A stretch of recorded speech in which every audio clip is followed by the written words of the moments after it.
If you were to pick one topic to talk about for 4 hours, would you pick the history of the universe, the history of war, the history of humanity, science? I know one I would definitely choose, and it would be this topic of game balance and game design. Today I'm going to be reacting to an excellent video by fighting game designer Keits, who goes into an in-game discussion on whether game balance is real. Ultimately, I'm going to be disagreeing with Keits on what the definition of balance is, and if game balance is attainable, well, how does one go about it? I get pretty intense in this discussion just because I'm extremely passionate about this topic, but obviously Keits is the professional here. For context, I'm a professional video game coach, coaching Overwatch at the professional and the amateur level for over 10 years now, working with players all the way up to the Overwatch League, back when it still existed, and all the way down to bronze. The last several years I've been a lot more actively involved in game design and game balance critiques in the Overwatch level, including doing a lot of play testing and feedback sessions for Overwatch directly. Game design and game balance are huge passions of mine. As just being a very competitive person, I love understanding the behavioral psychology behind what makes games tick. And so I'll be taking a lot of that research and study that I've done over the last several years and applying it to this. As always, let me know what you think in the comments and enjoy the video. One of the most popular competitive games of all time, and on February 16th, 2011, the developers released a patch containing the following change for Vladimir's Sanguine Pool. Removed. On-cast bonus, movement speed. The player sentiment after playing the update was rough. Users rushed online to express how bad this change felt. Vladimir's play rate plummeted, and his win rate also decreased. But here's the twist. The developer had forgotten to submit the files for that particular change, and so it never actually went out to play.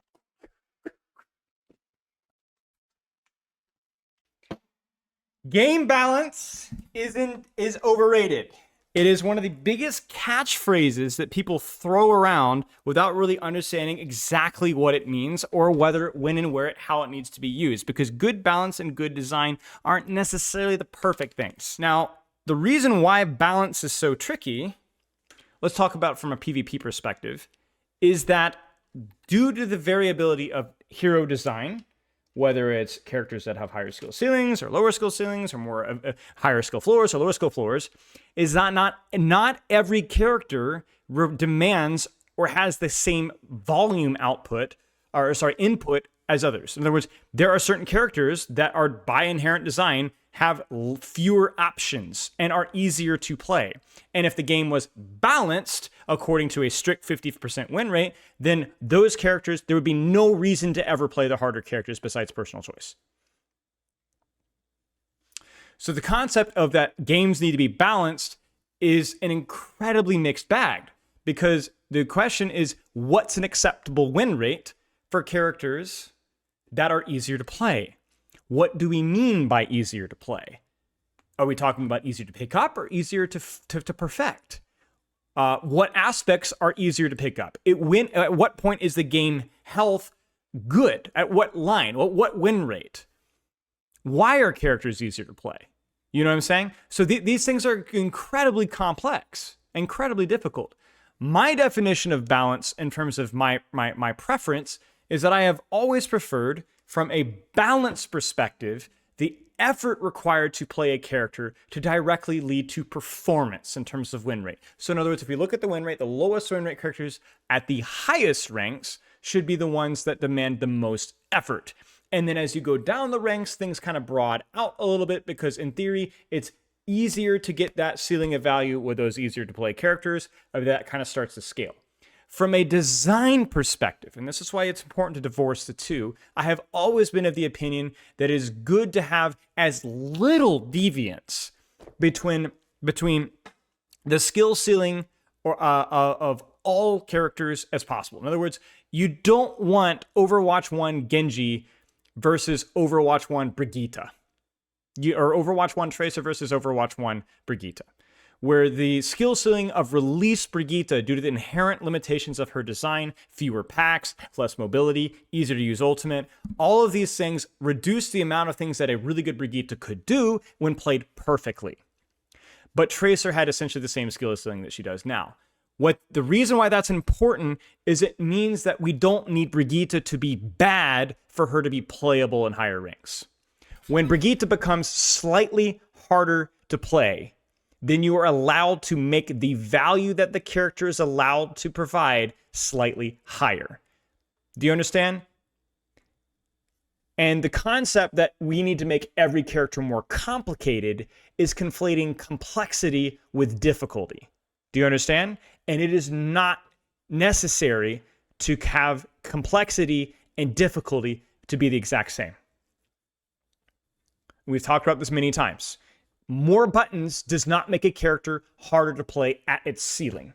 It might make it more complicated to pick up at the moment, which is why oftentimes lower skill floors and higher skill ceilings can often be more favorable for a game. So the argument here is that balance is incredibly difficult, or maybe not even real, checks out. Because until you have a design where all characters are relatively understandable and very high skill ceilings in relation to others, right? Like obviously skill ceiling is relative. Then you have a game where at any point in time, a character is objectively stronger at your skill level. If you are playing right now, this season, Reaper is boosting you because Reaper's balance in relation to his effort is disproportionate. It is easier to get value out of Reaper in basically all ranks this season than it is in the past. So Reaper's is imbalanced slightly. In addition, if you are a very good Orisa player in higher ranks, Orisa has more of a skill ceiling than her win rate attests compared to Zarya, compared to Ramatra, okay? So you are technically nerfing yourself by Orisa being not as performative at the highest ranks. But that starts to become difficult when you realize that Orisa is seen as a solution character in lower ranks. So if we buff Orisa in a way that affects her lower rank performance, now she's going to feel oppressive in lower ranks. And as this video just rightfully pointed out, the difference between feeling of what a character's performance is and their actual performance can be complete nonsense. Characters that are usually more visible, visual, or controversial generally are a lot more dangerous to be strong and balanced. And those are often very subjective definitions as well. So my argument has always been, it's also just almost mathematically impossible to have a perfectly balanced game because of the interconnectivity, at least within team-based games. I don't know how it works with individual games as well. Because one hero getting buffed is going to have a trickle-down effect to how the interactions with their heroes go. So balancing is complicated. Balancing is extremely complicated. It's not impossible to have great balance in terms of the performance of characters in relation to their design and effort. However, it is impossible to have quote-unquote perfect balance because it is very subjective to even describe the performance and effort of characters. That in of itself is subjective. It's like saying what's the difference between a good game and a bad game? It's subjective, but it's to say that we shouldn't strive for good balance is also foolishness. People know what, there are many generally accepted metrics, and we should stick with those as best as we possibly can. Exactly, right? So people will learn different ways to exploit different characters, and it turns out that that character is actually pretty good, right? Yeah, I mean, it's absolutely true. Players. Game balance isn't real. It's a provocative title. Obviously, it's not true. There has been objectively bad balance metas during Overwatch. This past fall was a bad balance meta. You could feel it. Sigma, oppressive. Vendetta, oppressive. EDI, oppressive, given the amount of effort put into those characters, especially the last two. And in my opinion, playing the game, my subjective experience matched that. I enjoyed the game less during those moments because the heroes that have higher skill ceilings didn't feel like I was performing as well as I did before, and characters that were dribbling on their keyboard in comparison to my sweatiness were getting more value than they should. That's my opinion of balance. That is very subjective though, and that is something that is difficult to attain. But I think to say that like Vendetta subjectively has a higher skill ceiling than Tracer is nonsense. And I just think that you're wrong. That's like saying that the Hello Kitty movie is subjectively better than Citizen Kane. You're allowed to enjoy Hello Kitty, but in terms of the effort, the skillful, the execution, the time put into that, then you're just wrong. You're just wrong. Like we can. It's like saying at what point are you good at Overwatch? It's really hard to draw the line, but we all know where that line can be approximately. We all know there is a line somewhere. We just don't know where. I had this. There's like it's not a paradox, but I had this thought when I was like 9 years old. Let me give you, which is kind of like a good example. You're staring at a door, kind of half asleep. You're staring at a door that's not closed all the way, okay? And the door slowly opens. Somebody's on the other side of the door slowly opening it centimeter per minute or a centimeter per hour to where it's not perceptive to actually notice that the door is actually opening. At what point do you actually notice that the door has actually opened? 5 minutes, 10 minutes, 15 minutes? There's going to be a specific point in time different for every person where you go, wait a second, that door is opening. I don't even know how it's open. It's like watching a plant grow. At some point, you're going to notice the difference, right? When do you notice the difference? How long it takes doesn't really matter. I mean, it's entirely subjective. That's the subjective versus subjectivity part, right? Maybe not the best analogy, but you understand what I'm saying. At some point, you got to go, wait, something stinks. Vendetta has 500 damage on her overhead slam. That's imbalanced, right? Yes. Yes. Is it so right's paradox? Okay, interesting. But you get what I'm saying. Okay, I know that might sound ridiculous and dramatic to some of you, but give me a chance before you... But this is YouTube, so yeah, I get it. Rush to the comments to light me up. Let's define some terms. Game tuning is the act of adjusting a game to achieve a goal.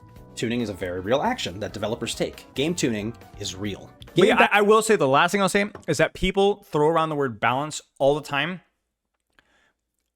and then we'll completely shift. I used to have these, this is why I stopped having these conversations on Twitter because it's just not a good platform for it. But let me give you a great example of this. I've talked about this before.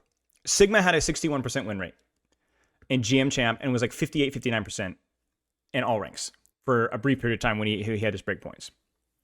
They hotfixed Sigma GM. They hotfixed him immediately, like 2 days later. Zarya, Diva, who were also hated but had like 54% win rates, were not hotfixed. Somebody in my comments, I tweeted something about like, people are complaining about this, but this is like objectively, the balance. Somebody in my comments goes, no, they don't care about balance. They only care about when the tanks that they don't want to play are too good or whatever. And I was like, my friend, from a balance perspective, you can look at the numbers right now. Ignoring bans, we didn't even have bans at the point in time or whatever. Like, this is 6-1. This is 5-4. This is all ranks. This is just higher ranks. By every parameter possible that we have available to us, this door, this plant has grown. This door has opened. You can see this, right? Like, it's not 1% or 2% where we can, it's big, big, big, big. And then I would say, oh, well, the stats don't matter. We need to stop worrying about stats with balance. And that's when I was just like, not, statistics deserve context. You need to consider the amount of times that Zarya gets banned. No, it's the statistics don't matter with balance. And that's when I realized that I'm talking to a wall. I'm talking to a wall. This is why this title deserves to be the title that it is, because people throw this term around without having any understanding of what it actually means, the difficulty of achieving those goals, and the nuance of when and where and how it actually needs to be used. Kiriko is just fundamentally imbalanced. It doesn't matter what your statistics mean. What do you mean imbalance? Well, she could just two-tap anybody, but if she can, then why isn't she? Oh, because it's incredibly easy to do that, and all the Kiriko players suck. But yet, if you go to GM Champion, people aren't doing that. And if you watch all the unranked champ with Kirikos, they're not climbing at a dramatically faster rate than any other support. Well, yeah, where does the argument end? Your argument is that you don't like Kiriko, and you're going to list all the things that are broken about Kiriko that are very frustrating about Kiriko, and I would agree with that. I think Kiriko is just really poorly executed, incredibly frustrating. But that's not balance. That's not balance. That's the design. That's how the hero feels, not how the character performs. Balance implies weight. This implies mathematics and measurements. This is not a feeling. You don't whip out a set of balance things and like I'm out there and like back in the turn of the century Rome, 2 shekels of gold for 50 pounds of flour or whatever they use, kilo. What are they doing? Freaking not kilos. Well, I'm looking at this gold here. And I'm thinking, that's not very pretty gold. That's ugly gold. And you know what? I don't like gold. So I need 5 shekels of gold for this. No. Like it. I've measured it. You see it. This is how much it's supposed to be. No. I don't like gold. I don't like that gold. Okay, I've got I've got a tuning scale here. So 3 pounds of this, 3 pounds of this, That's the no. Well, no. See, I don't like the I don't like that there. So that's not balanced. But it is balanced. You see, like it's balanced. You see it that it's even. Well, no, but I don't like that material on the left there. You know. So I think it would be balanced if it was like this. It just makes no sense. It just makes no sense. Balance implies even. I mean, there's numbers, there's math. You can measure it. The subjective part of it is that you shouldn't have a perfectly balanced game if not all heroes are created alike, if not all materials weigh the same. So people throw the term around a lot without understanding the nuance about it. And that's my problem.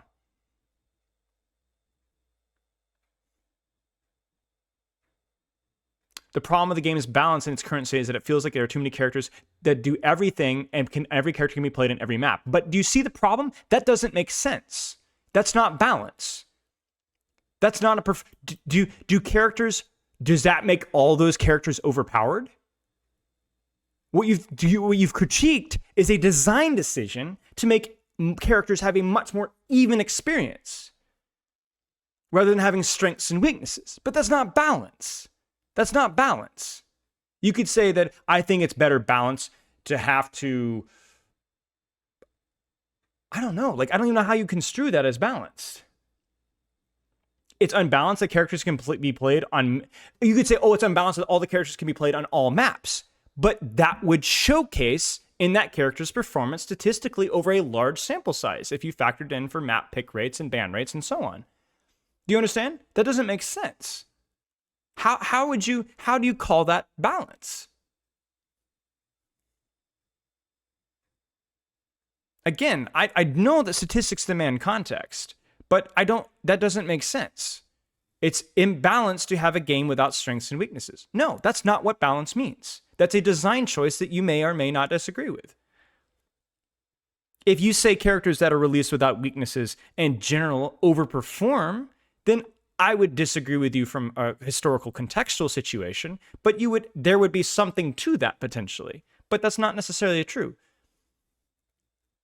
Yeah, exactly, Tatty Poke. And the reason why I'm critiquing you is not because I necessarily disagree with you, but that's why we have to be very carefully with our vernacular, because people immediately construe balance as being these characters are too good.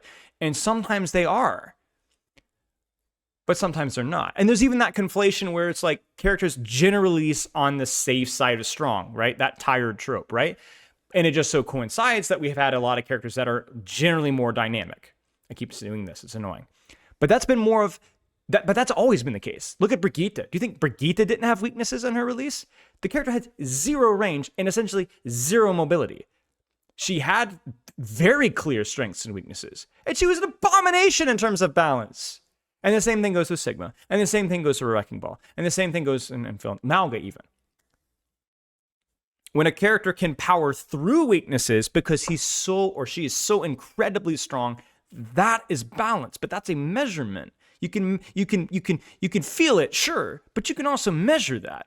You can measure that. And there's the reason why this is so important is because you have characters like Wu Yang that are rocking 58.5% win rate on their release, but because he's sitting in the back, people don't always notice that. But you know what? That's a problem. There's a lot of Ana players out there that are losing games, definitely not me, and they don't know why. And that's your job as a game developer to recognize that and to adjust that without making Wu Yang feel worse. We've already talked about this, how DPS heroes often get targeted with bans more because when DPS heroes are even a little bit imbalanced, and sometimes even when they're not, they become more obvious. And again, so that's a very complicated design decision. More obvious balance problems are a lot more community focused than less obvious, right? We all look at Cat Bash and, oh, Cat sucks. When in reality, that doesn't happen that often, but it's very visible. So how do you balance your decision on balance? Balance, however, is not an act. It isn't something you do. It's a goal. Yeah, balance is a relation to each other, right? I remember people talk a lot about power creep in Overwatch and how it can break certain systems, and I agree with that. But if everybody's power creep, technically it's still balanced as long as it doesn't break certain systems at the expense of others. Doesn't mean that the game's better, but it doesn't necessarily mean the game's imbalanced. It just means it's different. If you're saying that the balance of the game is fine since power creep, but the power creep of perks has dramatically affected other heroes better than others, and that has affected the game's balance, yes. If you said that you enjoy the game from a design perspective because the power creep of perks, fill in the blank, season 9, whatever, has made you enjoy fewer systems less, then that's true. That's true. If you say systems like hero bands and map bands have boosted certain heroes because their ability to protect themselves versus others, and so their performance has gone up conjecturally or statistically, then yeah, I see the point there. But yes, sorry. 3-minute talk, by the way. Generally, developers and players alike want to achieve the goal of game balance. When players give feedback to developers, they often do so with game balance in mind. Developers tune the game to try to achieve balance. Again, tuning is the act, balance is the goal. Yes. So yes. Tune to achieve balance. Now you could say they balance the game to achieve balance, but yeah, tune, that's probably a better term. while tuning is easily defined, we need to ask, what does game balance as a goal even mean if, as we just learned, simply telling players that something in the game has changed when it has not can so deeply affect their perception of the game's balance? Game balance isn't real. That's right, game balance is mostly just vibes, but they're vibes that really matter. Whether you're a developer tuning a competitive game or a player interested in playing or discussing these games, let me explain why game balance isn't what you think and share some of my techniques for tuning competitive games. But first, why should you care about my view on this topic? Let me introduce myself. My name is Adam Hart, but you might know me as Keits in the fighting game community. As early as age 6, my dad and I would compete with each other and create new games together. I started playing fighting games when Street Fighter II hit arcades in 1991, and I got the competitive itch around 1997. The lack of nearby tournaments led me to running my own local events, which got me hooked enough to start traveling the country to attend regional and major tournaments, which led me to evolving my own events into the Regional Major Series Ultimate Fighting Game Tournament, or UFGT, which popular fighting game commentator Ultra David has called one of the most influential tournament series in FGC history. Thanks, bud. During my travels, I scored an EVO Top 8 medal in 2011 by getting 7th place in Tatsunoko vs. Capcom Ultimate All-Stars. I was the editor-in-chief of top fighting game website Shoryuken.com for many years, writing about news, events, and co-hosting their weekly podcast, Wake Up SRK. I got into game development when I created Dive Kick with my wife and friends, and then I joined Iron Galaxy Studios to release a commercial version. I also helped Iron Galaxy Studios with Street Fighter III Third Strike Online, Marvel vs. Capcom Origins, and Darkstalkers Resurrection. I then served as lead combat designer on Killer Instinct, the 2013 version, Season 2, and for the rest of the game's development cycle, and then as lead designer on Rumbleverse. On Divekick, Killer Instinct, and Rumbleverse, in addition to my many other duties, I was in charge of game tuning, and I interacted heavily with each game's community. In other words, trying to achieve competitive game balance has been a major focus of my career as a game developer since 2012. During this professional experience, I came to view game balance very differently than I did at the start, and very differently than most of our industry. The proof of this view is in the pudding. Endgame Killer Instinct is still considered by many to be one of the greatest fighting games of all time, with major tournaments still ongoing. A lot of players feel its balance is among the best in the entire genre. But before I jump into the meat of this talk, I want to share a quick word about the examples I'm going to use in this video. I lived through nearly all of the events I'm going to reference, but the ones I was less close to required me to do some research. I did my absolute best to represent the facts and feelings of the time, and I want to make it clear that if I use an example in a negative way, that I'm not disparaging the people who made those games, made those design choices, or players who love those games. I want to acknowledge that all of us developers are trying to do the best we can at a very difficult task. We've all made mistakes, me very much included, and I'll probably make more mistakes in the future. The point of this video and its examples isn't to point fingers or say I'm the best or something like that. It's to use our history to observe lessons to help you understand my perspective on game balance. Cool? All right, let's begin. Has this ever happened to you? You're at the GameStop reading the back of the box for the latest competitive game, and the bullet points say 16 playable characters, 12 fighting stages. The gameplay is very fair. No advantages or disadvantages? That's weird. I bet you couldn't wait to get home and play the game so you could experience the fairness firsthand. Let's be real. Fairness is not a selling point, and people don't generally buy. Oh, that's a joke. Okay, I'm stupid. I was like, wait, that was a legit selling point? What? This is a great point. Fairness is not a selling point because it's not the best analogy that I have for this, the best example I have for this is Marvel Rivals. Marvel Rivals was from a statistical perspective, not from a game loop, whether you like the game loop. Remember, that's a design problem. But from a statistical perspective, especially considering that they didn't have mirrored win rates or non-mirrored win rates counted out. From a statistical perspective, a very, very, very imbalanced game on launch. Some of the support characters were massive. This is not even including the open queue. Massively boosted. Mantis was broken. Luna was very good.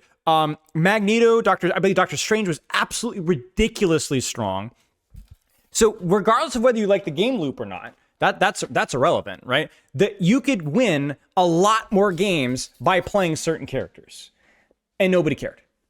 because fairness was not the selling point. Remember, if everything's broken, nothing's broken. That sentence doesn't make sense within balanced perspective anyway. But I mean, it technically does if it's accurate, but it wasn't. It wasn't. Not everything was broken. There were certain characters that had a broken aspect of their ability, but within a mathematical performance, were not broken. Not even close to broken. As Waloob is saying, it is an excellent selling point, but the staying point is the competitive viability and balance, where if I put in so many hours, I will be rewarded with this so-and-so performance.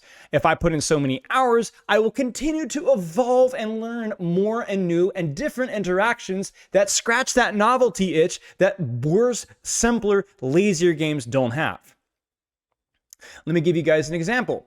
When I played Elden Ring, I don't remember when, not long after its release, I lost interest in casting because that game had not had many of the balance patches it's had since then. This meant that the novelty and excitement of playing a really broken spell, or the disappointment of playing a really broken spell because it was terrible, meant that a lot of the new things and the interesting things that I would have explored more so, I didn't, because there wasn't any motivation or reward for it. Why do anything different or harder when I could just do the same thing over and over and over again, which is why I stopped playing that game. Now, since then, I do think that they've had many patches since then. They had a ton of stuff after I left, which in theory made the balance better. Mathematically, maybe. And so if I were to go back to the game, maybe there would be more of an interest in trying many of the things I didn't try to begin with. But that's what keeps people playing, is going that I can always try this different thing, or I can play this one a little bit better. That's why people have played chess for 1,000 years, because that game has a very, very high skill ceiling of what you can do and the variety of what you can do. It's not just the challenge, it's also that lack of fairness reduces novelty because there are fewer options with which you can explore. The more high skill ceiling characters that Overwatch has, the more characters that you are able to explore, not only playing, but interacting with. An example of a duel is Ana versus Tracer. As an Ana versus Tracer, when do I use Sleep Dart? When do I use Grenade? From the Tracer versus Ana, when do I use Blink? When do I use Recall? When do I melee? When do I shoot? These are very complicated interactions from two relatively high skill ceiling characters interacting. And so that duel remains interesting for a long time at all ranks.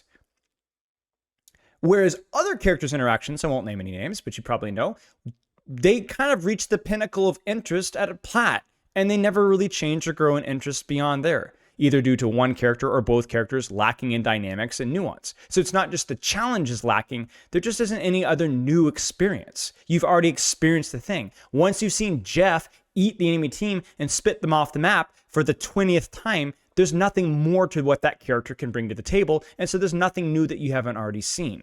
It's not just all about flashing points. That's the selling point. It's about what is the competitive nuance and complexity that keeps people watching. There are some competitive games out there, PvP games like CS, for example. I don't know how that game is popular. It bores me to tears from an entering point. But if I ever actually committed myself to playing CS and watching CS, I probably would get hooked because of the amount of complexity and variety that that game can provide. It's not just the competitive integrity, it's also the variety of what that game can provide. And that's what Marvel didn't have. And that's why Marvel has not aged very well for a lot of people. And the key thing with Marvel is it's not just, oh, it's not a tough game like, or Overwatch, It's that even for the casual community, they have moved on. Because even as a casual player, there's only so many flashing lights that can actually work. Something different has to change. So you need something with depth, something with patience. And flashing lights are great. But eventually it's like, well, okay, now what? Games because they're fair. Why do people buy games or download them in the case of games that don't require a purchase? Now, for some games that works. For games that are not intended for replayability, that works. But I think the problem with PvP is that because they inherently have that competitive mechanic, they're rewarded more often for having a good competitive system and a good quote-unquote balance/design that encourages replayability, because the nature of PvP is competitive, and that's how you get people to stay. If you're talking about a single-player gotcha RPG, whatever I'm just using terms. I don't know what the frick I'm talking about. But a game where people play for 10 to 15 hours, that was a really cool, exciting, fun, silly experience. You move on, then yeah, go all out. Who cares if it's balanced? Maybe. because it's not intended to be an experience that you're supposed to stay with. It's not an experience you're intended to stay with. This is the problem with a lot of roguelikes too, right?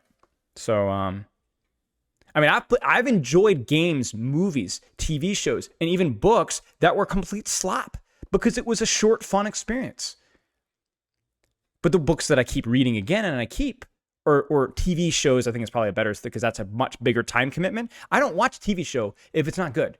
I don't watch a TV show. I'll watch a fun slot movie, but I will not watch a TV show that's not good, because that's going to be commitment. And if I'm not invested in what's happening over a longer period of time, I'm sorry, it's not going to keep me.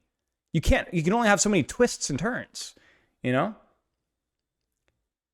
If you have depth, you do not necessarily need change, right?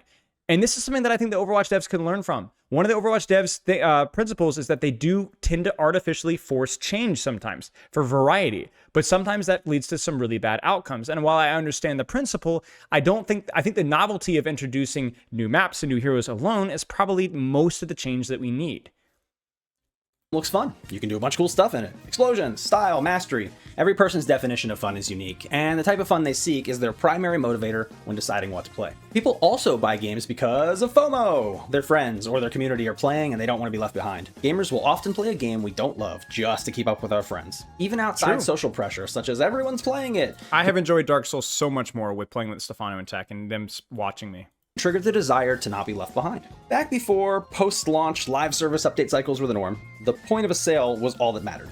As a developer, if I could get you to buy your Super Nintendo copy of Street Fighter 2, my relationship with you all ended marketing, right then and there. All marketing. Wouldn't have mattered to me how long you played the game or what you thought of the game balance or the fairness or any of that. So your experience within the first dozen hours was probably the only thing that actually mattered, you know?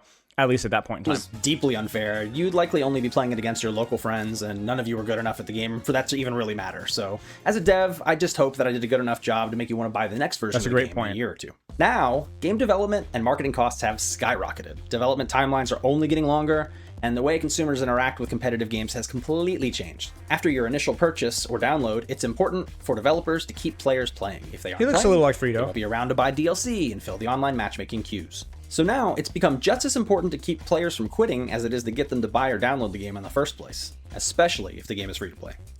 Remember that, Overwatch. Remember that, Overwatch. Remember that, Overwatch. The quality of what you're doing is just as important, if not more important, than releasing a freaking new hero every season that's not polished, that's not finished, that's not, yes, balanced, and not designed in an interesting way that rewards replayability.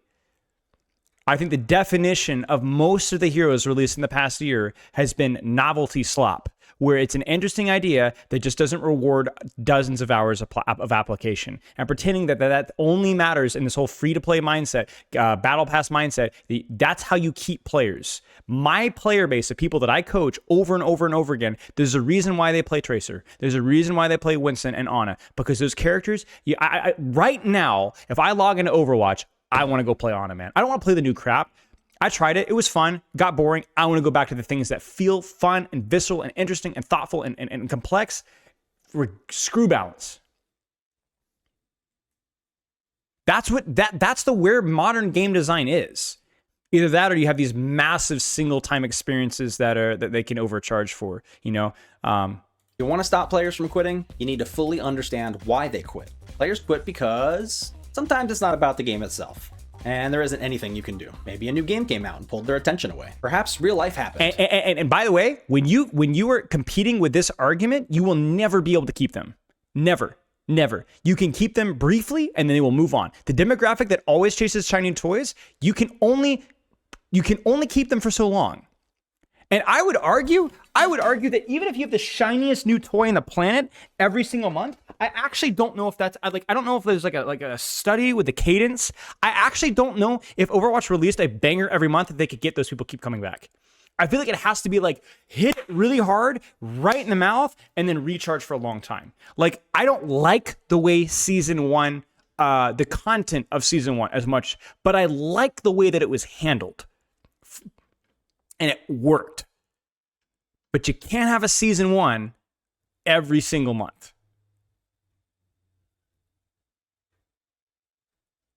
And that drastically lowered the player's free time. But there are reasons that players quit that you can at least somewhat control. If a game becomes more frustrating than fun, players will quit. If a game becomes more thoughtless than engaging... Okay, and I'm sure he's going to talk about it, but like, what makes you mad about a game? What makes you mad about a game that is controllable? What's it? Playing through the Dark Souls series has really, really, really opened my eye. Not opened my eyes, but confirmed my opinion of this. Lack of agents, lack of visible agency, or intuitive outplay. Our creativity and engagements. You understand? I can do nothing different. Therefore, what's the point? Because all the more successful games that have been around for a long time, you lose just as much as you do in Overwatch Ranked. Right? Cook DS2 GOAT. I think DS2 does a lot of things that try really well, but DS2 in comparison to the other games definitely has more situations where you go, what am I expected to do in this situation? I actually think Dark Souls 2 is not a hard game, but it's actually, I think, easier than Dark Souls 1 and Dark Souls 3. But there were more situations in Dark Souls 2 where I was like, what am I supposed to do? Like, what am I supposed to do in this particular engagement? And I end up approaching the engagement from a really linear, cheesy way to try to figure my way out of it. And it's usually the same solution every time. There's no variety, there's no strategy. You just do it. So if I'm unable to see the solution and I'm unable to solve the solution, or the solution is really boring, that's what really makes me mad. I feel like I've seen it all and I'm bored. Right. This surface level complexity. Players will quit. So, to summarize, games no longer are sold in a box and left as is. Competitive games need to last for years. I'm sorry, guys. We keep pausing this video, but this is good. This is good. Just to justify the rising cost of development. Developers are expected to keep players engaged in playing. That means frustration is a real problem that must be dealt with. Boredom is a real problem that must be dealt with. And so developers decide on goals, and then they tinker with their games, and this gets called boredom. Real problem is part of the justification, bubble my mouth, for people probably mixing up the meta, adjusting the balance. Right? I mean, come on, guys. My view count triples on patch note days, right? And I know that's a relatively small subset of the Overwatch player base, but you know what I'm saying? Rather interchangeably, game tuning, or game patching, or game balancing. But each of these terms has their own definitions, and we should not use them interchangeably. Let's reiterate the terms as I've defined them. Game tuning is the act of making adjustments in your game in an effort to achieve a goal. Game patching is the act of deploying updates to the game. And game balance is merely one possible goal of game tuning. These are kind of semantics. This is more of like the technical side of things, to my knowledge. But what is a balanced game, really? How do we know when a game is finally balanced? Is it when every weapon or character is used equally or wins equally?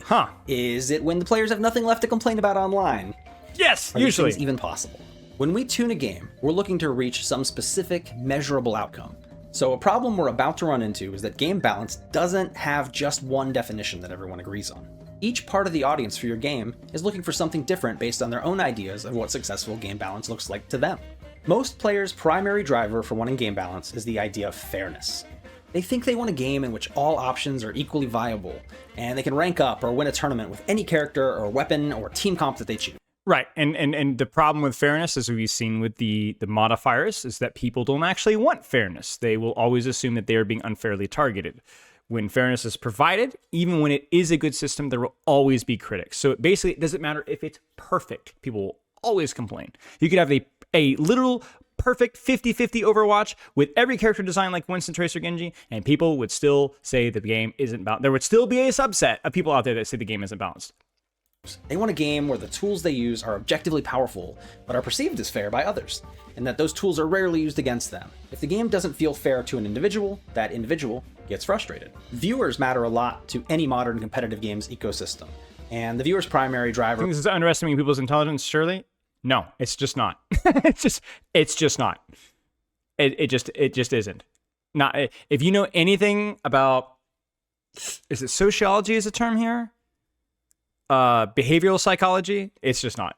It's just not. Now, that doesn't say you give up on the goal entirely. Balance is still a desirable. Good balance and good design is still desirable, because the majority of people, remember what we said, Citizen Kane versus Hello Kitty. There are still people out there that are going to think Citizen Kane is a crappy movie. But we don't care. It's close enough, good enough. You know what I'm saying? Right? It's good enough. It's good enough. There's good and bad. For wanting game balance is variety. They want to tune into live streams and see like a lot of different characters and team compositions and weapons represented to keep things interesting. They want to see lots of play styles interacting with each other, especially when viewing tournaments. It's a lot less fun when the top 8 character selections look like this. If the choices being made on screen are too repetitive, viewers get frustrated. And this third one? Yeah, we'll talk about this one later. Spicy. So how do developers figure out how to tune the game to make it more fair and give it more variety? One common strategy is to survey or talk to players to see what it is they want changed. Another common strategy is... I think this is a great solution. Let me give you my little baby conjecture. You guys have seen me do many design critiques, balance critiques, coaching ideas, just basically big projects. And I always ask you guys this stuff. I love doing the scripting on stream, not just because, I can kill 2 birds with 1 stone, but I actually really get a lot of advice and ideas that I otherwise wouldn't have. I think one of the best things that that I have done with many of my things is opening up more to my community and getting feedback from you guys. And I've utilized a lot of your advice, and I think it's made the end product better. But some of y'all are idiots. I mean, some of y'all have really bad takes. Some of y'all want things that don't make any sense. Some of y'all don't know what you're talking about. Sometimes I don't know what I'm talking about, right? So this is more along the lines of you have a vision of what you're going for and what you have ideas, but you do have to filter those ideas through. I'm glad we're not in the days of Overwatch 1 where they never listen to the players. Because I think that the Overwatch 1 devs needed more feedback and more people calling them out on their crap. But that's obviously within context. You need your own vision and your own ideas, and you rinse and repeat, and you try things, of course. To use telemetry to look deeply at data that represents real in-game outcomes, such as use rates or win rates, to try and make it so that things make sense mathematically. And yet, despite trying all of these things, competitive games so often struggle to achieve good game balance. Why is that? Let's break down each of the traditional methods. Because it's not freaking easy. I assume that's what I was going to say, is it's not easy to do these things. My solution for improving game balance has been allowing characters to have closer to 50-50 win rates by bringing the floor up, reworking Roadhog to where we can allow him to be better because he's less frustrating to play and has a higher ceiling of output. Same thing with Moira, same thing with Mercy. These characters are allowed to perform better at higher ranks from a balance perspective once they require more effort to put in. The problem with that is that's hard work. That takes time. That risks taking people off that enjoyed the original character. That's risk. You know what I'm saying? And also, we're at a point in time where content cadence is so fast that maybe we don't have time to rework those characters. So they will never be at the highest rank of balance. You understand what I'm saying? So the problem is that it's difficult. It's a lot of development hours, and it's development hours put into reworks and thinking of ideas rather than new ideas. And I think especially with there's just like this push-pull, right? With the meta of game design right now, where it's like a lot of the time it's like, instead of fixing an old character, why don't we just create a new one? And I could not possibly empathize more, I guess empathize probably, but also at the same time, there has to be a, coincidentally, balance between that. And I think Overwatch in the last year or so has really dropped the ball there.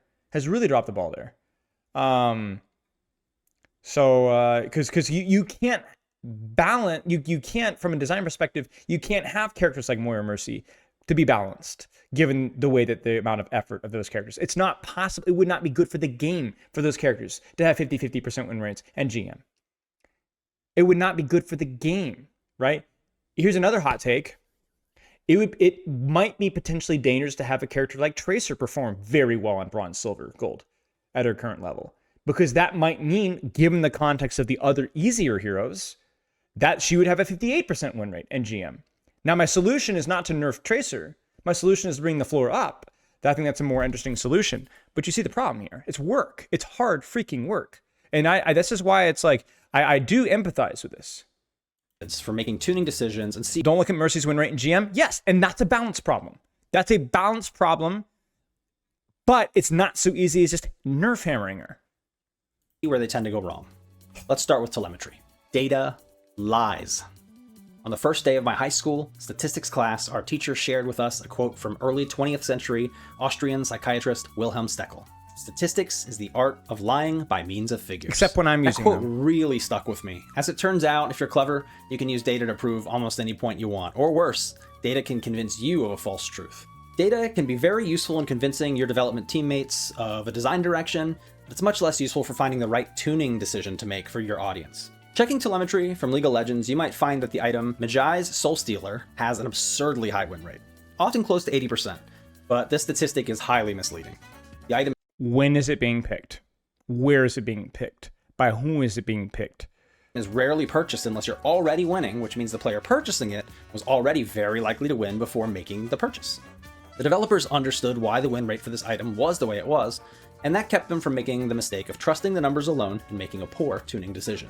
This means that in order to find guidance within the numbers, you need an extraordinary amount of context.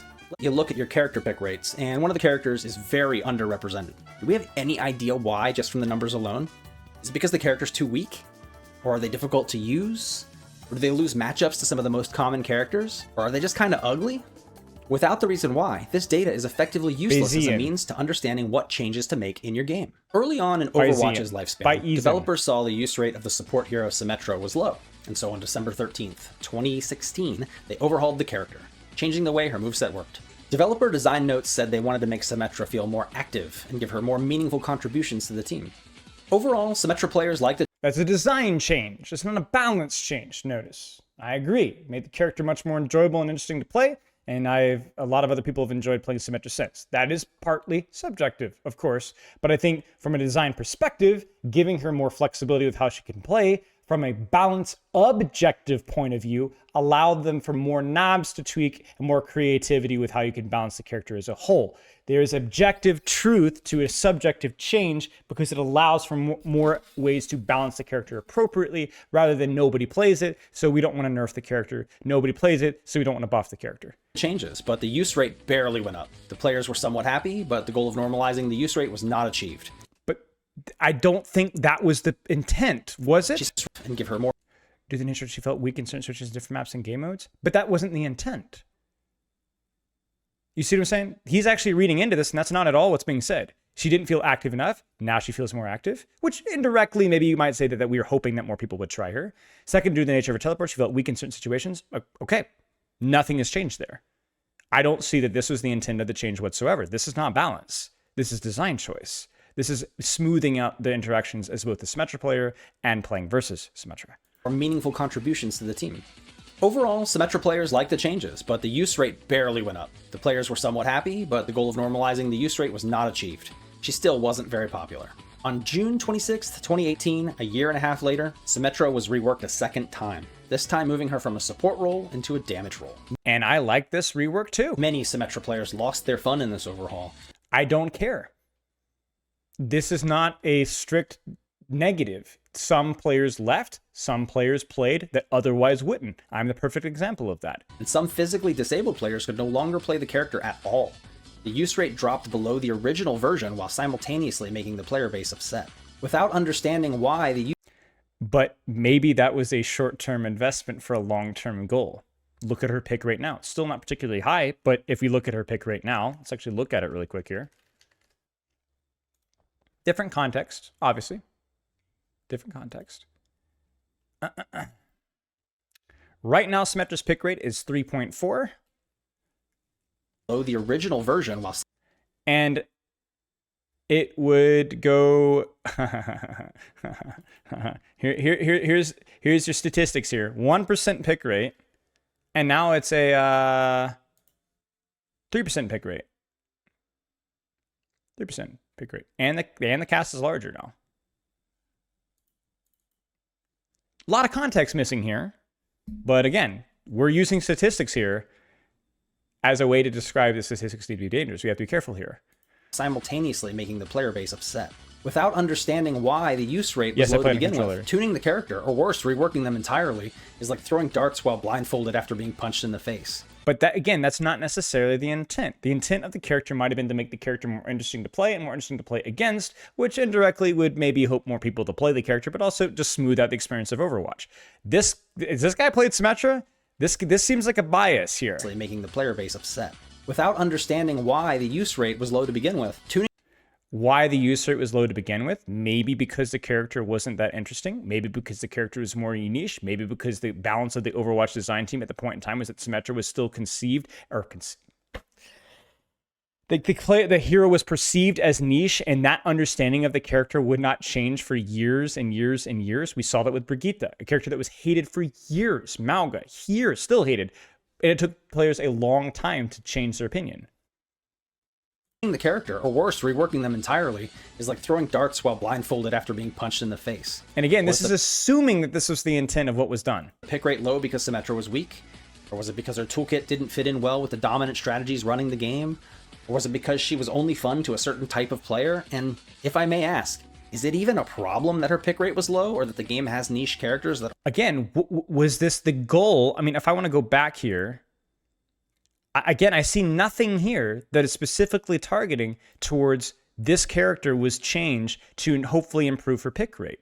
And even if it was the intent, I mean, it kind of seems like it succeeded. You know what I'm saying? Like, maybe I'm the one missing the statistics read here, but I mean, Symmetra has had a not bottom tier pick rate for quite a long time. Bottom tier is actually true, but bottom tier. Characters that aren't tournament viable? Well, is it? Without context. Irony. There's some irony here. Obviously, it's a little bit unfortunate that he goes to pick on a situation that I actually have a lot of knowledge in. And I'm sure there's other aspects of this that he's going to talk about that I have no knowledge in. But this, if anything, I guess emphasizes his point. But my point about this is not to disagree with him statistically, but to point that, again, conflating balance with design is one of the worst things that you can do as both a developer and as a player. It is often worse than useless. It can make you... Without context, data is often worse than useless. It can make you think a problem exists where there isn't one, and it might lead you to making decisions that remove the fun of some of your players. Data without context is dangerous. We should also consider that data is almost never qualitative, and it's easily skewed. Developers that use telemetry to observe the win rates of various characters and weapons will find obvious and large differences when they start to sort that data by player rank. Can we really trust a qualifier like player rank to sort and understand this data? Ranking systems are only good at sorting people who use them a lot.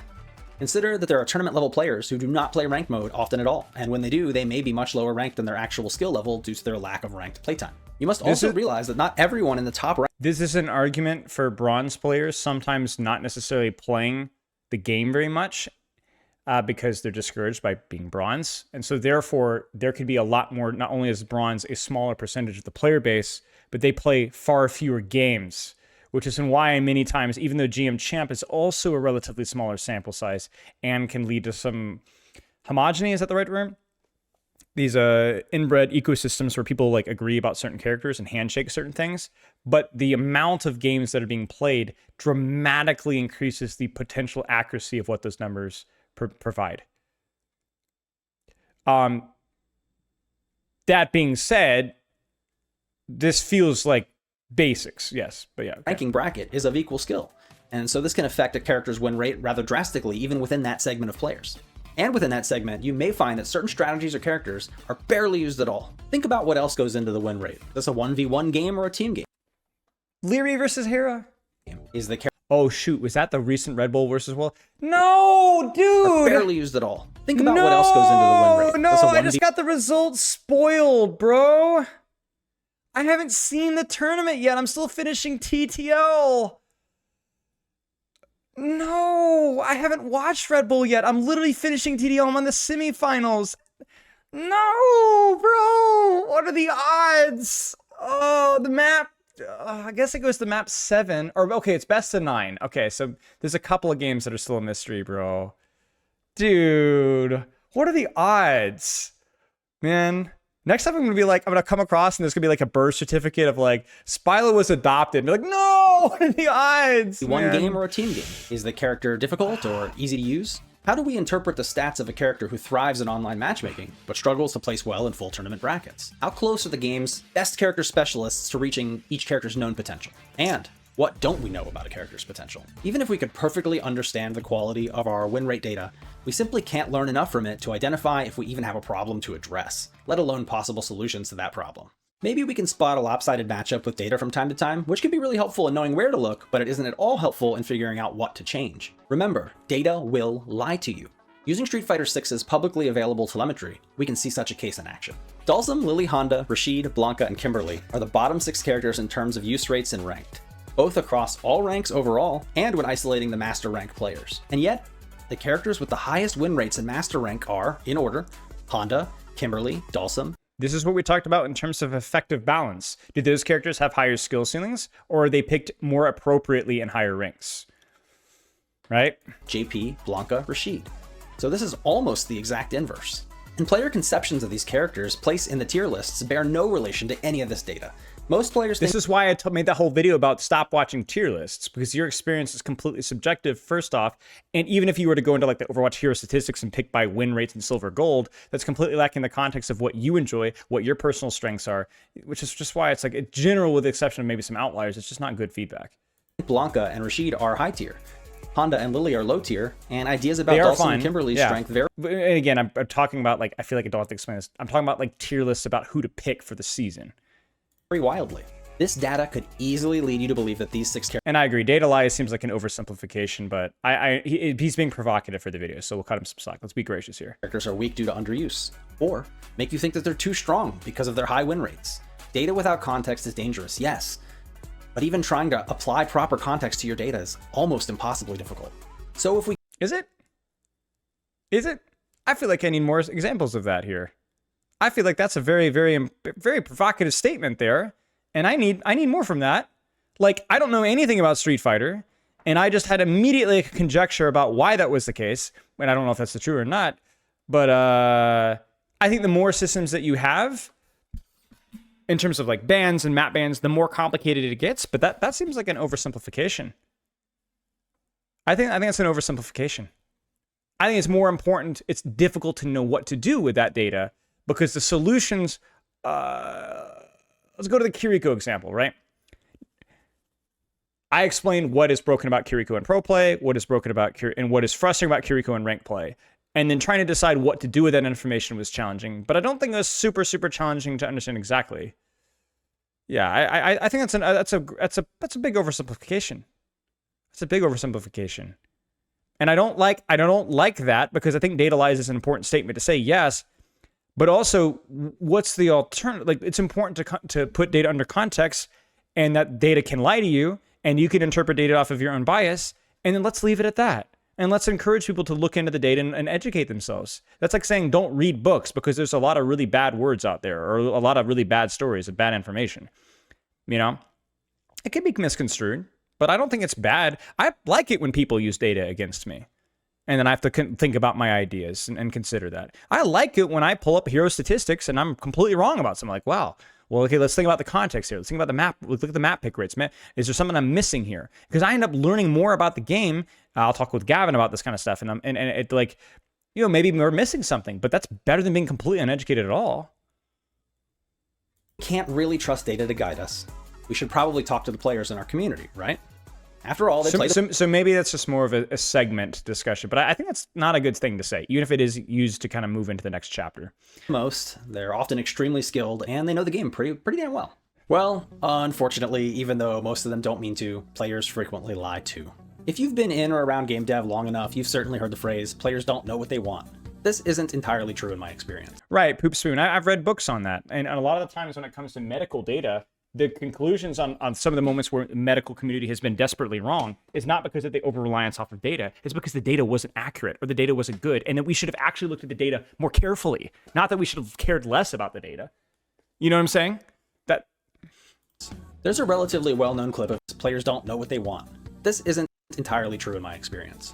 I thank you for saying that. That's like the classic Jeff Kaplan quote, which I think is just a load of horse manure, like hyperbole. Players often do know exactly what they want, but what they want might not be possible, feasible, and might not be good. And oftentimes you can get some really good ideas from players. There's a relatively well-known clip of me from the wonderful Fight On! Killer Instinct documentary by Hold Back to Block. in which I tell an anecdote about a time when the KI community rallied together and really wanted us to nerf Jago. Specifically, his ability to heal himself by landing fireballs during his instinct mode made them feel like they had to kill him 3 times instead of 2. But nerfing his healing, as they had requested, would have cut away at the character's core identity and a large part of what makes him unique and fun to play. The community was laser focused on seeing the healing as the problem. Okay, that is more of a problem of what is the most visible problem, okay? Not necessarily the most effective problem. And what is the most what is a problem that I have the least impact in what and how that is done? I'm trying to think of like the best way to put this. Like, I have the least agency with that interaction. I can do nothing to stop that. I have no counterplay, right? So it's both visibility and counterplay in terms of that. And I do agree that there could be some complexity with that. But also, if something is visibly and consistently frustrating, even if it's not necessarily the most powerful aspect of the character, I mean, we've had this before, right? Like, this is a very dangerous thing. I'm curious where he goes with this. I'm going to let him go in a second. I'm going to give my 2 cents here. Where Kiriko is a great example.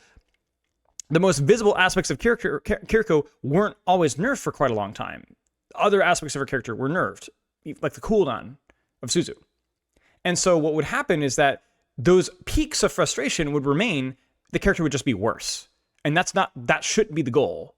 That should be the goal. Visibility matters when it comes to nerfs, because if the character is already balanced and people still hate playing versus the character, you don't need balance changes. You need design changes. Do you see what I'm saying? So what is the most visible problem when people play versus Kiriko?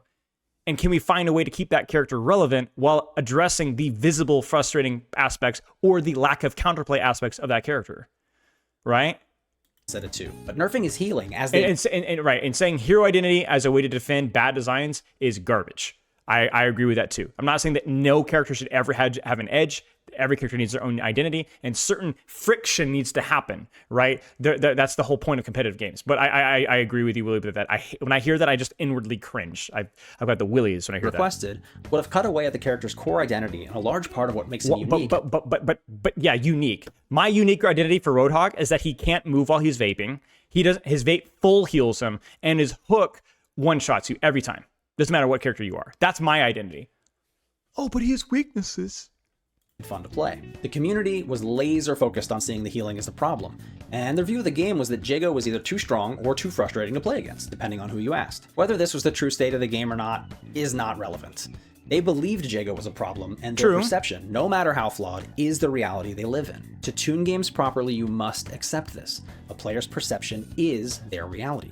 So instead of succumbing to the community pressure campaign and nerfing Jago's healing, we took a different approach that allowed us to maintain his fun and unique healing gimmick, while weakening some of the more brainless parts of his kit that allowed him to negate his intended weaknesses too easily. The community cooked us pretty hard for a few weeks, insisting that this wasn't the change they asked for and wouldn't make a difference. But a few weeks after that, complaining about Jago had all but stopped. Players knew they wanted a weaker Jago. It's just that their idea of how to do it would have had way worse knockdown effects on the game and Jago player base than what we landed on. And of course, a very small number. I wish I had more context to this. I can't really deconstruct this argument because I just don't really know the context of what actually happened with Jago, to be honest with you guys. So maybe it indirectly helped with the outplayability of the healing. Maybe it indirectly affected the visibility of the healing or the frustration of the ability to not be able to interact with the healing. I have no idea. But yes, my point still stands. Of Jago players were unable to adapt to the changes that we did end up going with, and they either switched characters or quit the game entirely. That sucks. But it's a natural part of the tuning process. You can't please everyone, but you can limit the negative blowback of a nerf if you're thoughtful. Was Jago too strong on paper? Did he even need to be nerfed in the first place? Believe it or not, it doesn't actually matter. Ultimately, players were frustrated, and something had to be done about that. The something we chose weakened Jago, which is what the from a balance perspective, maybe nothing necessarily needs to change. But yes, I think that people will always complain. I think that's a fundamental rule of people. People will always complain. There's nothing you can change about that. But something you didn't necessarily need to change Jago's performance. You just need to change the way the character feels. I assume that's kind of what happened here. Like that's why I've always been like a proponent of nerfing Cat's tether, because it's not really going to affect her performance that much. It's not going to adversely affect her balance that much. She's not going to be an unplayable character. It's just going to be a visible change, right? It's going to be a crowd pleaser. And there's nothing wrong with that. players wanted, but the way we did it strayed pretty far from most of the common complaints. So, in a way, players do occasionally know what they want. It's just that they don't usually know the least destructive way to get there. Most of your user base will lie. I do agree that it's consistent that Overwatch players will often go like provide really, really brain dead feedback without understanding the context of what's necessary. But yeah. But I'll state again, they usually don't mean to. They're generally well-intentioned and they just want the game to get better. I agree. Better for who? Even among the most well-meaning users, you'll find the overwhelming majority of them struggle to see the big picture or consider the viewpoints of others. Their idea of a better game is very commonly one in which they, with their character or weapon of choice, can win more easily. People are selfish. Things that beat their playstyle get weakened, and their playstyle gets stronger, and no one complains about their playstyle so they can feel good about using it. I used to think this way myself, so I'm not trying to cut you down if you currently think this way. It goes without saying that this isn't a good way to make a more fair or less frustrating game, so you need to take every piece of feedback that you get with a massive grain of salt and try to apply as much context to it as possible. But we should do that with stats. I'm joking. I'm being toxic. Can be easily misled by data. Sure. Good night. They can even more easily be misled by players. Data can be convincing, but players can be very, very loud and hard to ignore. It is, of course, not possible to know what you don't currently know. People but that are won't stop easily players from influenced. insisting that their perspective is the truth. After all, to them, it currently is. But their perspective can shift quickly. Players are very easily influenced and misled. Influencer types can, often without even meaning to, construct completely false narratives that large swaths of your user base will bandwagon on and help amplify. That's why people always make fun of me for being the nuanced guy. And I'm not perfect at this. I know that I'm guilty of this, but I really try to not do this. I really try to not do this. Because I have a greater responsibility. Suddenly, the desires or misinformation of just one popular player. The Orisa, the damage that Flats did to the tank community with his Orisa complaints. But it's so hard because Flats is a smart guy, and Flats is right that Orisa provided way too much value for the amount of effort that she put in for most ranks, right? But the whole I swear the whole tank counter swap rock paper scissors thing was essentially carried by the counter by the bigger content creators. I swear it was carried by that. And it's hard to say because was Flats complaining about it? Did that actually provoke good change in tank design? Did it help to keep Orisa nerfed? Maybe. Maybe Flats, maybe the player perception was inaccurate slightly, but Flats did us all a service by keeping Orisa out of the top of the tanks. So it's complicated, you know? I don't know. And start to sound like hundreds or thousands of people who all agree about what the problem is and how to fix it. Groupthink is a major issue that puts a lot of social pressure on devs that can be very difficult to navigate. And it isn't just influential players or malicious players who can influence a crowd. It's often tournament results themselves.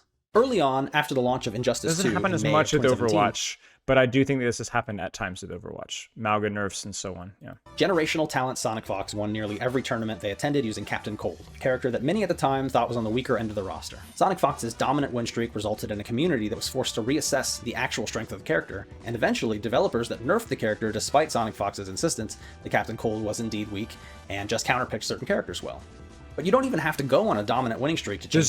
There's also another side of things as well, where a dominant performance from a professional player with certain characters actually allows other people to understand what the character can actually provide. I do think that people, as far as win rate, probably went up after watching the Dallas DreamHack tournament, because people actually were like, "Oh my gosh, this character is broken. I need to make this character work." Do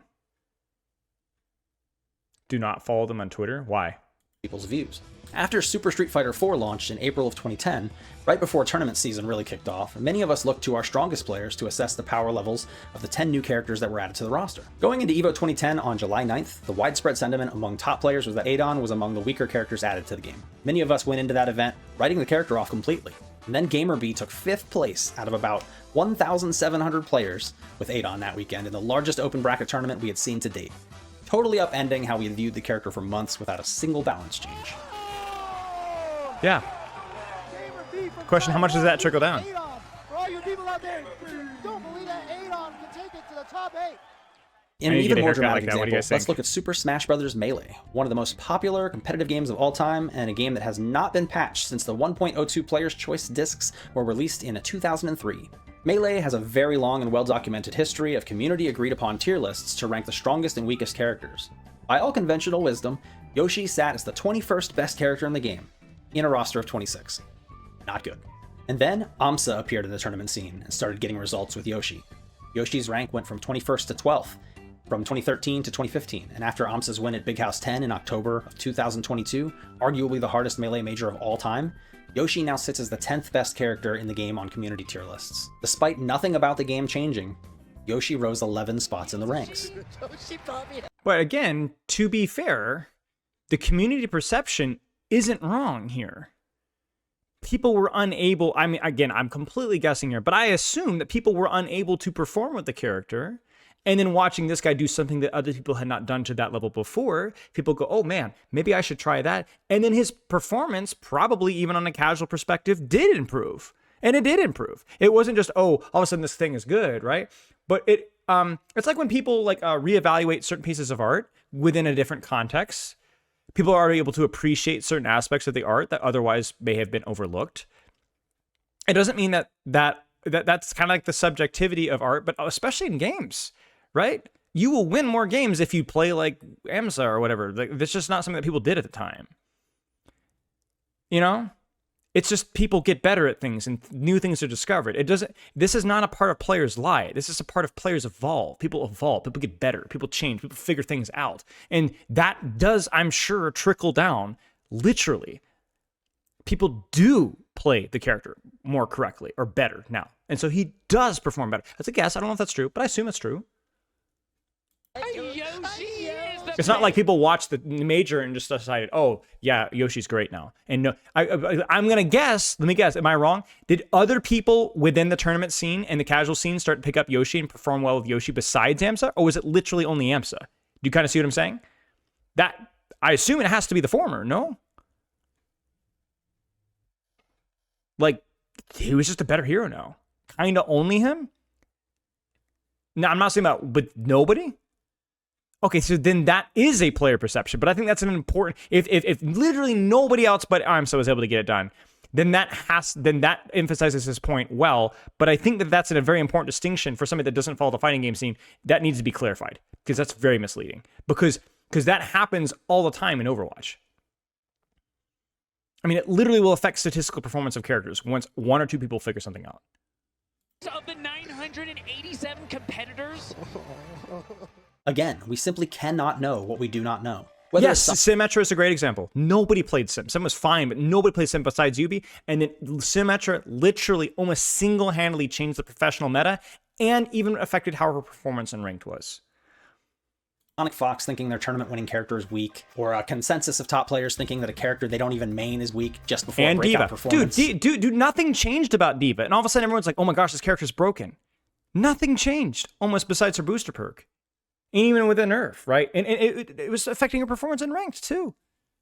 Or AMSA believing in their character's power despite ridiculous execution requirements and being the only one in the world who can do it. It just goes to show you how easily players and developer opinions can be swayed by tournament results and influencers. Yes, if AMSA's the only person, pressure campaigns. If AMSA's the only person in the world that can do it, then yes, that really shouldn't have much of an impact on how that hero is perceived. And if it does, that is a great explanation of how biases come into play. Arrive at your doorstep. It's incredibly hard, maybe impossible as a developer, to know what situation you're actually in and guess right. Is the character weak or strong? Without many years of evidence, it's a good anecdote. I just think it deserves more context. Be wrong other times, and it's a huge part of why tuning a competitive game is so difficult. And of course, when talking about our inability to know what we don't yet know and how that influences the way we think about our passions and the world, I need to remind you, dear viewer, of the Dunning-Kruger effect. We can be extremely confident that we know everything about the state of a game when we, in fact, are only seeing a small part of the big picture. Even the strongest players in the world who are regularly winning tournaments may only be aware of a tiny fraction of what's possible within a play space. And while balanced discussions and tier list theorizing can be incredibly fun, it is for these reasons that players make misleading and unreliable sources of guidance when deciding how to tune your game.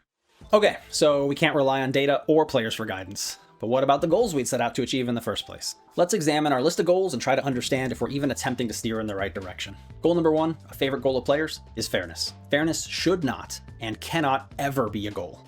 Why? Because no two players can ever universally agree on what is fair. It's an emotional metric that changes by the minute depending on who you ask, the results of their latest ranked match, what salty player showed up on their social media algorithm that day. It is simply not an achievable goal because game balance is mostly vibes.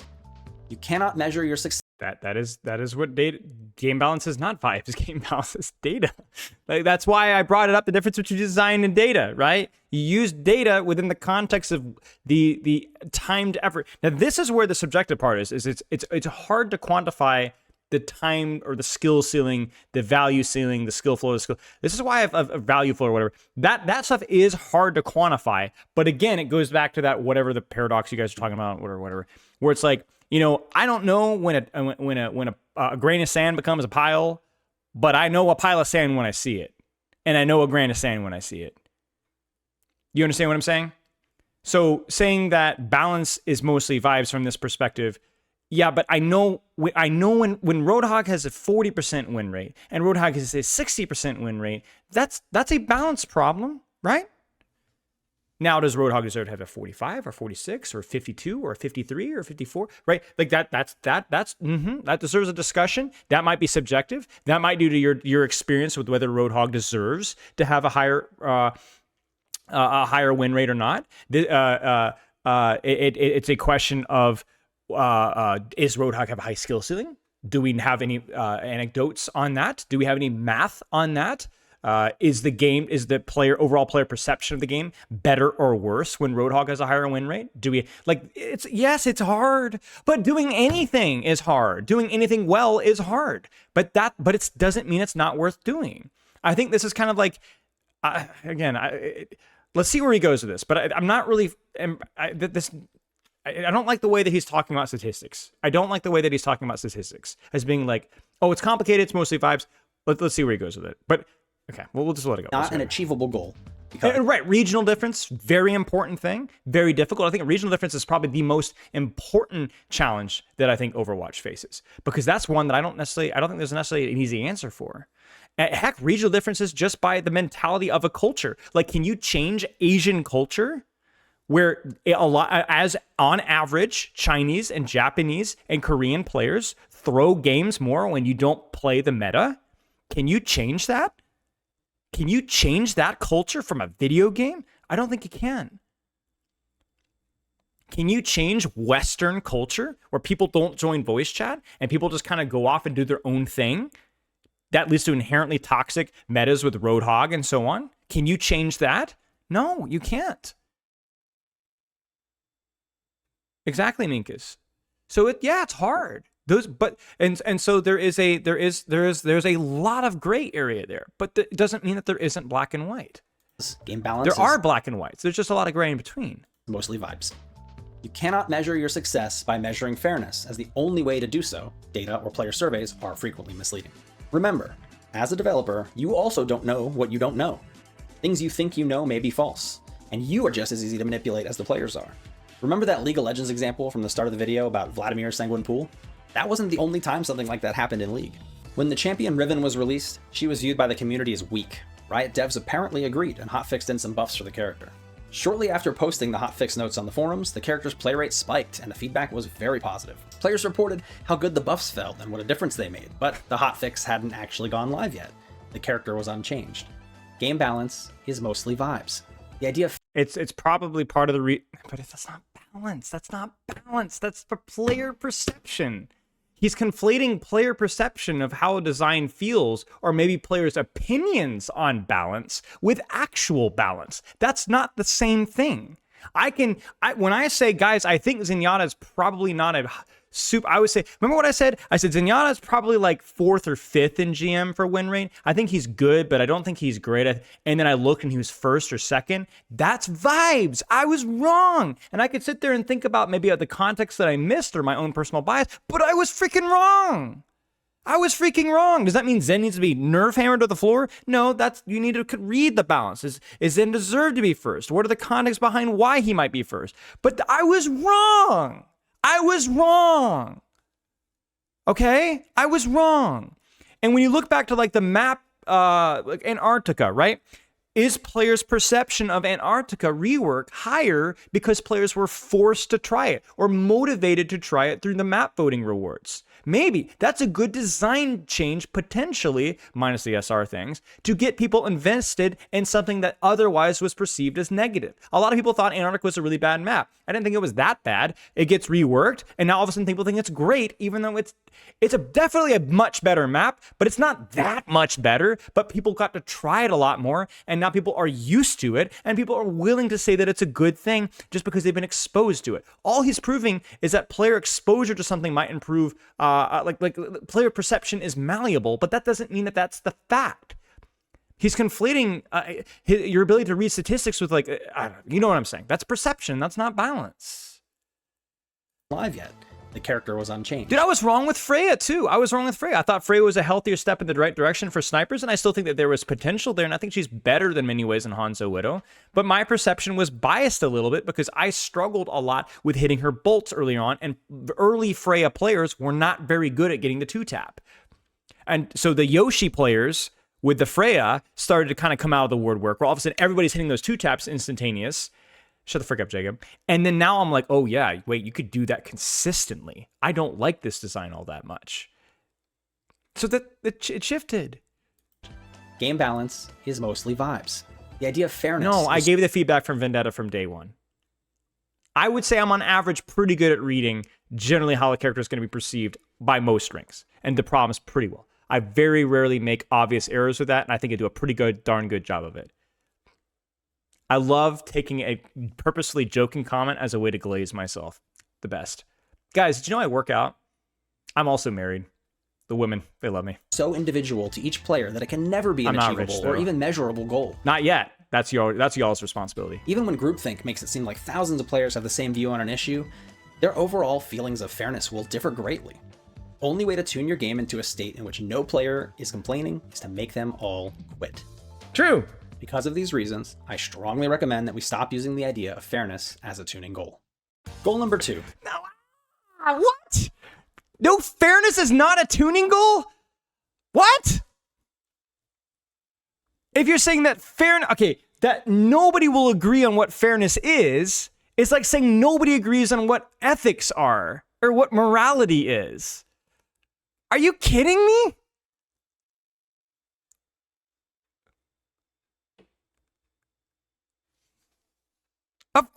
Yes, there's some difficult decisions here. No, that's such a nonsense statement. No. Let me somebody say it again. No player, all feelings of fairness will differ greatly. True. Only way to tune your game into a state in which no player is complaining is to make them all quit. Because of these reasons, I strongly recommend that we stop using the idea of fairness as a tuning goal. No. It's just a nonsense statement. I don't even think he believes it, or maybe he's just phrasing it weird. You should say that perfect fairness is unachievable, and we should aim to provide a fairness. I'm trying to think of the best way to put it. We want to make the game as fair as we could possibly do it from a data and a player perception metric. You know, like the thing about it is like, yes, people always complain, but there's going to be metas, whether they're balanced or not, where players feel that the meta is more fair and not fair. And it's your responsibility as a developer to go, gee, why does everyone think that this meta is fair, even though it's less balanced? Wait a second, actually, it is better. The numbers line up. So what about this is different? Is it just the new heroes? Is season 1 of Overwatch just like, is it the rank, like Gavin talked about this with the rank resets. Like maybe the rank resets aren't that bad. Maybe it's just the visibility of having the rank reset that kind of stresses people like me out. I don't know. I'm not immune from this, but that's such a nonsense statement. This is a nonsense statement. Of course players want fairness. Of course players want fairness. They just don't always know exactly what perfect fairness is, and they're not always perfect communicators of what perfect fairness is. They're just like the data. You gotta sift through it. Okay, anyway, does that make sense? Maybe I'm being like not as gracious with that interpretation, but it's compounding off of the context of the other things that he has said that I have disagreed with up to this point. I feel like being a nuanced guy, I feel like you aren't giving him nuance. He's not saying never to factor fairness ever. Again, listen to what's being said here. Because of these reasons, I strongly recommend that we stop using the idea of fairness as a tuning goal. Do you have any other way of interpreting that? I just think, I honestly think that my criticism here is that I just don't think that that was a very well thought out line. I don't think he believes that. Fairness, not as a tuning goal, is crazy. If we're dictating fairness based off of the amount of effort to output, the amount of how strong a character is versus how weak a character is, whatever metric you want to use for fairness, subjective, objective, I don't think that makes sense. You got to get what I'm saying?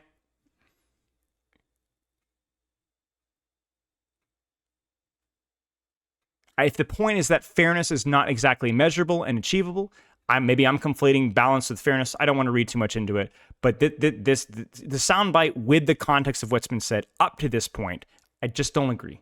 I don't agree. Goal number 2. A favorite goal of viewers is variety. But variety is not the result of mathematical balance or fairness. It's the result of enabling diverse player expression. Let me explain why. Each individual player has their own playstyle and their own... I think this is a good soundbite here. But variety is not the result of mathematical balance or fairness. It's the result of enabling diverse player expression.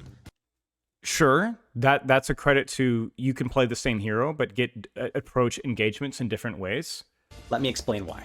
Each individual player has their own... Probably said fairness as the only tuning goal. Right, so let's be charitable here, okay? So I think the mindset is that fairness as the primary tuning goal certainly is not wise, and perfect fairness is also impossible because everyone's definition of what perfect fairness, just like perfect balance, is not perfect.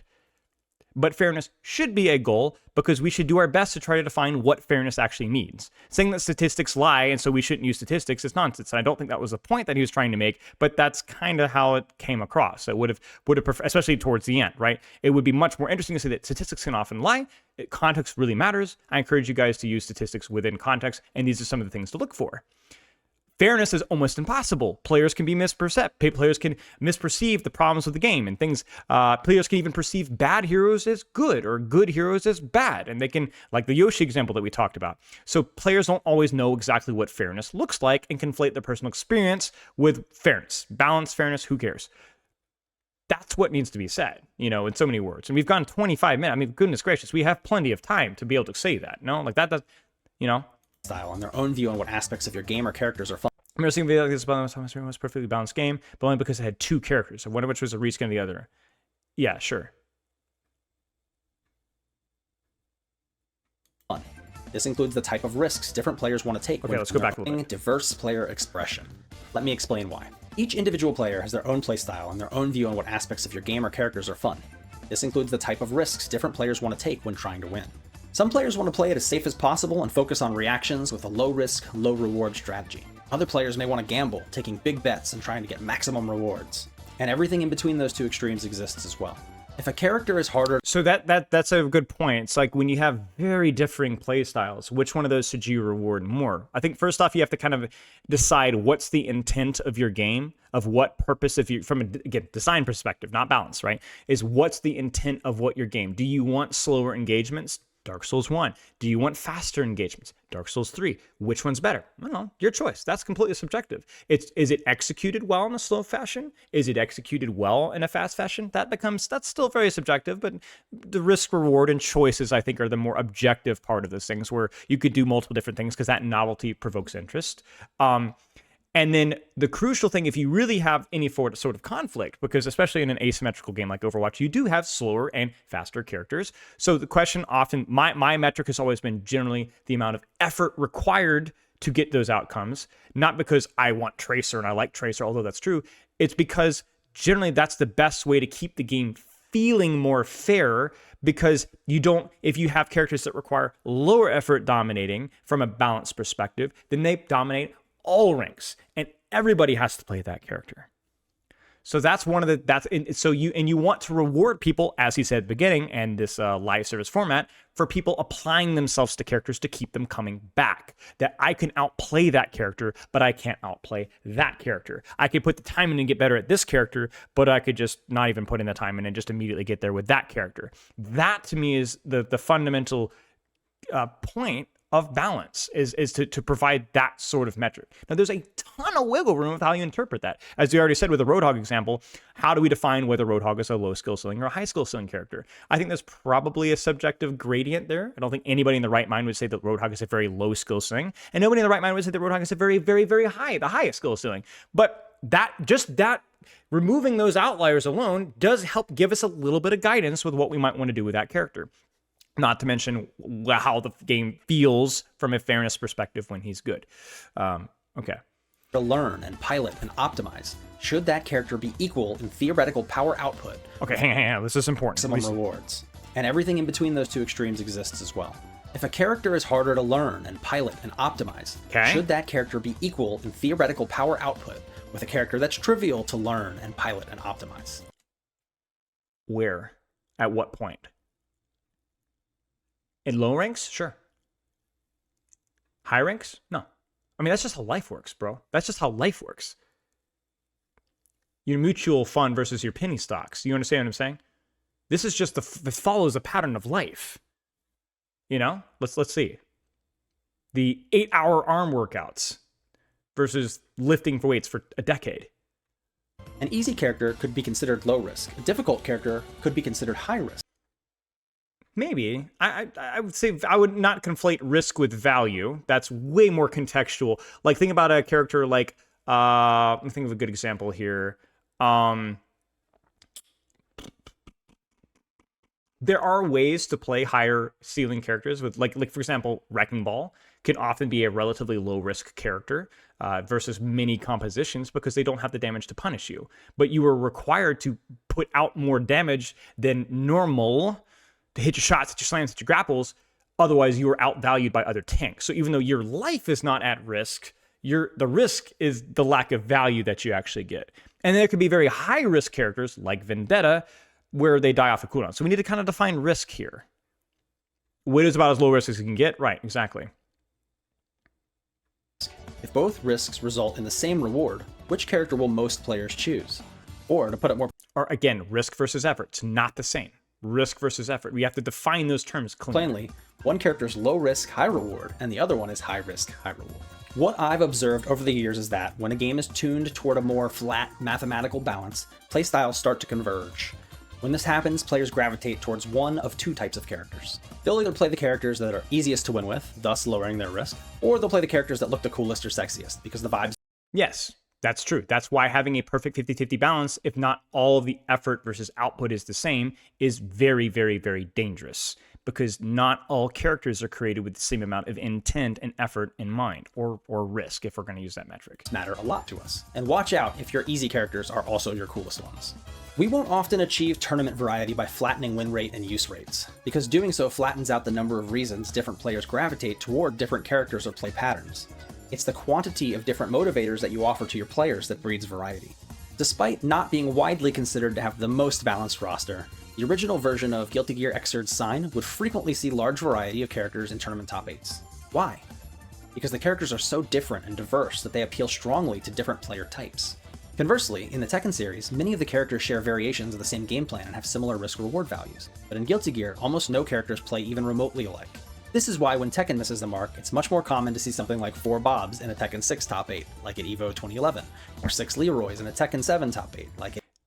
There's like the sociology behind it, behind where like player expression can be a driver of metas, as you said, especially in an individual game, but in a team game like Overwatch, there's a psychological aspect behind following the trend because you just got your teeth kicked in by X character. People identify in Overwatch at the competitive professional level less often with individual heroes. They're more competitors, and they're willing to shift their performance to match what is perceived as the meta. And that snowballs, because the more that you do that, the less that you define yourself within a specific set niche. You understand? So like if I'm the professional flex support player or the professional poke support player for the Florida Mayhem in 2018, maybe I am willing to brute force Ana and nothing but Ana until proven otherwise. But now that in with the world that we are now Now maybe I define myself as, well, I'm just going to play whatever's meta. And then what's meta? I don't know. That one team that's better than everybody else in scrims beat us with that comp, so let's try that. We saw that with Cat Bastion. We've seen this with Kiriko Lusu. We've seen this with the Pharah and the Dallas Dreamhack. Do people identify metas accurately? Not perfectly, no. No, a lot of it does tend to trickle down, and people are very quick to follow the trend. People are often very scared of making the wrong meta reads, even in pro play. Most innovation when in metas usually comes from teams that are almost professional or not great at professional. Usually you see one of two extremes. You either see actual meta innovation usually comes from teams that are so confident in their abilities that they're willing to try new things. And they're able to find success with those things because they're good at them. They're just good at the game. And then that forces everyone else to kind of play catch up. Or you see on the opposite extremes, the people that are still technically pro, but just aren't that good, so they don't really care about their performance. There's no ego on the line here. So they're willing to experiment and try, and they build their identity through that creativity expression. And then all of a sudden, they start punching up because those strategies might actually be good. This has happened many times. Goats meta, Double Shield, Orisa Diva.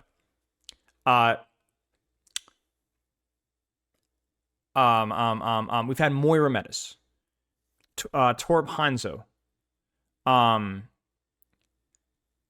trying to think here. There's even stuff all the way back into Overwatch 2. Team Avoided comp, Pharmacy Lucio Diva. Ball as a hero, Symmetra to a lesser extent. All of these were really not top tier teams. They just evolved. So, and you even have individual players dictating metas where they are just kind of ranked players, or they're just really good at this X hero, and then all of a sudden people go, oh man, this character is a problem, you know? Evo Japan in 2020. If the Guilty Gear developers worked hard to flatten the game using data, they'd end up destroying many players' favorite playstyles, and the result would almost certainly be a game with less flattening unless your game is quote unquote perfectly, everything has the same skill ceiling, the same skill floor. How on earth could you even quantify that? It's basically impossible for that to happen, and is not, I agree, it is not desirable for viewers. And as we we've did, already in talked fact, about end up earlier seeing this in motion at the launch of Guilty Gear Strive, which had top 8s dominated by many appearances of Soul Bad Guy, a character boasting the trifecta of easy to use, powerful, and super cool. Because at launch, Strive was more simple, and many of the characters felt more samey than in past iterations of the franchise. Players gravitated towards this very easy and powerful game, but this looks down the line awful. As new mechanics and extremely unique characters were added to the roster, tournament variety improved a great deal. As a goal, variety is an admirable and understandable one. It's actually measurable with telemetry or by looking at tournament results. And if you aren't hitting a good level of variety, your player base will absolutely let you know. But unfortunately, I believe that you'll have a much harder time achieving variety. Remember, the variety, as he mentioned earlier, can come from the depth of the characters being played, not just the variety of the characters being played. And ironically, the depth of the characters being played being stronger encourages variety in lower ranks because you're rewarded for different approaches to the same systems. You can play those difficult systems very well, or you can play the easy systems and just get free value. Your choice. Nothing compresses variety more than an imbalanced state, where low, easy effort characters overperform, such removing, as he said, any emphasis to try anything else. Variety by making it your end goal. Variety is a symptom of a healthy game ecosystem, not the result of a mathematically balanced game. True. Variety is another enemy. True, but also you can plant the seeds for an ecosystem. Right? And I'm curious to see where he goes with that, because there are mathematical, that character, Vendetta, let me give you guys an example. Nerfing Vendetta's win rate by nerfing Vendetta created a more healthy DPS ecosystem.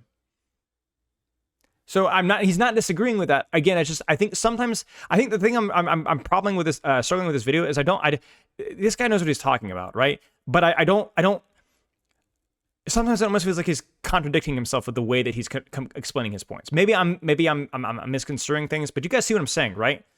Like this again, I want you guys to listen here. Aren't hitting a good level of variety, your player base will absolutely let you know.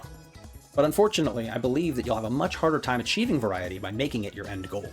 Variety is a symptom of a healthy game ecosystem, not the result of a mathematically balanced game. But what does that mean? Well, how do you create an ecosystem? Variety has another enemy, optimization of play patterns, which I'm going to talk more about later. And finally, the third goal that we skipped over at the beginning, the only real and true goal worth pursuing with game tuning efforts, player retention. Retention is all about making your existing players. Is it better to balance upwards or downwards? Neither. Players want to play more. If you balance for only the high ranks and you ignore outliers in lower ranks, you lose the variety and enjoyment and ability to replay the game for the vast majority of your player base. If you focus only on the lower ranks, then you reduce the amount of interest and investment in people that want to replay your game over and over and over again. But the solutions are not conflicting. A great example of this, as we've talked about many times, is Sierra, a character that is really bad in higher ranks, but really, really oppressive in lower ranks. A character that doesn't have a functional skill ceiling, but has a ridiculously oppressive value floor. This makes it frustrating for players in bronze and silver to play versus Sierra, and makes it frustrating for people that want to play Sierra in higher ranks. So the value shift of how the character needs to perform is less away from things that are easily able to abuse, and more towards performing higher skill maneuvers that allow you to outplay and win duels and outthink and outstrategize the opponent. Would that result in shifting her balance? Yes. But we'd shift her balance by addressing the design and not just by reducing or buffing numbers strictly. Or at a bare minimum, preventing them from doing well, playing. mate. Fairness is a cute idea. Variety is nice to have if you can get it. But if players aren't playing, there isn't any point to anything you might change in your game. We tune the game and engage with players so that they'll continue playing. That is the goal. We already discussed why players quit, and among the reasons within our control are that they get too frustrated or the gameplay stops being thoughtful and engaging. So if the game still feels fun and fresh, realist, we talked about this a little bit earlier, but I think that can be a little bit of a short-sighted goal. A gun feeling fun and fresh, fame and fresh. A game feeling fun and fresh, if it can only be propped up off of the legs of novelty.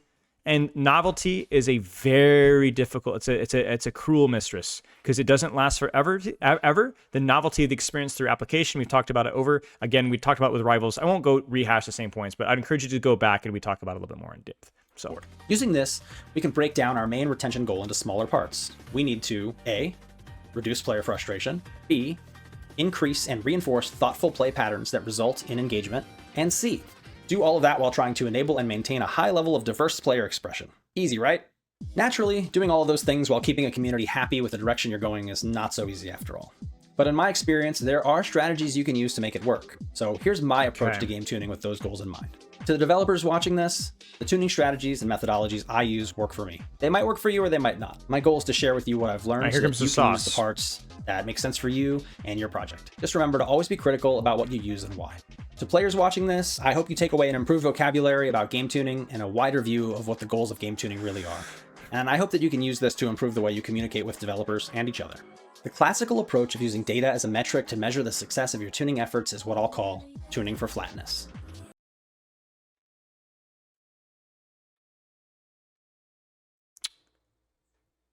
Okay. Tuning for flatness is not necessarily a bad thing for certain situations, if you've evaluated that players' friction is directly correlated with that lack of flatness. Case in point has been players' disengagement with the Overwatch competitive system as a result of Vendetta wildly overperforming. Part of it was due to her strength as a character. Part of it was due to her design. But it is, I feel, probably, almost certainly, objectively true, by flattening the DPS curve, people's enjoyment of the game improved. That is not a one-size-fits-all approach, as we've hammered over and over and over again. So let's see the elaboration here. Wherein you try to achieve fairness and variety by normalizing telemetry and survey data. But when tuning, you need to approach the problem less like a banker balancing the books, and more like a beekeeper making sure that the hive is healthy and thriving. Imagine that you're responsible for balancing the environment of Earth, and you get a data report and discover that there are 20 quadrillion ants on the planet, but only 3 trillion trees. If you believe this is an imbalance, you aren't in the right mindset to tune a competitive game. A version of Earth with 20 quadrillion trees would have no space at all for anyone to exist. A version with only 3 trillion ants is going to cause serious ecological disasters as the food chain collapses. Good game tuning has a lot more in common with musical composition than it does hard science. It requires harmonious choices, purposeful and intentful imbalance of volume and frequency and tempo to achieve the desired emotional effect. What works Tempo in mentioned. one song won't necessarily work in another, which means one game's right answers might be totally wrong for another. All aspects of your game need to harmonize and come together to be stronger than the sum of all of its parts. I call this tuning for harmony. When tuning a game, you're the conductor. Your job is to lead players emotionally where you'd like them to go, not follow the player's whims or manipulate telemetry numbers. A game that is tuned for harmony is trying to achieve retention by creating a game state in which the highest number of players can each have their own unique brand of fun, express themselves, and stay engaged. This is a harmonious environment where joy and passion can thrive. Any imbalance that you put into place with intent is, based on your vision for the game, there to make it more interesting and exciting. It isn't an accident. Mathematical imbalance in your telemetry is not seen as a problem under this lens. It could be a symptom of a problem sometimes, but it could just as well be that the imbalance actually makes the whole stronger. How will you know the difference? Well, in order to tune for harmony, you're going to... Okay, so like that was all just, fluff talk and setting it all up and more philosophical, which I'm not going to be critical of because that's fine. He's kind of describing his philosophy, and then he's going to go for half an hour and actually talk about it. So that I'm looking forward to reading that. We probably should stop here. I want to finish this on Saturday, so we'll go into his picture about how to actually do this. Yeah, we will get into this Saturday. Good video so far. He's done an excellent job structuring his points. I've strongly disagreed with some of his points, or at least the way that he's communicated those points.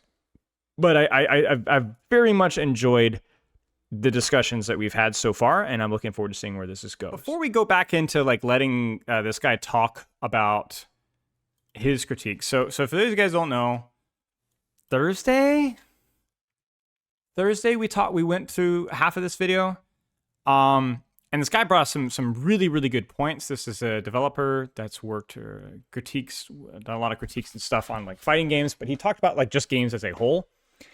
And I want to kind of take this pausing point, and I'll probably add this like once we post this, like edit it up. I want to provide the disclaimer that the reason why I was very harsh, I don't think I was mean, but very harsh, was that this developer is talking about games as a whole, statistics as a whole, player perception and balance and fairness as a whole, not just within fighting games. And I had some feedback here. In fact, I actually took some notes from another game dev in my Discord, and he had provided some criticism of my criticisms, and he was like, well, from a fighting game perspective, fairness can be almost impossible because of matchups and macro and all that kind of stuff. So it's just basically impossible to kind of manage those things. And it's a good point. Like, obviously, if you think about it from a perspective of like, how do you judge hero strength if everything's a 1v1 game? Because then the heroes that have better matchups are just going to win more, but like then they might have really bad matchups. And then I don't know how it exactly works in terms of a drafting system and who plays what, but like pick rate, ban rate definitely has probably a higher correlation with win rates in a 1v1 game for sure. But speaking broadly, this did, I think that along with a lot of his other points need to be elaborated on more in depth. A good example of this is the pro scene in Age of Empires 2. Where certain civilizations in Age of Empires 2 can actually can perceive to be very, very, very good, even though they're like B tier or A tier civilizations. They're not even the top, because all the top tier civs just get permanently banned.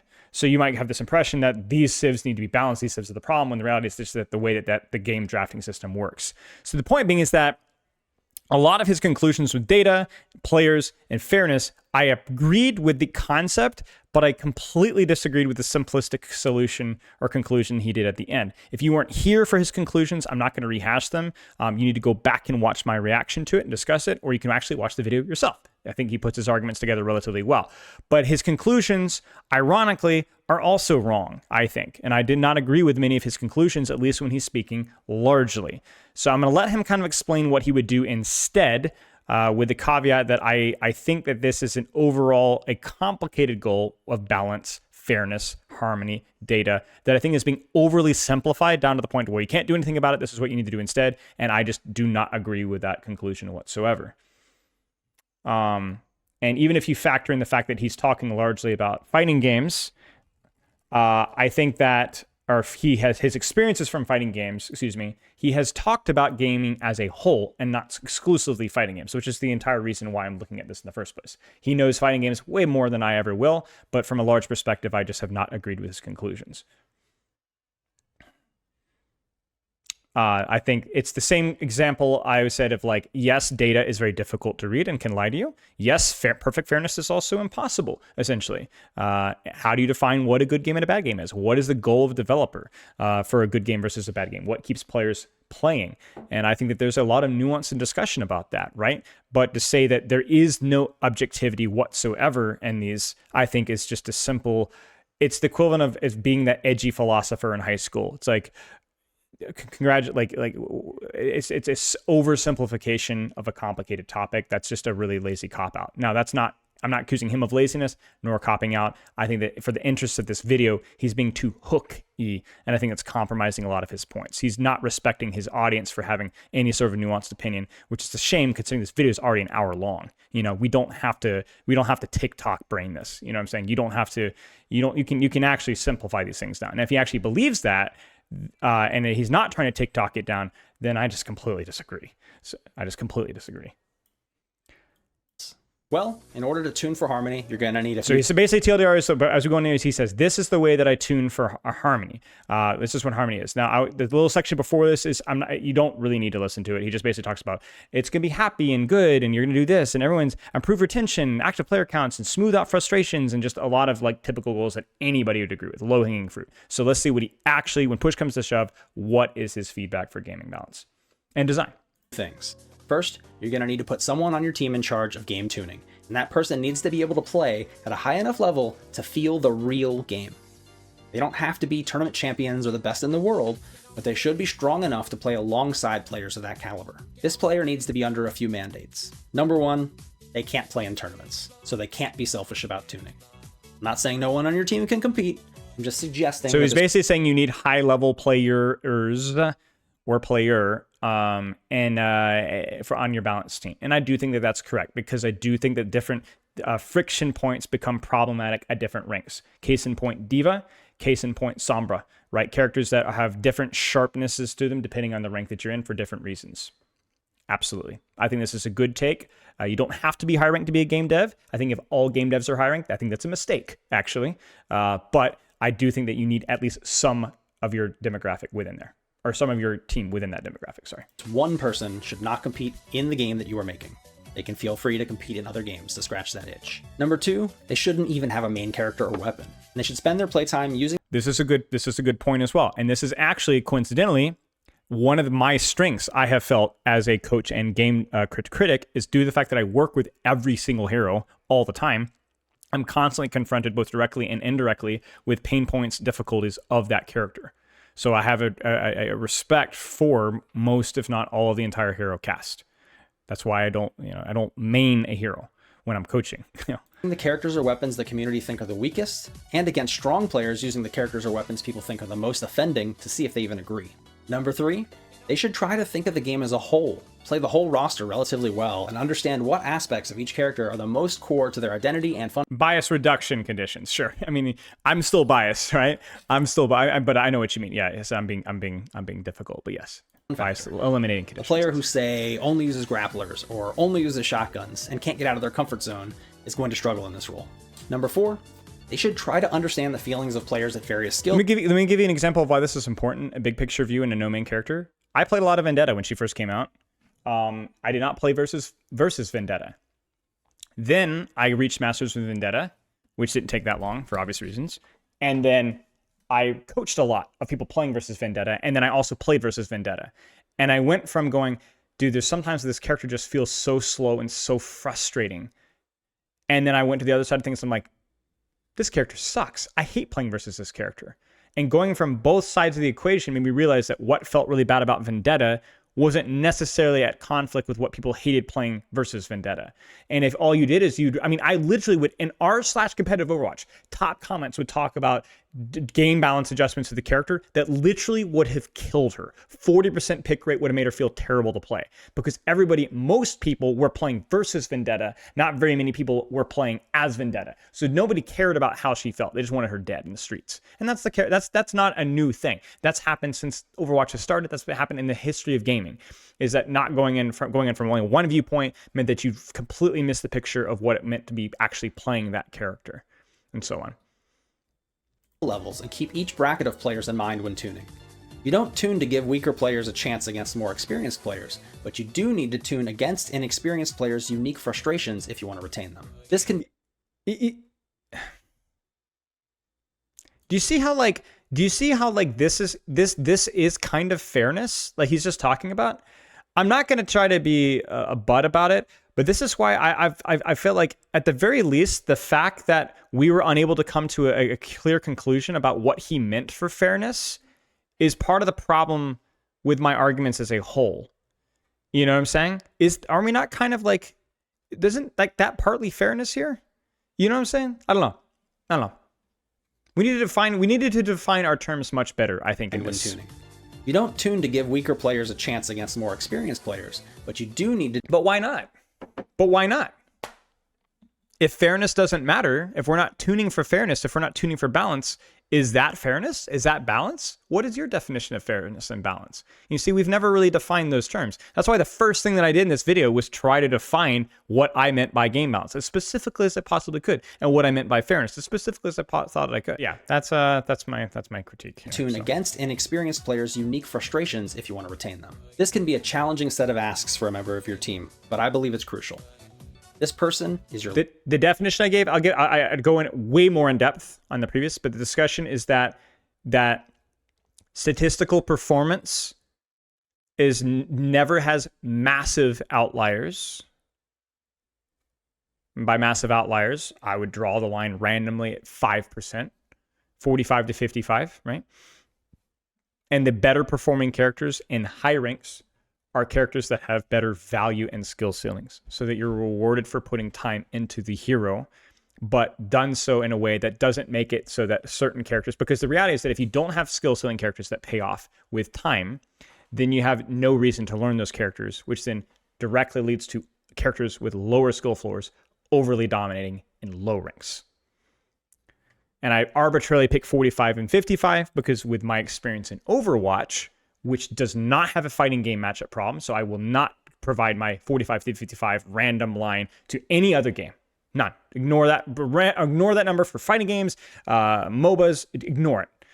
But for Overwatch, I have always felt, without looking at the statistics, before I look at the statistics, which I'll actively avoid, I have always felt the impact of characters when they're in the 56, 57, 58, 59, and 60 win rate percentage as oppressive. And you can feel how obnoxiously powerful those characters feel, and even as they approach that borderline. And I've always felt the opposite's true. When characters that are below 45%, they just feel unbelievably, egregiously bad, even given the context that stats do lie, and that there is a lot of reasons why characters can be overly or underperforming. But just globally, if that is the case, usually something stinks most of the time. So would you make that a hard rule? No, of course not. Absolutely. That completely boils down or narrows down the context behind the data itself. How do you define high skill ceiling? Who is a higher skill ceiling? Tracer or Ball? Winston or Genji? We can talk about that for 6 years, but we're not going to have a conversation about Tracer versus Moira. Or we're not going to have a conversation about something like Reaper versus, even Sojourn, right? That's not even a conversation. And if you're unable to understand that, then you either have a bias or you're engaging in bad faith. And so that to me is like, if we can agree on those terms, then we can have a nuanced and educated conversation about how balance needs to be handled. And I agree, not every hero should be 50%. And my feedback has always been from a design perspective. I like when we can redesign heroes so that their balance is allowed to be better. Moira's not allowed to have a 49, 50% win rate in GM. I'm sorry. Without the context of swapping, of course, and when and where she's picked and played. But I would like it if we could redesign aspects of Moira so that she is allowed to have a better balanced state. And that would make her a more fair hero. That's my take. But yeah, that didn't fit inside 2 sentences. So it's going to take a bit of an attention span and effort to actually apply those things. And that's why it hasn't happened. That's why, at least not in large chunks in Overwatch. It's happened, I think, more along with my opinion over time, especially compared to Overwatch 1. But that takes a lot of effort and a lot of development time. And that's why it can be a little bit idealistic to have my opinion. And I understand that. A challenging set of asks for a member of your team, but I believe it's crucial. This person is your lantern in a dark cave. Without them, you'll be lost, and you'll spend most of your time guessing your way back to the light.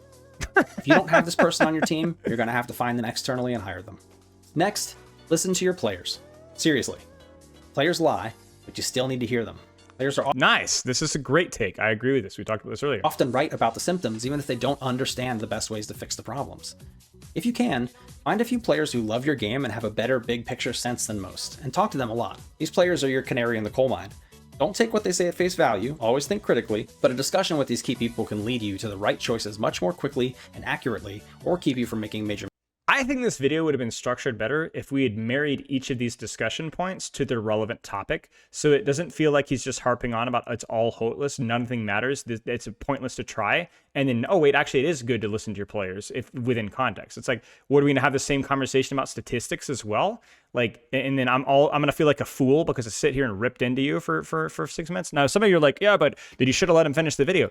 But he's concluding points and moving on, and I'm like, wait, no, you're wrong. So yeah, you have this responsibility, I think, to communicate these things, Mistakes. On KI, of the hundreds of players I spoke to, I trusted exactly 2 to give me the kind of feedback that helped me validate or make tuning decisions, and maybe 10 more to give me thoughts that were helpful. I learned who was who by chatting with the players a lot and being observant. Even with their help, we didn't make the right choice 100% of the time, and you won't either. But you should try to find your key players and make your success rate stronger. As you get information from telemetry and player sentiment reports, filter it and test against it rigorously. It's critical that you do not knee-jerk react to the things you hear, and it can be extremely difficult not to. This is good leadership influencer principle. Groupthink pressure campaigns arrive at your doorstep. Because opinions snowball, especially from bigger influencers. Those opinions are not always wrong, but opinions do hold more weight when they develop early momentum. And you need to recognize, is this the new hot topic of the month? Does it mean it's wrong? No. But does this need immediate action? Now, I say this, he says this, but he literally just talked about how players, sometimes you need to cave to player opinion to sway people's opinion about how they enjoy the game. He literally talks about them nominally making a change about a problematic character, swayed people's opinion of the state of the game, even though those changes didn't go into place. And yet here he's talking about how you need to be very careful about following player opinion. Again, he's right on both points. He's right saying that sometimes caving to player opinion just to make a nominal change can kind of make people feel like they're heard and listened to and can change their perception. But that needed to immediately been followed with, hey, you do need to keep in mind, though, that there's a balance between doing that and just caving into whatever the popular consensus is, even when that consensus is wrong. This needed to be married to a previous point because that gives important context to this point that other people might not be able to put together here. Again, like this is desperate context that was needed earlier. Filter it and test against it rigorously. It's but what's the testing? Yeah, never mind. Critical that you do not knee-jerk react to the things you hear, and it can be extremely difficult not to when influencer groupthink pressure campaigns arrive at your doorstep. You need to deploy changes quickly enough to minimize frustration, but you need to be measured enough to know when a problem is being overblown or a solution that works for your game has not yet been found. As an example, in Killer Instinct and Rumbleverse, I found that an average of 3 to 4 weeks worked for non-catastrophic issues based on those games' audiences and goals. For catastrophic issues, every day counts, and you need to get those fixes out in 2 to 3 days if Malga possible, Season 8. while communicating often with the community. In most phases of game dev, there's a mountain of work to do and not enough time to do it all. So how do you prioritize your work and attention? During development, before you even have players, you need to spend time and energy on features that will let you deploy quick game tuning changes without full and expensive title updates. These hotfix systems could literally save your game's life. Once your game is out, stay alert for mega frustrators. AKA just nothing that requires re-downloading a patch, just turn the number. Things in the game that are so far out of bounds that players won't tolerate them until your next major patch. Right. Roadhog having an above 48% win rate. Low skill floor characters dominating in GM meta. Yes, 100%. Inexcusable. Because even if the GM meta is irrelevant for most players. The GM players are the most vocal, and they're the ones that can have a trickle-down opinion into the lower ranks. This has been proven over and over and over and over again. Yeah, Reaper, I think, is a mega frustrator. Well, okay, I wouldn't say mega frustrator, but major frustrator, sure. Use your hotfix system and nuke these from orbit. There's a lot of competition for players' attention, so don't give them an excuse to quit and play something else. Early on in Rumbleverse, players discovered a bug when double bouncing using a stop sign weapon that allowed them to safely drop a city block-sized instant kill damage zone with 0 counterplay. Our next patch was 5 weeks away, and our user base would have shrunk to near nothing in mere days if we had been unable to fix this issue. Thanks to our hotfix system, we were able to get a fix deployed to players in a few days instead of the 5 weeks it would have taken if we had to wait for our next major patch, ensuring that most of the frustrated players retained. Nailing this built trust between us and the players, so that if something like that ever happened again, they'd help calm each other down, knowing that we'd likely fix it quickly. There are, of course, it works like that. I mean, I've developed more faith in the developers. It felt weird to say that, develop faith in the developers through their willingness to change things. You know, so common mistakes to avoid when tuning. You should avoid focusing on individual character versus character or team comp versus team comp matchup tuning. I think this is largely true even in the team game of Overwatch. I think maybe even more important in Overwatch, given the fact that those matchups don't necessarily define their experience.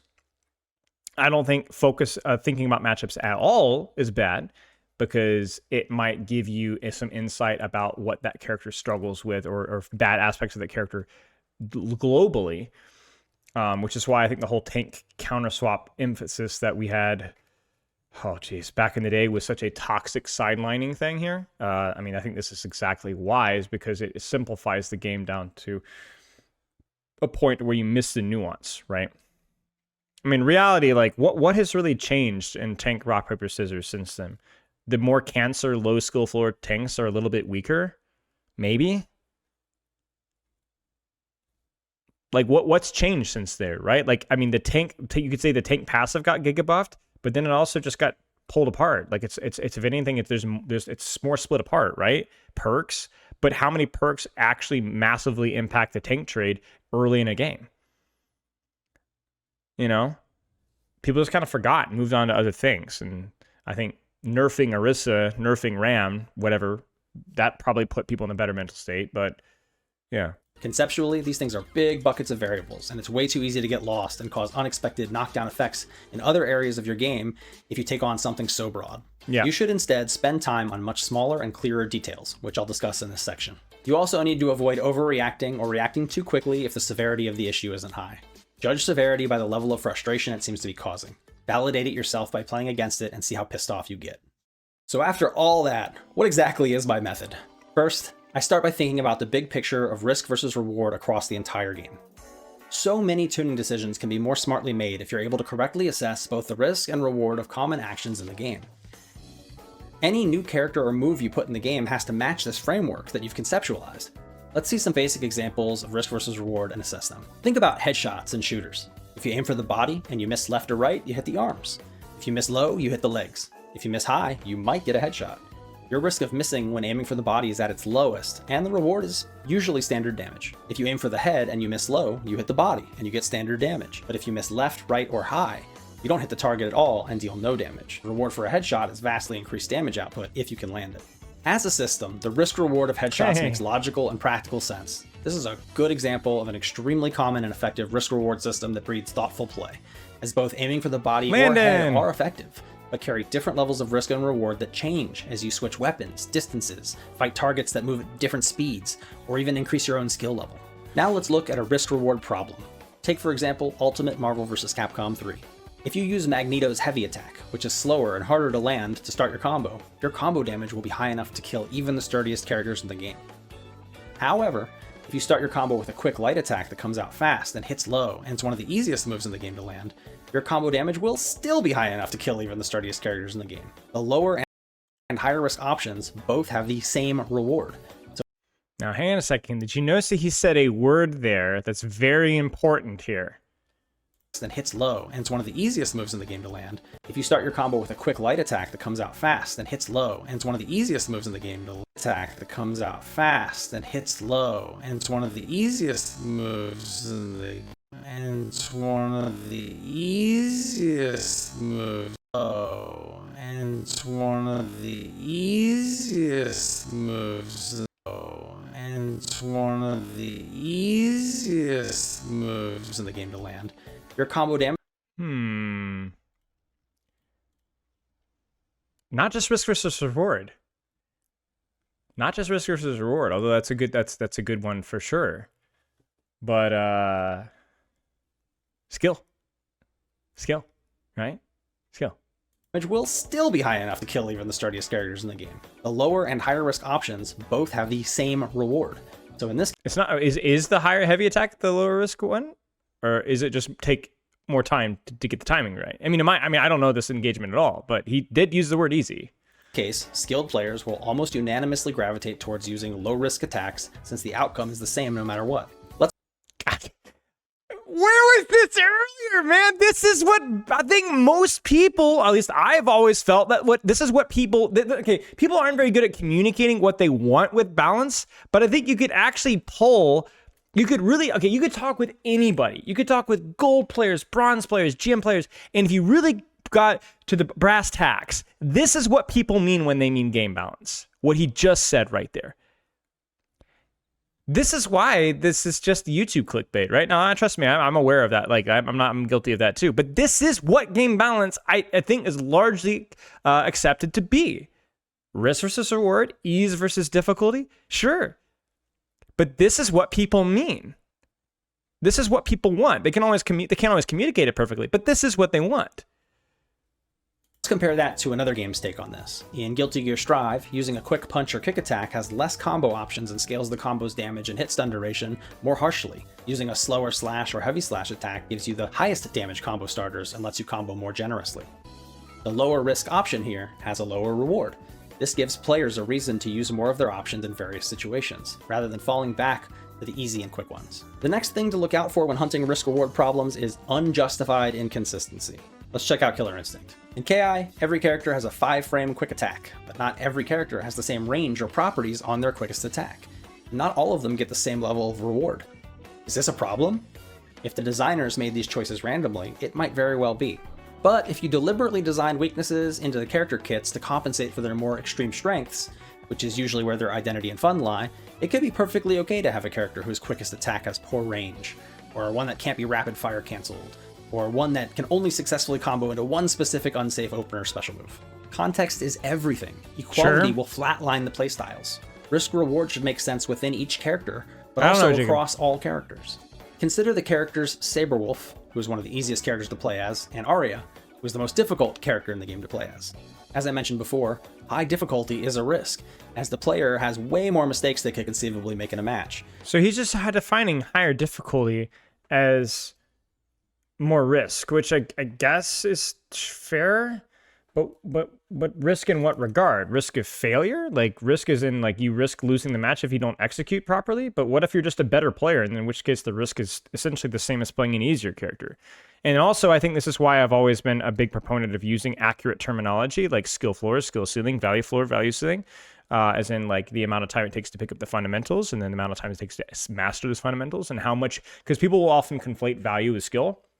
A character like Tracer has an objectively high skill floor and skill ceiling, but you could get away oftentimes with not even utilizing aspects of character's high skill kit because she was so brokenly overtuned at times. And that's been the case for many characters, but that's a balance problem, not a design problem. So like this is why you have to be super precise with your terminology, super precise. He's saying difficulty is the risk. Well, that's my point though, right? That's my point. And this is why, but this is what people mean when they talk about balance. Most people. And I'm not so sure that risk is in of itself difficulty, because here, let me give you an example. Is a high risk, high reward character difficult? Think about it. Is a high risk, high reward character difficult? Not inherently, no. Absolutely not. How much effort or skill does it take to execute that risk? Is it hard for me to go buy a gambling ticket? No, of course not. High risk, low reward is to get the same outcome, sure. But like high risk, high reward isn't. High risk, low reward maybe is. But is that a balance issue or a design issue? Do you see, again, we're getting, so we got a hog one trick in the chat right here, I assume. And that's a great example of a high risk, high reward character. You get a lot of value if you land the difficult to land cooldown, and you get a very little else to provide skill with if you don't. There's not. So is Hog an extremely difficult character to play? Well, no. Is Hog a very, very easy hero to play? Well, no. But a lot of the difficulty with Hog isn't really to do with whether he's high risk, high reward necessarily. It's the other aspects of his kit lacking nuance and whether they're low risk or low reward. Do you understand why that distinction is so important? Why it's so important? Like, you could argue that Wrecking Ball sometimes can be a relatively low risk hero until the matchup's hard. But does that mean that he's easy to play? No, you have to make a lot of good choices to provide good value. So it's very important to be precise with your terminology. Risk is different from skill.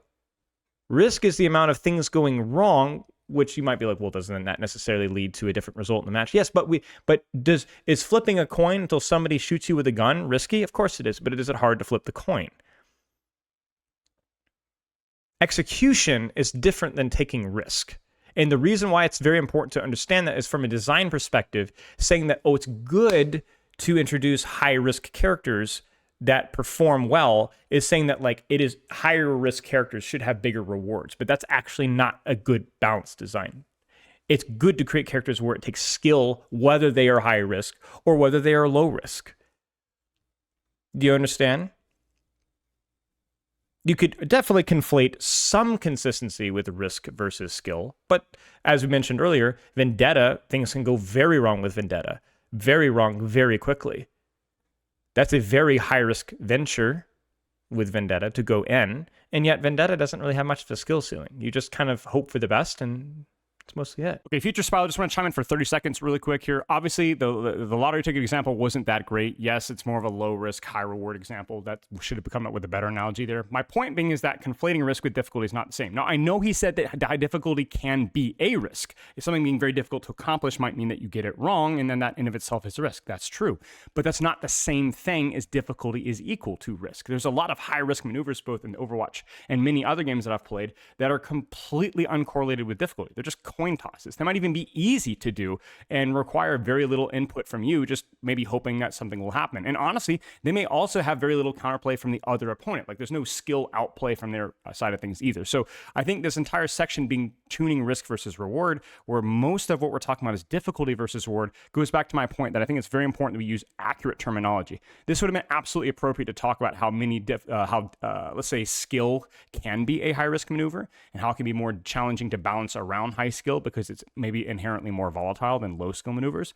But that doesn't necessarily mean that they're the same thing, and I think it is to his detriment of his point as a whole. Anyway, I kind of elaborate on it more here and enjoy the video.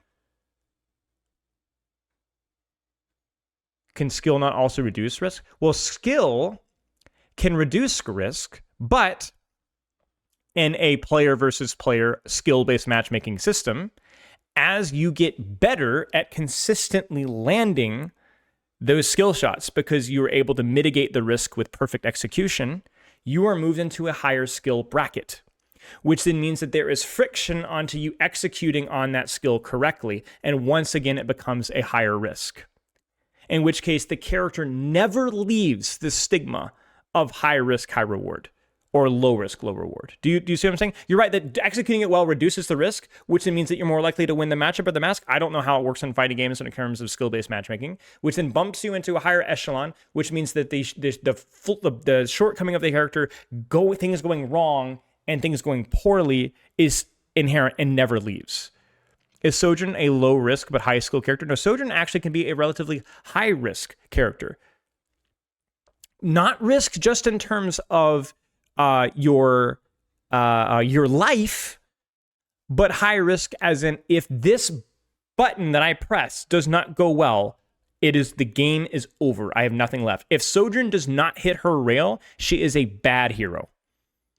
So there's no risk to her life, but there is risk to her value. What we're essentially defining with risk versus reward is characters that have a large portion of their output focusing on executing a specific task perfectly. Otherwise, it just doesn't work.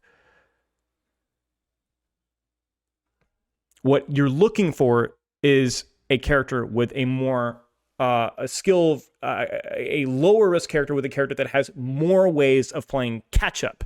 So, I missed the skill shot, but I position myself well, and I have another cooldown or another aspect of my kit that can continue to provide value. It's a difficult definition, and I'm not saying his definition is wrong by any means. I think he could be more precise with it, or broader, one or the other. Either more broad in the more general terms, or being more precise with what he actually means by risk. For me, this is important because it doesn't mean that all high skill characters need to be designed as high risk, high reward, either from their life perspective or from their value. It means that there could be other things that you can invest in here, because saying it's risky to be skillful is just, it's a strange way of defining things, and I don't think it's particularly accurate. I have an interesting question. Does inconsistency mitigate risk? Is Mei less risky since she is sustain, and the sustain is consistent, or more risky because she has a lot of spikes and consistent value? Great question. I don't think there's an easy answer to that one. I would define Mei as a relatively consistent hero for the most part, because Mei, while relatively medium to higher skill at the highest level, has a lot of ways of providing value, that all of them require high effort and high skill. You could fail every single skills check if you're not good enough. But if you misplace a wall, that doesn't mean your life is over. You can still hit a skill shot. You miss your shots, doesn't mean your life is over. You can still position yourself well. You didn't position yourself well, doesn't mean your life is over. You could still time your ice block correctly, react to enemy cooldowns, and try to play to hold your space longer.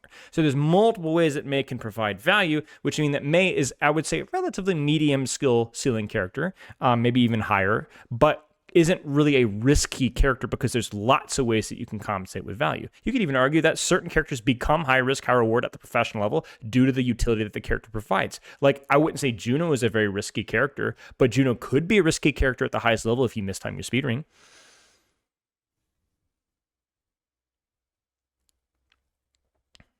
It's a complicated discussion. I would have preferred a little bit more thought.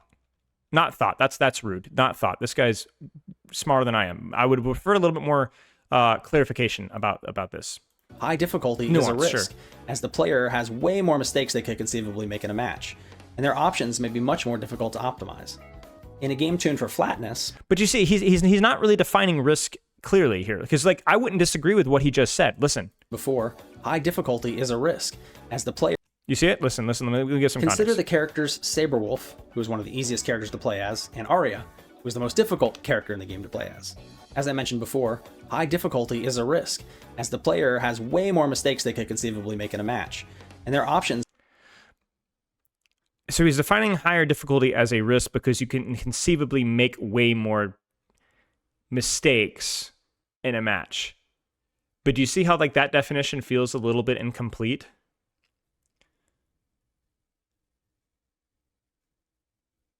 Like, what if, like, think about it from a perspective, again, from Overwatch, right? Some of the easier characters, you make a mistake, you die.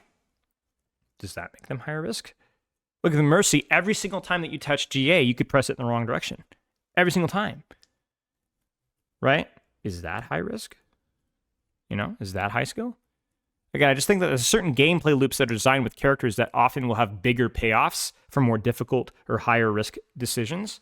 That to me is more of a high risk, high reward. I have always thought risk is more about the feast or famine style of gameplay loop, high risk, high reward, rather than the difficulty of the character that's being played. Like, I actually think Tracer is an example of a relatively consistent hero, even due to her skill ceiling, because there's a lot of ways that you can consistently apply pressure. You can live your life. Like, even people remember the whole argument of like Tracer being glass cannon, and we talked about how like Tracer is not a high risk, high reward character. She's a difficult character, but even at a base level, even if you're gold, you're probably not going to have a lot more deaths than the average person. You're not going to screw up your blinks and lose the match, you know? The only thing that feels risky with Tracer is the pulse bomb, because it is a very much a skill luck check sometimes. Well, he said a risk, not the risk. That's fair. That's a fair point. But then again, it still leads me to the point of what does this definition really mean for us? we should just use the term variance, right? So that to me, I would say skill versus variance might be more clear terminology with what we're going versus. Risk versus reward makes more sense, but skill versus variance seems like a better expression of how we would design characters. We want to avoid characters that have super volatile variance. That would be my preference. We would prefer to have characters that have relatively consistent skill expression. And if there's a character that has more skill expression, then that character needs to provide more value in that front. And that might be skill versus reward, variance versus reward, or something along those lines. But again, that's my perspective outside of the fighting game sphere. But we are talking globally. This is why we have to be very precise with the terminology, because this maybe applies to this, as Retro Crasher says. Basically, in fighting gameplay, the harder the characters are harder to get value with and stay alive with. Like, you can make mistakes and just instantly die, right? Sure. But this is why the terminology has to be used in a more broad state, in my opinion. And Arya was the most difficult character in the game to play as. As I mentioned before, high difficulty is a risk, as the player has way more mistakes they could conceivably make in a match, and their options may be much more difficult to optimize. I don't necessarily disagree with that statement, that's all. Perhaps Saberwolf and Arya should have a similar potential at top levels of play. But when balancing for harmony, we must acknowledge that Arya's high difficulty means she should have a higher number of top-level advantages than other characters. Her higher risk should be justified by a higher potential reward. If an easier character could match her potential, almost no one would invest time into the character. I mean, this is literally what we said within the context of what talking about data, what balances, what players lie, and so on. This is literally what we talked about, right? So I'm glad I agree. So of course I would like what he says, but I'm just saying from a context here, this is why this should have been said ages ago. This is what I've defined. I think any rational person will probably define as probably good game balance, if that's what the intent of the game is to be a competitive game. Now I say the intent carefully, because there are some games that don't really care about balance whatsoever and just kind of put out content, because game balance is hard, and some games just don't really care about balance whatsoever. And I don't think that necessarily objectively makes them bad games. It just makes them objectively bad PvP competitive games, objectively bad competitive games. But from a subjective experience, they could be a very good game. It's just not the game that's built for competition. That's what we're talking about with this entire video, though. This should have been the first thing that we talked about before we got into the nuance of why it can be so difficult and why it's not quite so easy. That's why I front-loaded my definition at the very start of the video before we talked about all this. Imbalance can absolutely ruin a game. Or, imbalance could create harmony. How? So he's defining imbalance as risk versus reward dictating the balance, not the strict 50-50 watch. But he's saying balance doesn't exist because this is what I would define it, because this is how you should balance. That doesn't make sense. That's like saying government by concept is inherently flawed, so this is the best version of government. Right, I'm being a little bit bad faith here. I'm kind of caricaturing his argument a little bit, so bear with me. But you kind of see where I'm getting that a little bit. Could match her potential. Almost no one would invest time into the character. Imbalance can absolutely ruin a game. Or, imbalance could create harmony. So, imbalance can trash a game, imbalance can ruin a game within the context here. But I think any rational person, so he's the problem here is that he's accidentally, not purposefully, I think he's strawmanned game balance as everything is fair, everything is 50-50. When I don't think that, if you think about it for more than 2 seconds, most games would define that by that. Maybe that's the end nirvana, to have all heroes require skill and execution, but I don't think anybody rationally thinks that that's ever going to be the case. How? If each character's moves are not built equally, there's an imbalance in their strengths and weaknesses. Without the imbalance of high-risk, high-reward characters living alongside low-risk, low-reward characters, player identity gets stifled. Yes and no. This is why we need skill floor. Listen to this sentence, guys. Tell me what you think. High reward characters, there's an imbalance in their strengths and weaknesses. Without the imbalance of high risk, high reward characters living alongside low risk, low reward characters, player identity gets stifled. Okay, so let's replace the word risk with skill. without the balance of high skill, high reward characters and low skill, low reward characters. Risk, high reward characters living alongside low risk, low reward characters, player identity gets stifled. Player identity gets stifled. So first off, I would, okay, let's let it play just for a second. You need to find the right mix. So long as the risk-reward values across your game make sense together, player identities will shine through and create variety and reduce repetitive play patterns. For instance, low or no risk tactics that have high rewards, such as safe jumps in fighting games, can be simultaneously boring for the attacker and very frustrating for the defender. Try to use this line of thinking to identify. Okay, but why? So why is it important to have low skill, low reward and high skill, high reward? Kind of a moment of citation needed, no? Right? Like that, you need to elaborate more on that. Now, I'm going to defend his point to an extent. I do think it's good and interesting from a game personality to have more accessible heroes with simpler kits, not skillful, but simpler. Like there's fewer things to think about. From a learning perspective, we know that that's how people learn the best, is when there aren't as many variables, right? My buddy begged me to download Marathon, free play trial. And we were playing it, and I'm a shooter guy, recently anyway, and I was completely overwhelmed with that game's tutorial. Like the UI it's a beautiful looking game in many aspects, and the music was great, but I was like, dude, what is going on? Why are there 575 different buttons, not even to mention the armory rollout? I had no idea what was going on, and it kind of compromised some of my enjoyment of the game. But that's the skill floor. That's just simply understanding what's going on your screen, what the guns do, what the buttons do, what the loot does, what the UI means. That's the simple floor of the character. And I would agree that having a mixture of characters that both feel accessible and with somebody wants to kind of bite off more than they could chew. But as you guys have heard me say a million times, and I'm going to repeat it here because I don't know if this is going to be some new to audience here, right? Is simplicity of entry does not mean simplicity of mastery. Let me give you guys an example. Chess, very low skill floor board game. If you want to define it as a board game, it's not hard to understand just what it does. You move your pieces this way, and you can kill the enemy opponent's pieces. And anybody that's overwhelmed by looking at a chessboard probably just isn't really built for board games. Okay, period. But the skill ceiling of chess, my goodness gracious, like it is infinite nuance, right? Essentially. When I look at something like a game that has characters that look appealing and simple for new players, and a character that is more appealing for new players, but ones that want to feel smart, I go, yeah, I can understand the argument for that personality. And I think I wish there was more studies in this kind of stuff, but there's probably some objective truth. People's identity being tied into, I'm a complexity guy, I'm a basic guy, or I like different visual things, okay? However, that is not what skill ceiling means. And this is why I think it's really important that we define a skill, not just risk versus skill, but skill floor versus skill ceiling. I've said this a million times with Overwatch, but other games that I've played, there are a lot of classes and civilizations and champs, heroes, whatever, with pretty understandable and basic kits that don't require a lot of nuance to execute at a relatively decent level, but that demand you to execute better and better as you get better and better. That's the definition of a lower skill floor, higher skill ceiling.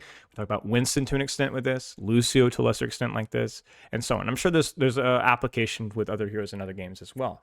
And I am yet to find a convincing argument that all games need to have characters with low skill ceilings. All skill is relative in a skill-based matchmaking game.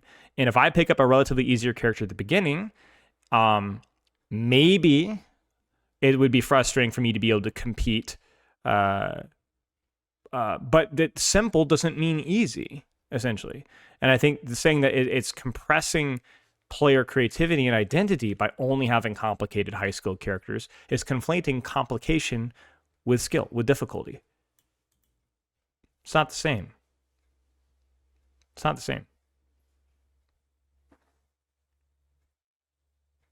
So I've always been a fan of have a variety of characters that are accessible, but characters that it's impossible to balance them perfectly, of course. That's complete hubris to think otherwise. But the goal should be that, like, even a Moira player can can learn to provide skill. It's funny. It's funny how quickly we could change that definition. Imagine if Winston was perceived as the Moira of tanks. You see how easy we could make that decision, right? But that's not the case. Why? Because this kid is well executed. Is it complicated? In no ways. No, it's not. But that's how it is. That's how it is. That's the definition of a relatively simple skill floor being executed really, really well. And I think that's a standard that a game should at least try for. And I think that saying that like the difference between a Ramatra or ironically in many ways a Vendetta or a Winston is that I think Winston has a way more accessible, but Winston ages way better skill-wise, both in terms of playing versus him and playing as him. That should be our goal. Just because, I mean, Rivals is a great example of a very confusing game initially, because there are oftentimes many characters with very bloated kits, and a lot of kits that once you solve them, they're just, that's it, you've solved it. Anyway. Player identities will shine through and create variety. So he's saying a lot of things that I kind of agree with. I would have liked more context and more citations about what he actually means, but I'm not so. I don't like that this. I don't know that this is a myth. I don't have enough information to claim that. But in my experience, that would be my argument. Living alongside low-risk, low-reward characters, player identity gets stifled. You need to find the right mix. So long as the risk-reward values across your game make sense together, player identities will shine through and create variety and reduce repetitive play patterns. For instance, low or no-risk tactics that have high rewards, such as safe jumps in fighting games, can be simultaneously boring for the attacker and very frustrating for the defender. Try to use this line of thinking to identify outliers, and then study the characters or situations these outliers belong to so you can understand if they're a problem or not. Or if they're outliers, like the Winston one that we exampled, where that character is generally seen as fair on all ranks and performs well and is well respected for the most part, it's an objectively well respected character, then maybe we need to think about how can we try and replicate that again. Not just don't do what we did wrong, but also build off of what we did right. Be purposeful with your design. Build in deliberate strengths and weaknesses, and commit to them. This is not scientific. The developer responsible for game tuning is going to... Again, I don't think this really is build in specific strengths and weaknesses and then commit to them. What does that even mean? I don't necessarily disagree, but like...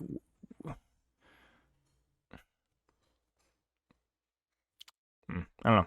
They need a strong vision, a clear understanding of their target audience, and the ability to step back and try to feel all of this from a distance and see the big picture. The next thing you need to stay on top of is frustration. The opposite of frustration is fun, and so these exist on a single scale together. Some frustration is okay, and it can even be good for your game, so long as frustration doesn't overtake fun for your target audience. Imagine leaping off a building in a game with fall damage versus one without. The game without fall damage is definitely less frustrating, but it also lacks the adrenaline rush of attempting the leap and finding a way to land safely despite the danger. Neither of these approaches are wrong, it's just that each better suits a different audience. When an individual's frustration outweighs their fun, they quit. In a single-player game, this part's really easy. In Zelda Breath of the Wild, the fun is in exploring and traversing. Basically, from what we understand, some form of engagement or threat of failure is what builds human investment in what you're doing, and so leads to a feeling of satisfaction. This is especially true if that threat or fear of failure is directly correlated with the intent of the game. So people buying the game are doing so because they want combat or rock climbing or flying a ship or something, an inherently high risk adrenaline chasing maneuver that they're going into a video game to experience.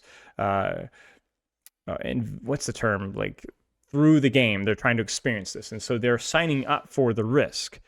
The difficulty then is making sure that the risk and the failure experienced by the player feels, first off, their fault, and second off, surmountable, as in if I'm good enough, I will be able to do this. If it doesn't feel like their fault, or if it feels like an insurmountable challenge, then the player will be broken out of the facade of the game that they're playing and disengaged with what they're doing.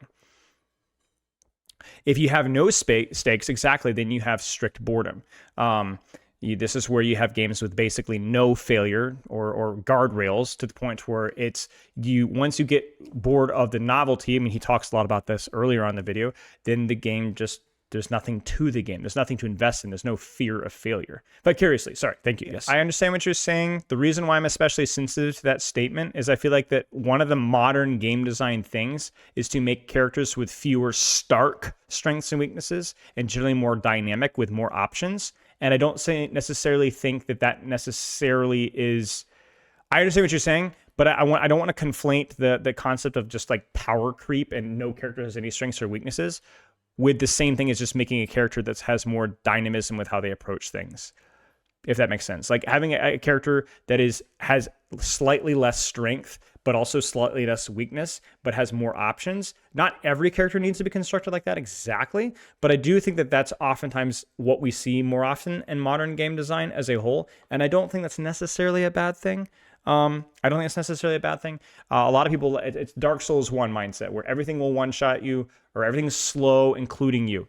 So it's like games are faster and more dynamic as a whole now, for better or worse. You may or may not enjoy that. That's a subjective experience, but I do think that is a subjective experience. And I'm saying that objectively, removing weaknesses from characters, back in my days in Dark Souls, you used to not be able to move while you vaped. It's like, well, the enemy team also has that ability. Like they're also faster. So it's like, it removes context. Now, I don't know the fighting game history at all, so I have no idea if the game is just it's just easier as a skill floor. But I don't have, and my gaming experience with RPGs or shooters or whatever else, whenever people use those arguments, it's usually a pretty lazy argument. Massive handcrafted world, solving puzzles, getting into battles, and then you have to interact with the very frustrating menus to cook food and manage your inventory, and then all of your weapons break. Some parts of the game are fun, and some parts are frustrating. They pull on each other within... Again, remember, fun versus frustration. Fun is, did I have control over that outcome? Was it my fault, right? And can I foreseeably overcome that challenge in the future? You understand? Me to help me decide if I should keep playing or quit. So let's explain the fun frustration scale a bit better. It weighs my own personal fun versus my own personal frustration. This scale represents me, not the game itself. This scale is not about truth, it's about my relationship with the game. If the fun side weighs more, I keep playing. The problem is where gameplay doesn't evolve the characters. I think Elden Ring has a few bosses that feel too fast and mobile for what you can do unless you have very specific... Right, so do you go back to my point here? Was it your fault that you died to the boss? Did you make a mistake? Well, yes. Could you foreseeably get better at that boss? Yes.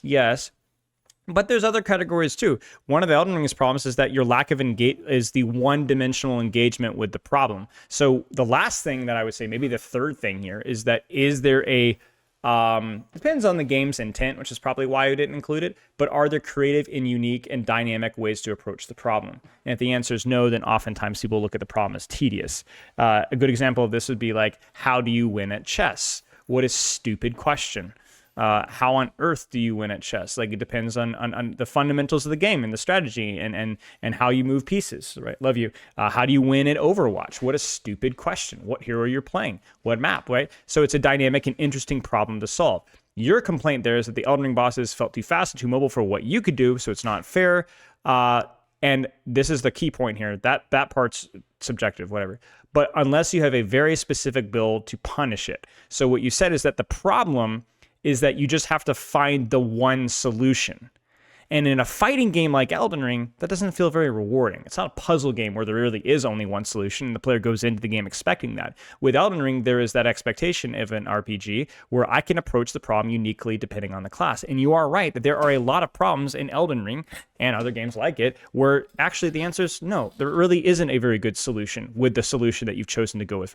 And that is at odds with what an RPG is supposed to do. Role-playing game. You choose the role, you can find your solution. And a lot of those solutions are not very dynamic and not very thoughtful. And I've had a lot of issues with this with Dark Souls 1, 2, and 3, that there are certain bosses and certain points in the game where to solve a situation, you're not rewarded for thinking outside the box, you're not rewarded for thinking inside the box. You're rewarded for only doing this one thing that the game wants you to do, and it might not line up with your character's strengths. And then it trivializes the encounter completely, and you're left feeling unrewarded. They're like, well, I just did with the one thing that they wanted me to do. That wasn't a very clever or a creative problem. That's like writing the quick brown fox jumped over the lazy dog 100 times instead of writing an essay from your own perspective. It's just not an interesting engagement. Yeah, it's silly. I agree with you. Yeah. So The game itself. The scale is not about truth, it's about my relationship with the game. If the fun side weighs more, I keep playing. I'll place weights that represent my personal is heavier now, and so it moves down. okay. Fun weighs more. And now I'll place weights that represent my own personal frustration from having to cook or navigate menus, or when my weapons break. Maybe the weight of your personal frustration from, say, weapons breaking is less than mine, and that would be reflected on your own personal version of this scale. As you can see, the total weight of my fun in Breath of the Wild is heavier than the total weight of my frustrations. If we make the cooking interface a little better, the weight of my total frustration lowers, but the weight of my fun doesn't increase, because improving the cooking interface doesn't improve the exploration. No, it's okay, Retro. Thank you. Even though it does you might be improve right. my overall relationship with I the appreciate game. that. Remember, What I'll try to do is to compensate. Is I'll try to like let him finish his section before I move on. I apologize. lower side of the scale is the one that's winning out. Even in competitive games, some frustration is totally unrelated to gameplay aspects of the product. Like if it takes you 3 minutes to simply log into the game and another 8 minutes to find a match. But on the gameplay side of competitive games, this concept is a series of landmines, because it is extremely common that one player's fun is exactly the other PvP. player's frustration. The more fun you let a player have, the more frustrated their opponent on the receiving end of that fun is likely to be. Now remember, what were our three arbitrary definitions? Overcomability of said object, how much of it was your fault, responsibility, not overcomability, there has to be a better word than that. Maybe you guys in chat can suggest one. Surmountability, responsibility, and novelty. Or dynamism or whatever. I think we all understand that players quit because frustration overtakes fun. And this obviously happens when the weight of the frustration side of the scale gets heavier. But it can also happen if the weight of the fun side gets lighter. If I make something less frustrating for the victim, it may reduce fun for the attacker. It's very often zero-sum. In this example, this individual's frustration about being hit wasn't very high in the first place, and didn't change when combos got shorter. But because they enjoyed doing long combos so much, the weight of their fun dropped, suddenly causing frustration to outweigh the fun for them. This change may have drastically reduced the frustration for another player and improved their personal scale, while causing this particular player to consider quitting. In the gameplay of competitive games, you generally can't make things universally better for everyone. There will almost always be a give and take. Because of this, True. you need to communicate heavily with and keep an eye on your community to see frustration trends appearing. And you need to move quickly to test against them to see how valid you believe they are. Some frustrations can be healthy for a game. Remember, this is an ecosystem. High highs are rarely possible without low lows. What you need to look out for are mega frustrators, things that are so annoying to deal with that no matter how fair their risk-reward values may seem, that they have to be tuned or you're going to rapidly lose chunks of your audience.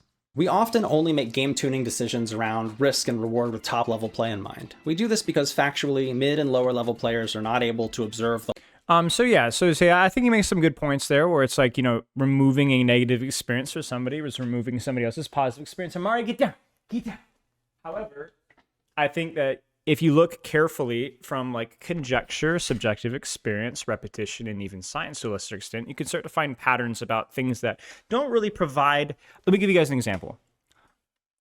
I've coached and played a lot of Moira. RX, this is just a game balance discussion. Who do you think, where do you think on the balance spectrum Moira right-clicking a Genji to death is? Or just anybody, a Mercy to death?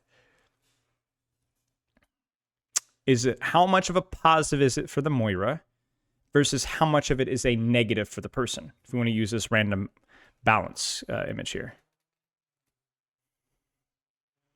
From our subjective experience, and most people that I work with, which I think that's something that you should be considerate of, it's fun for the Moira, of course, but it feels way worse for the person happening to. No,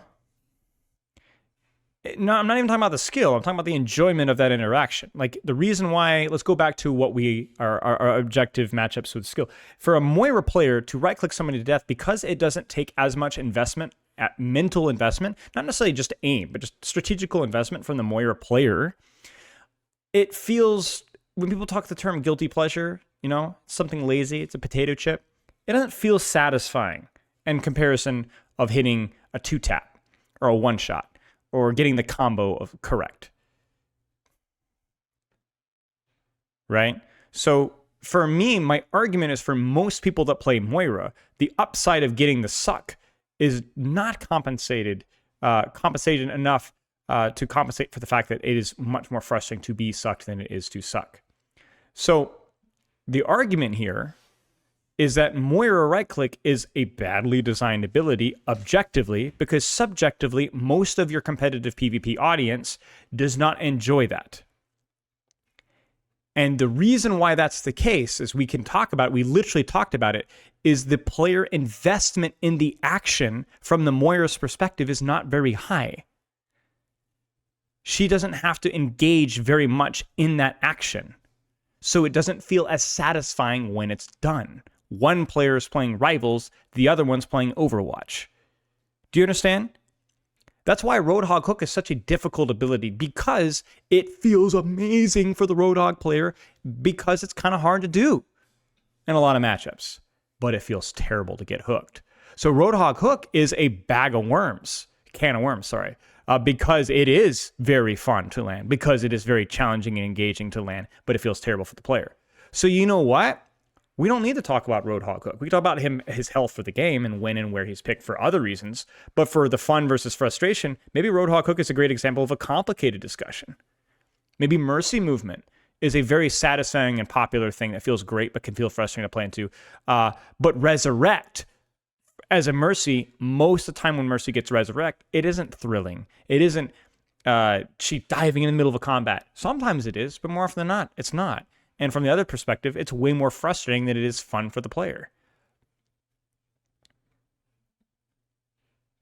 So for me, those are the things that we need to target. And those are the ones that we need to replicate. The things that feel more fun to do, but don't frustrate you that bad when they happen to you. Like when I get slept by Ana, right? Or when I shoot into Genji deflect, or when Tracer blinks around me. That's all subjective experience, but you can definitely develop some ideas of what to look for, right? Mercy Movement, right? Those are things that are probably more fun to do, or equally fun to play versus. And then ones that just, because they don't really require a lot of engagement, they frustrate you. That's why Hinder's always been just not great for Cassidy, because I don't really devote a lot of, like, I hate getting hindered, but it's somebody that actually, like, Cassidy is probably my most favorite hit scan to play because I really like the way the gun feels. I don't really get I get almost no enjoyment out of Hinder. Like, I don't find that fun to use almost at all. Like, almost at all. And you guys that have played Cassidy chat might kind of understand where I'm going from. It doesn't feel like strategically satisfying or mechanically satisfying. It just is. It just is. It's just there. You know? So Hinder is a great example of, I think, of a really badly designed ability, because it doesn't bring very much enjoyment and it brings a lot of suffering. And so that seems to me, for lack of a better term, to be a low-hanging fruit to be immediately get axed. Nobody ever says big Hinder, right? Whereas a Cassidy 2-tapping me or a Sojourn railing me in the head, I freaking hate that. But I really like doing it. And so that's a much more complicated discussion. That's not an easy fix. When I get primaled by Winston, I don't like it. I don't like getting juggled by Winston. But I'm like, it feels good to do. I can at least, and I can respect the skill behind it a little bit more. You know? And it's not, I wouldn't say it's exclusively skill-based necessarily. Like, obviously, and certainly I would argue that it's not all mechanical skill either. There needs to be some sort of strategy behind it. Like, oh, you outbrained me there, or you outthought me there. So this is not an argument of, this is why I brought up Mercy Movement there, although that's technically mechanics, or brought up deflect timing, right, from Genji. Those are not necessarily mechanical things, but they're strategic, right? And so there's a sense of visceral satisfaction of like, oh, I outsmarted that person. In any game, that's going to be the case. That feels good. That feels, that tips that fun thing up a lot. So I like his argument here. He does a good job explaining about, in the PvP game, it's very difficult to have your cake and eat it too. And this is why you cannot remove friction and frustration from your game. And it's the reason why that's friction, even in a PvE game, is a lot of the reason why people play it. I mean, you'd be hard pressed to find a relatively considered well-made game from any genre that doesn't have some form of friction or frustration. And improve their personal scale while causing this particular player to consider quitting. In the gameplay of competitive games, you generally can't make things universally better for everyone. There will almost always be a give and take. Because of this, you need to communicate heavily with and keep an eye on your community to see frustration trends appearing. And you need to move quickly to test against them to see how valid you believe they are. Some frustrations can be healthy for a game. Remember, this is an ecosystem. High highs are rarely possible without low lows. What you need to look out for are mega frustrators, things that are so annoying to deal with that no matter how fair their risk-reward value... A good example, by the way, remember we talked about agency, right? A good example of a very high skill thing done that should be removed from the game, in my opinion, on the fun of frustration is Widowmaker. Headshots, right? I'm a big Widowmaker here. Why? Do I respect mechanical skill required to... Of course. It's an immense amount of effort. When I get killed by Widowmaker, oftentimes I'm like, oh, that was a good shot. But I'm also like, the reason why I don't like that engagement is because there is a big lack of agency in what I can do into that matchup. Oftentimes, besides just don't peek her. And that's just not very fun. I don't get to engage with that character. I don't get to trade with that character. So Sombra is frustrating for some people. Is it hard to play Sombra? Yes, it is. Very hard character. Is there counterplay with Sombra? Mm-hmm. Is it intuitive at all? No, not for many players. And there are also limitations, like even on console, just to turn around and do it takes a monumental amount of effort. So the ability to, again, overcome that challenge, to understand your mistakes in that challenge is the key part of what makes gaming competitively and just competition in general important. Look out for our mega frustrators. Yeah, that's why you play Dark Souls. Things that are so annoying to deal with that no matter how fair their risk-reward values may seem, that they have to be tuned or you're going to rapidly lose chunks of your audience. We often only make games... But I would love for him to kind of elaborate on that a little bit more about, like, I think I've tried to kind of elaborate what I think he means, but I just think about these things a lot. So tuning decisions around risk and reward with top-level play in mind. We do this because factually, mid and lower-level players are not able to observe the whole of the known game yet and are extremely unlikely to notice the risk-reward tuning that we do. But when tuning against frustration, we need to consider all levels of play. In Killer Instinct, Gargos is a portal punch move, a tracking projectile that can start a ranged combo. This move was easier to deal with at higher levels of play. Its risk-reward values mostly made sense, it had counterplay, and it fit the character's kit really well. But at mid to low levels of play, this move became a mega frustrator. Okay, can somebody explain to me, using the terms that I've already defined, why this is a problem for balancing? Look carefully. Listen and look carefully. I know nothing about this fighting game. Can you tell me the problem here? Tell me the problem here. Listen. All levels of play. In Killer Instinct, Gargos is a portal punch move, a tracking projectile that can start a ranged combo. This move was easier to deal with at higher levels of play. Its risk-reward values mostly made sense, it had counterplay, and it fit the character's kit really well. But at mid to low levels of play, this move became a mega frustrator. Okay, can somebody tell me why? I don't know anything about this game. I'm speaking from a point of confidence. I might be totally wrong, but I think I know why. I think I know what the problem is with this move. I want you to look carefully here. I'm going to turn the audio off. Watch. What's the problem with this from a low-rank perspective in a fighting game? Do you see it? Look. What do you do about that? It doesn't feel interactable, and it is. He says that there was counterplay, but it's not at all intuitive. Like, if I was playing this game, a fighting game, and there's this jackass doing this, and I'm like, I would be like, dude, what am I supposed to do? What am I can't, what? It's so unintuitive. It's completely unintuitive. So there's no easy idea of it's not that it's easy to too hard to solve. It's that I don't know the path with which to do that. See, the most discouraging part of any project, I'm talking about period, not gaming, not competition, life. The most discouraging part is when you are maybe progressing but making no progress. When you're blindly going around. This is why weight loss for people can be such a discouraging thing, because especially early on, you don't see results. And so none of your work is being rewarded. And so if you are playing this game and trying to learn this matchup, it might take you a long time to even figure out what's happening, much less what to do about it. Whereas a better designed gaming in matchup would immediately tell you what's wrong. And you would be like, man, it's gonna take me forever to figure this out. But at least I know what I'm supposed to do. That would be like the definition of a higher skill floor matchup. It's how do I block it? Right, exactly. It's like, how do I even start? That's why Waterfowl Dance from Millennia is a train wreck. Is it physically impossible for some people to dodge? Sure, maybe they have disabilities. Is it physically possible for most people? Yes.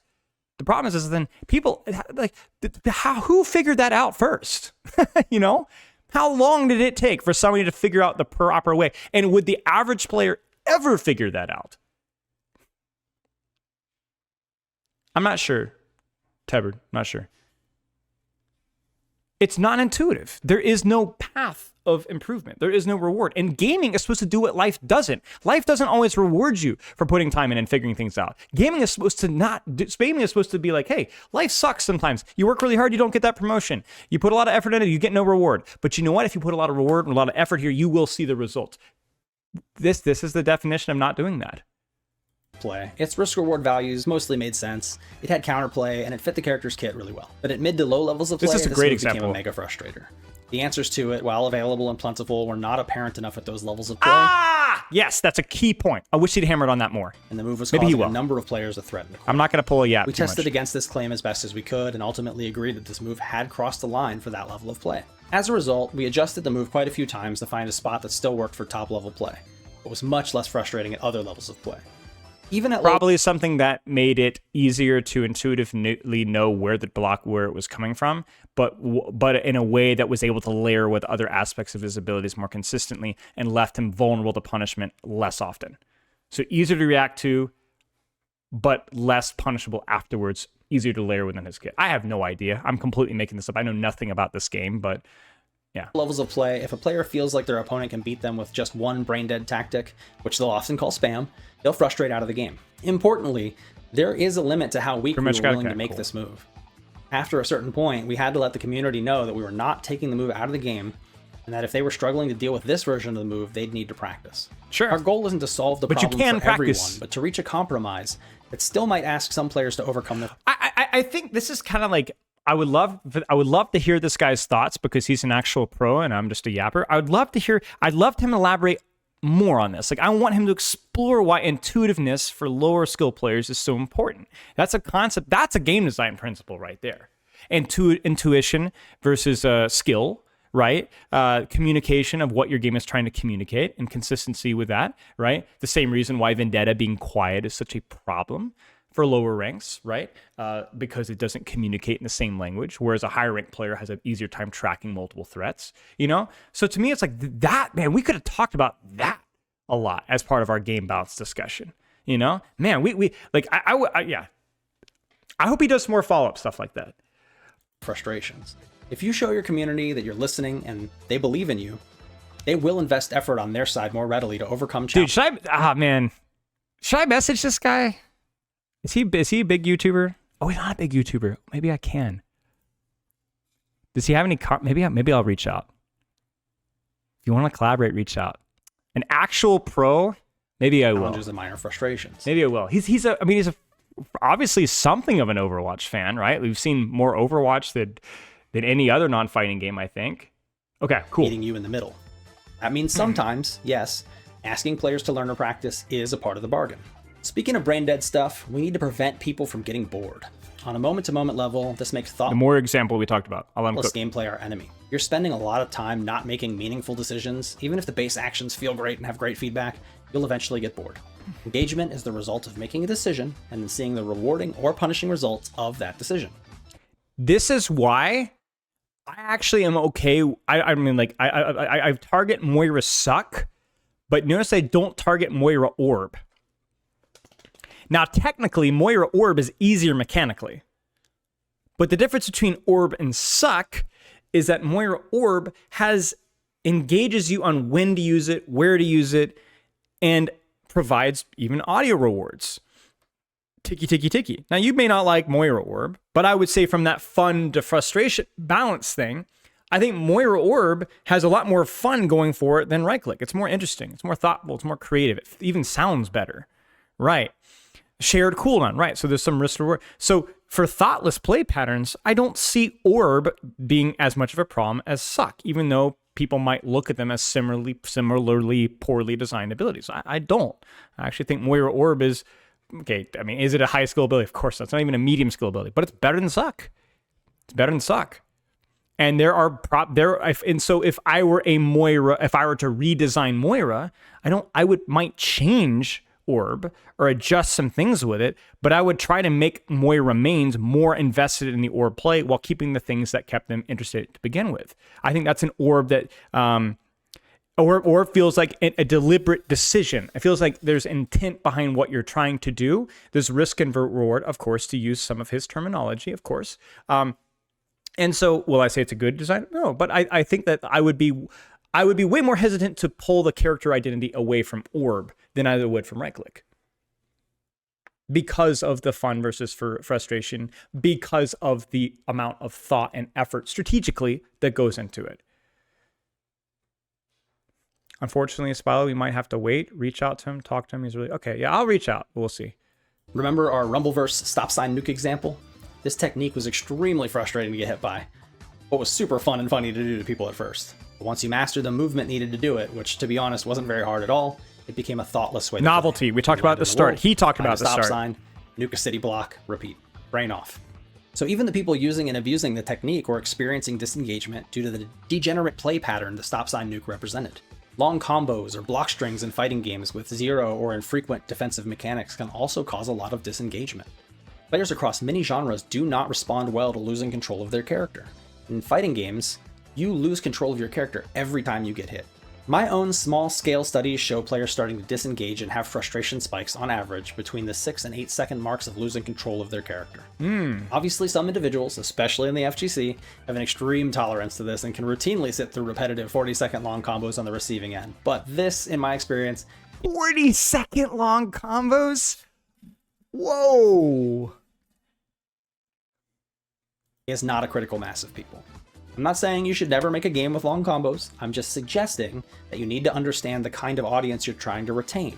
And if the long combos do exist, find ways to make them more varied. I mean, it's just funny. Imagine like you're like one of these dudes and you're just getting wailed on, smashed into concrete for 40 seconds straight. Like, imagine, what is that stupid scene from Avengers with Loki and Hulk, you know? That one that everyone knows, right? And it just goes for 40 seconds. Just like, all right, well, just keeps going. And or less frequent. Disengaged players on defense are very likely to quit, but disengaged players on offense are, believe it or not, also likely to quit. Game balance and target audience are extremely related. It's not just that the audience has its own feelings about game balance and what frustrations weigh the most to them, but also that different types of game balance attract and repel different types of audiences, and different audiences self-select into different types of games and game balance outcomes. This is why it's important for you to have a clear vision of what you're trying to do. When I've been critical of Overwatch, I've done so from the perspective of what I like the game to be, but also what the developers have said to be, which is the best competitive team-based shooter in the market. Competitive. Emphasis on the competitive. Not my words, their words, Aaron Keller's words. So my criticism has been their failure to consistently live up to that thing. Not failure as a completionist black or white term, but on the gradient, right? I feel like we have failed more frequently recently. I feel like we succeeded more before that. And overall, I think it's still a very good game, largely a success, but I would like to have seen more success at that and less failure at that from the competitive perspective.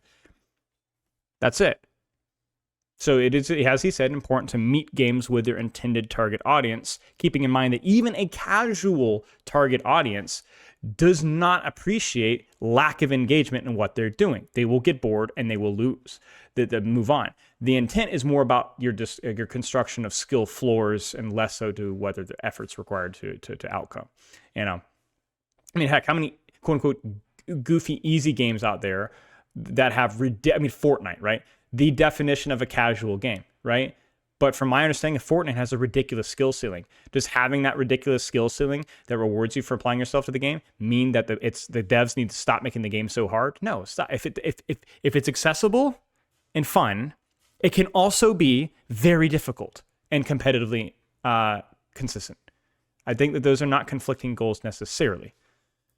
Let's look at 3 example scales. In the first, developers worked very hard to sand off every frustration they could, regardless of how much fun had to go to achieve that. Even though the weight of the frustration side is light, so is the weight of the fun side of the scale. This can result in even very minor frustrations feeling oversized, and make spending time with the game feel not worth it because the fun it delivers is sterile or bland.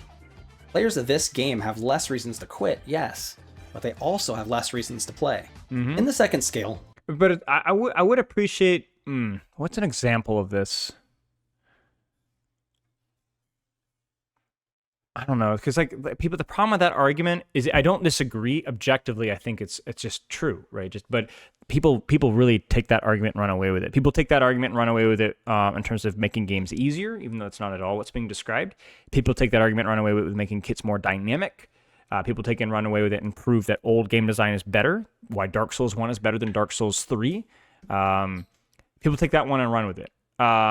Maybe I would define that as simply shaving off the complexity and the punishability of character, or the it's not risk versus reward, really.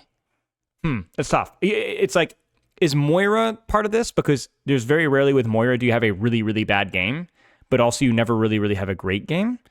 Are we just going to keep beating on Moira with this one? I don't know. Most of your experiences are even, but I don't think Moira mains would necessarily agree with that one. It's hard to say. I agree with the point, but it's difficult to define these terms here. Less reasons to quit, yes. But they also, this theoretical game has a very high frustration weight, but it also has a very high fun weight. You'll notice that the ratio of the scale is similar to the first, but the extraction shooters have risk, and if you die, no reward. Right, so there's very stark ups and very stark... Yeah, that's maybe extraction shooters are a good example of this one right here, which is why I don't play extraction shooters. It feels... Well, hang on. No, that's not why I don't play extraction shooters. Dude, this stuff is so interesting. You learn stuff about yourself. You know, that's why... You know, it's funny. It's like, that's why I've always considered why I don't play extraction shooters. It's because, but you know why I don't like playing extraction shooters now that I actually think about it? Because the few times that I have, it's not just the downtime, that's definitely part of it, but it's the lack of agency during that downtime and how sometimes luck is just such a, like, you can mitigate a lot of that luck, but you can never mitigate all of it with pure skill. Sometimes just crap happens. At least at a floor level. I'm not saying at the highest level. I know somebody's like in the chat, like, oh, you know, obviously it's all skill level. But like from my perception with extraction shooters, I will just like spawn and just something will go wrong. Like the brief time I played Marathon, I see this as a literal FPS coach. I drop spawn, I murder like 4 people instantly. They don't even know I'm there, and then I get shot from a million miles away. I didn't even know the guy was there. And as like a skill floor, it's like, well, now I have to start all over again, right? Like I didn't really find enjoyment from ganking somebody accidentally. They didn't even know I was there. It wasn't like some intense, involved, competitive, strategic firefight. It felt lucky. Whether it was or not, I don't know. But that's what it felt like. I didn't feel like I had a lot of clever strategy in the outcome. It just felt like, well, it just happened. It happened against me. It happened against them. Flip the coin. And the only reason I would keep going is because the dopamine of something new and different. Yeah, I'm not criticizing Marathon. I don't know anything about that game really, but like my surface level understanding of extraction shooters is on a floor basis. It can feel very RNG about what you get. Like I have no real agency on the immediate outcome of what's happening, or very little agency. So yes, there's some arguments about downtime, but if I think back to Call of Duty Search and Destroy, which I never played over TDM, the reason why I never played that over TDM is that if I was going to have the unfairness of getting flanked in TDM, or getting ganked in TDM, or camped with TDM and Call of Duty Black Ops, at the very least I was going to be able to try again and overall have a more highs with more lows, rather than one really big low and then I sit and wait. Because the highs of Search and Destroy, if I can't see you, or the time to kill is, or you're ganking, it's like, well, it's not that Search and Destroy was easier. Of course not. There's a lot of strategy behind Search and Destroy. But from a floor perspective, it felt like a lot of things just kind of happened, and that was it. It was out of my control.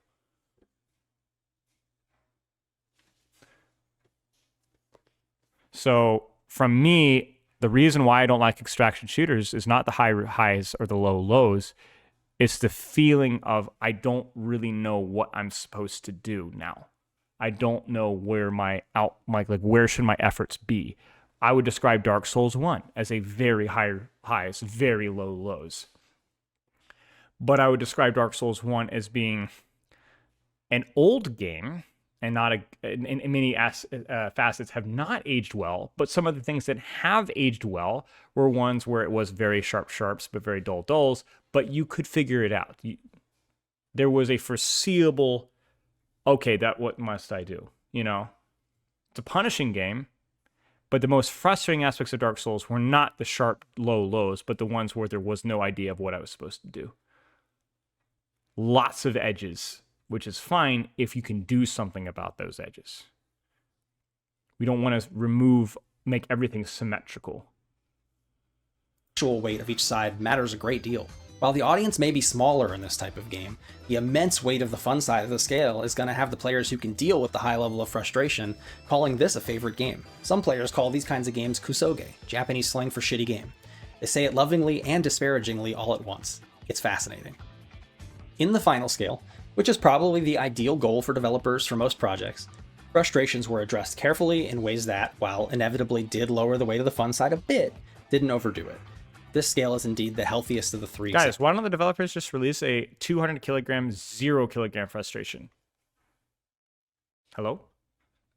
I mean, look, you can literally just shrink it. Just look, see, he's showing us how to watch carefully. Watch. Lower the weight of the first projects. Frustrations were addressed carefully in ways that, while inevitably did lower the weight of the fun side a bit, Are they stupid? didn't overdo it. This scale is indeed the healthiest of the three examples, as the weight of the fun is still high, and it vastly outweighs the frustration side. I think this is like what my final request here is. Like, I would have loved to see more of like, okay, so then what, like, we've really tried to dissect this, and maybe I've talked too much, but like what that actually means and how to actually do that.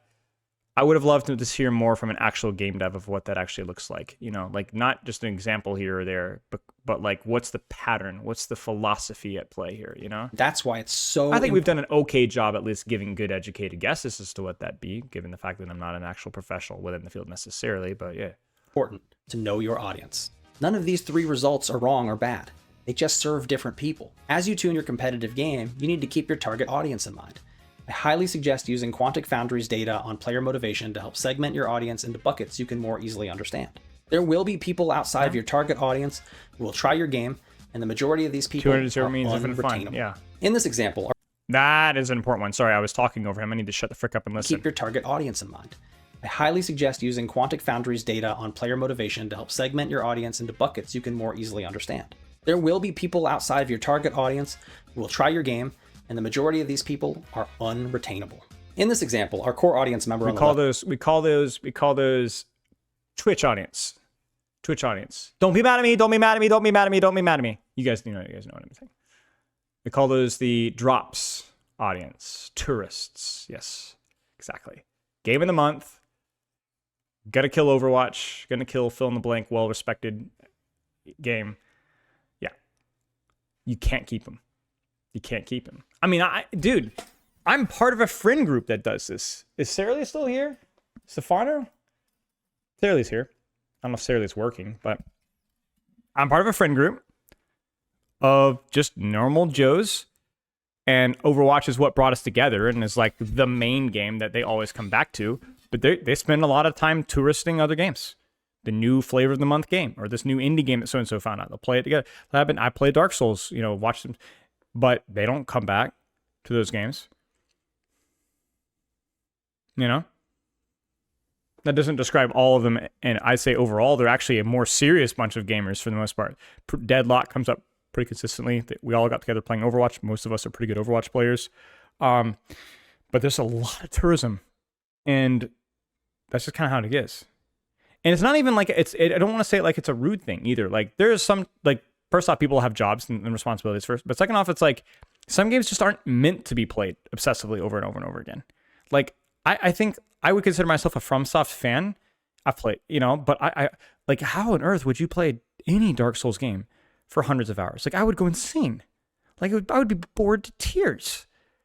There just isn't enough depth in that game for me, you know? So, yeah, the tourism is just an inherent part of gaming, you know, so. Is happy, but our player from outside the core group on the right is having less fun, because this isn't their usual kind of game, and their unfamiliarity adds even more frustration. If the weight of their frustration is so high that reducing some of it still leaves their frustration outweighing their fun, the game just... Dude, PvP Souls enjoyers are like, I'm sorry, you're insane. I do not understand. That is a great example of subjective fun. I have no idea how anybody finds Souls PvP fun. I don't understand it. It's so boring and so random and so gimmicky and so one-dimensional. It's insane. It's like being a McDonald's connoisseur. If you're a serious connoisseur of RPG PvP, why are you playing Dark Souls? There's nothing wrong with RPG PvP, but Dark Souls has massive limitations. Elden Ring has massive limitations. It's a cornball. And yet there are thousands of people out there that do that. I mean, why? I don't know. They need to be put under a microscope. But there's an audience for it. There's an audience for it. I don't know. I have no idea why.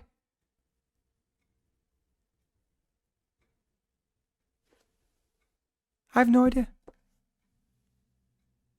I mean, I say that, but I was involved in the Lord of the Rings Online player versus player experience, and that was a train wreck.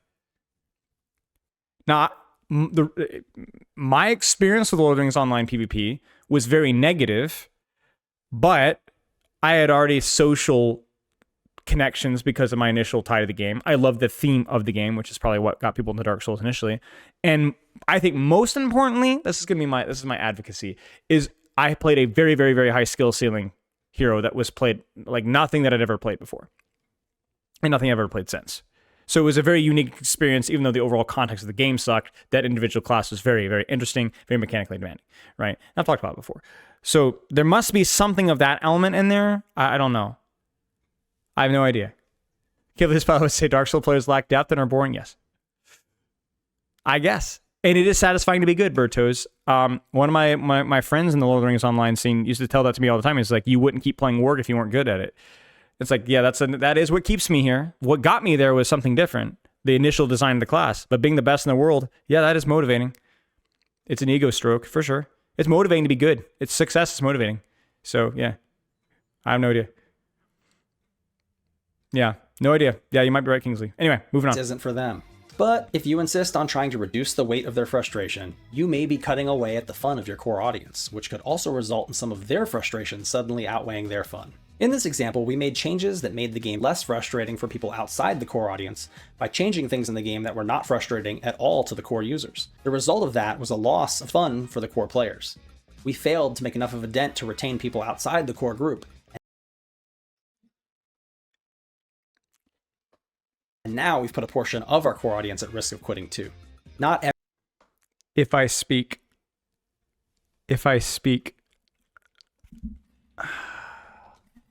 Let's listen to that one more time. In this example, our core audience member on the left is happy, but our player from outside the core group on the right is having less fun, because this isn't their usual kind of game, and their unfamiliarity adds even more frustration. If the weight of their frustration is so high that reducing some of it still leaves their frustration outweighing their fun, the game just isn't for them. But if you insist on trying to reduce the weight of their frustration, you may be cutting away at the fun of your core audience, which could also result in some of their frustration suddenly outweighing their fun. In this example, we made changes that made the game less frustrating for people outside the core audience by changing things in the game that were not frustrating at all to the core users. The result of that was a loss of fun for the core players. We failed to make enough of a dent to retain people outside the core group, and now we've put a portion of our core audience at risk of quitting too. You know what we need to be really careful of, chat? Mobility creep. Too complicated. Combo characters. No, we need more dominas. We need accessible hit scan characters with simpler kits for new players, like Sierra. We need a character that feels familiar. Like, you know, you've played Halo before, right? That's what we need. We need a Halo character in Overwatch. It's too hard. Frick off, man. Frick off. Not every edge needs softening. If you're lucky enough to make a game that lasts for quite a long time. I love that people will say that, but those same people will complain about mobility creep, as if that's not one of the most skillful edges in the game, right? In terms of like, because of risk reward inherent to mobility. Again, I'm not saying that this is a broad painted brush here. I'm not saying that this is all true. I'm saying that there's an immense hypocrisy in many of the criticisms of some of the things that have gone on. So there's immense hypocrisy. So, if I speak. You may also encounter players who, despite loving your game and thinking that it's relatively well-tuned, are becoming bored from repetition. At this time, you'll have to weigh the reward of doing some kind of tuning shakeup to get people re-engaged. Against the This is what Night Rain struggled with. So I put in like literally, I think 200 hours in Night Rain. Got pretty darn good at that game. Beat all the bosses. Played to a certain point with some of the depth system, just a little bit. But then unfortunately, the replayability aspects of that game were really bad.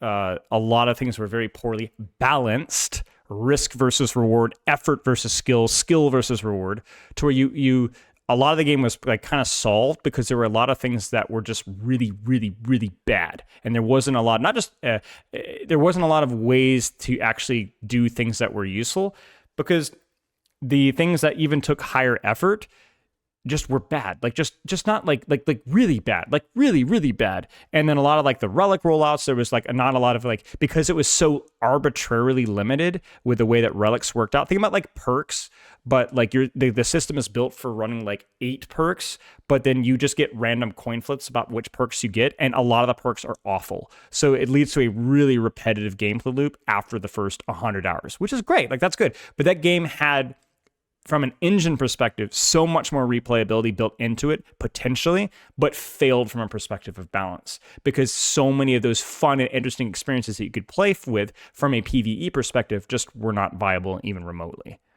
It was a bad roguelike, but within the Elden Ring engine, which made it great. The combat was great. The roguelike elements were terrible. I mean, even like the map generation was fixed. It was seeded. It's not random. Random events, bosses. You could basically already tell who you were fighting almost from the get-go. There was a lot less novelty and strategy. It was basically you'd follow even the balancing of like the best way to run the map was basically solved within the first like 2 days. You always go castle. You always like to the most for most players, certainly from a floor perspective. There was very little reward for changing up the way that you approached the roguelike. Kind of cooked at conception. Yes, exactly. I appreciated Night Rain. Night Rain has a lot of things going for it. It was by far FromSoft's best venture into multiplayer. Like it had its problems for sure, but it was overall like their best venture into, and it was also better balanced than a lot of their previous games, although it was still much worse than our expectation. And they tried, and the boss design is just like unbelievably great. Like their boss design just was phenomenal in that game. So I look at like Night Rain as like a great example of like a massive failure in some aspects and a massive success in others. Like they learned a lot, and I hope that they learn from that. But it's a great example of like if you were a massive Night Rain fan, it would be like a very frustrating thing, because you could like taste the potential in that game that they just didn't have the experience and knowledge of how to do it correctly. Well, that's exactly. There's no reason to try variety. The variety was not encouraged. You were not rewarded for creativity near as much as you should have been. Everjail spam, castle spam. Right, exactly. It just was not very interesting. So, but yeah, great game with that massively underperformed its potential, but definitely allowed FromSoft to try something. So it was a success or a failure depending on your perspective. Risk of that action frustrating a vocal and influential part of your community. The Street Fighter 6 community is going through this right now as of filming in early 2026. Many in the community feel the game is well tuned, but still want a big shakeup anyway because they are becoming bored. Matches are lacking in surprise or discovery, and the feeling of "I've seen it all" is hurting their experience. And finally, we get back to play patterns. He brought this up earlier, but like just randomly mixing things up is not always a good thing. I don't remember where he said that. You can kind of chase your tail endlessly. I'm of the opinion that simply introducing a new character into a game has a dramatic impact on variety. And also this whole chasing of tail of like everything has to feel fresh at all periods of time feels a little bit gimmicky. It's you're never like, if people are like, oh well, Overwatch ever recapture its original shine? No, because Overwatch doesn't have near as many tourists and never will have as many tourists as it ever did, and so much less of it feels novel than it used to be, and you can't change that. But anyway, pattern optimization. Optimization is the enemy. I'm not talking about software performance. Optimization is the enemy if the optimization is simple or easy to access. Optimization should be complicated, should require debate, and even if there's an objective correct answer, should at least have the hot takes that actually this is the correct answer. should be a consensus that is at least contested and be very difficult for the vast majority of the audience to replicate. It should be that objectively the correct hero to play in this situation, played perfectly, is this hero, objectively so. And that might even be understood, but just not something that the average player or even the best players can consistently do. Play pattern optimization. Optimization is the enemy. I'm not talking about software performance here. I'm talking about... Is this universal mechanics that are so strong that new character kits don't change them up? Interesting. Okay. Players optimizing their gameplay choices to minimize risk and maximize reward. Optimal !Discord, I think, should be okay. combos, option selects, unbreachable map positioning, etc. You need to make a game where the right answers are much more obscured, or better yet, much more plentiful.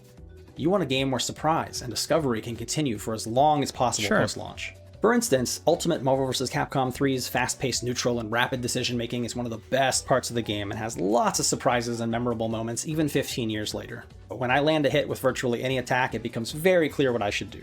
I should perform my very long combo with little to no reason for variation and kill your character. This optimal play gives me maximal reward with minimum decision-making, so long as I can execute, and takes up a large portion of the time spent playing during any match. During the combo, a skilled attacker is only engaged at the start as they try to stabilize the opponent and decide if they need to burn X Factor or any meter. The defender should try to engage the entire time no matter how long the combo, in case the combo drops on accident or a reset is attempted. But focusing for that long without meaningful decisions to make is exhausting, and it also results in disengagement and frustration. And it's boring too. Just because it's difficult to do doesn't mean that it's objectively good. If the same decision is made over and over again. Let me ask you guys a question. How many of you guys here are interested and breaking the world record for holding a plank? You understand what I'm saying? Like, is that harder or easier than setting a world record at a sport or beating a fighting game? Or it's like, it doesn't matter the amount of time involved. If the action is just doing the thing, it's like just pressing the button to hopefully break the combo. That's just boring, man. That's boring. You know? Street Fighter 6 steps it up by obscuring optimal combos quite a bit better than Marvel vs. Capcom 3. When you score a hit, the starter you used can matter a lot more. You need to look at screen position, your drive meter, your opponent's drive meter, your health, your opponent's health, what round it is, your own super meter conditions to make sure you can decide like you said, obscuring the correct answer and making it difficult how much resources to spend.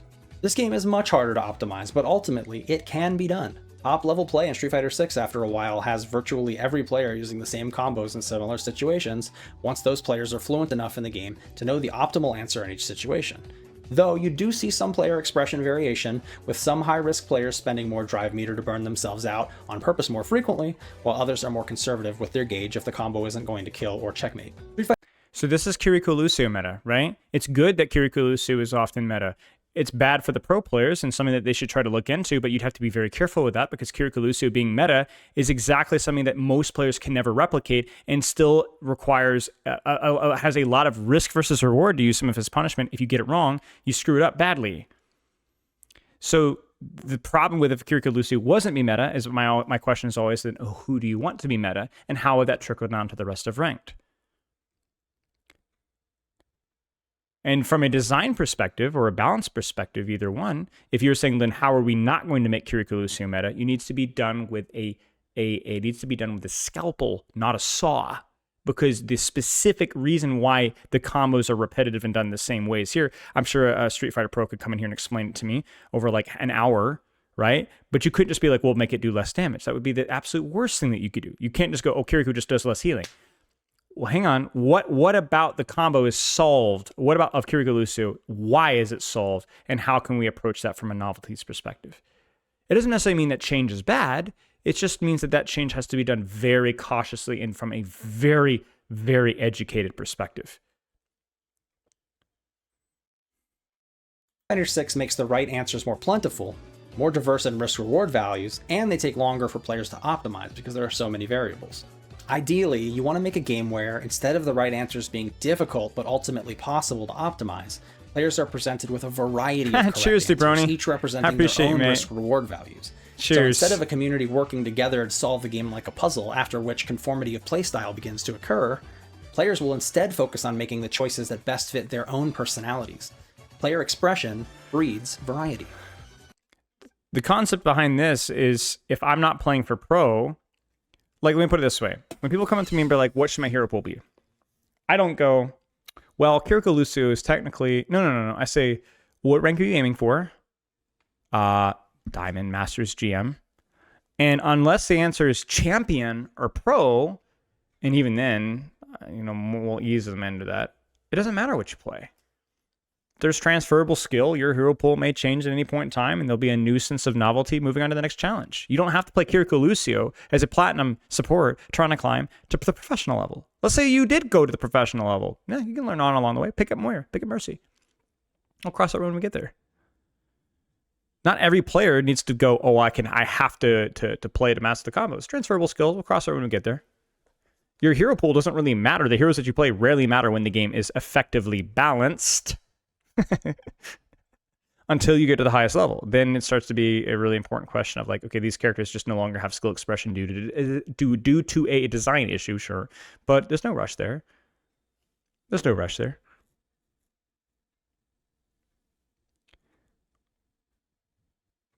Variables.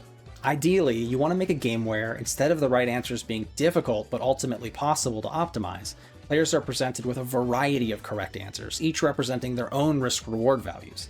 So instead of a community working together... I do this with Dark Souls right now. I'm not planning on being a Dark Souls pro, thank you very much. So when I choose what weapon or spell I'm going to use, I'm going to do what's the one that feels remotely functional, and then I'm going to use that one. I did the first third of Dark Souls 3 using the Rock Spit spell. It's slow. It's not near as good as many of the fire pyromancies that I could have started with instead. But it's funny, and it's cool looking, and I love the way that it posture breaks certain enemies. It has a much longer wind-up time, has no range whatsoever, but it's not a bad spell. It's decent. And I enjoyed finding windows to make it work for quite a while. And then I started going, Chaos Red Fire Orb is just completely broken, and then I'm finding fewer and fewer windows to use it, and then I swapped. I got bored of using the broken things, and I wanted to try something else. And so now I'm using like the Crow Talons, which aren't even that good, but are fun. They're not bad. That would be frustrating, but they're okay. And that's good enough for me. I'm enjoying myself. Who cares? Solve the game like a puzzle, after which conformity of playstyle begins to occur. Players will instead focus on making the choices that best fit their own personalities. Player expression breeds variety. Imagine a series of possible combos all starting from the same hit confirm. Each does more damage than the last, but is also harder to execute than the last. This may seem like a proper setup for... I don't agree that the different correct answers should represent different risk score values. They should represent different conditions for correctness. I'm not sure I fully understand. Were you talking about him or me? Is this what it sounds like listening to me talk, where it's like, I understand those words in that order, but I don't understand the context of what's being said? Frick, man. Risk and reward. I'm sorry. And it isn't a bad way to start, but at top levels of play where execution starts to become irrelevant, sorry, guys. What you'll get is a push towards optimization and conformity instead of expression and variety. Trying to create a system in which different combo routes give expressly different outcomes and have their own advantages and disadvantages beyond executional requirements will ensure that players can play their own way. Variety isn't just in character or weapon selection, it's also found within the playstyles of the people who use the same characters or weapons if your game is harmonizing correctly. Harmony is not about making it hard for players to find the right answer, it's about giving them many right answers and letting each player lean towards their own favorites. Well, maybe. That's a different way. Like, you could say it's like many options is good, but there will always be the optimal option. And preferably if the optimal option is difficult, then you essentially have many options unless you are playing at a level that demands optimization, right? You can beat Elden Ring with basically any weapon, right? So, but the question is, if you want to speedrun Elden Ring, you're not going to use basically any weapon. So should that be, is it unbalanced that FromSoft doesn't have a handful of perfectly balanced at top performing weapons? No, it's only matters if that optimization gets repetitive, right? So for the vast majority of players, you don't need an optimization, you know? Variety, like think about it this way. Is there an optimal back move? Is there an optimal chest move? An optimal leg move? Could you have a scientifically perfect? Yep, maybe. But a lot of the science with that is a little bit fuzzy, right? There's some good moves and bad moves for lifting and strength training. But there's a lot of gray area that we don't really know yet. And honestly, that's kind of part of the fun. There's things that are better for different muscles and different for different training goals, right? And that means that part of that variety kind of introduces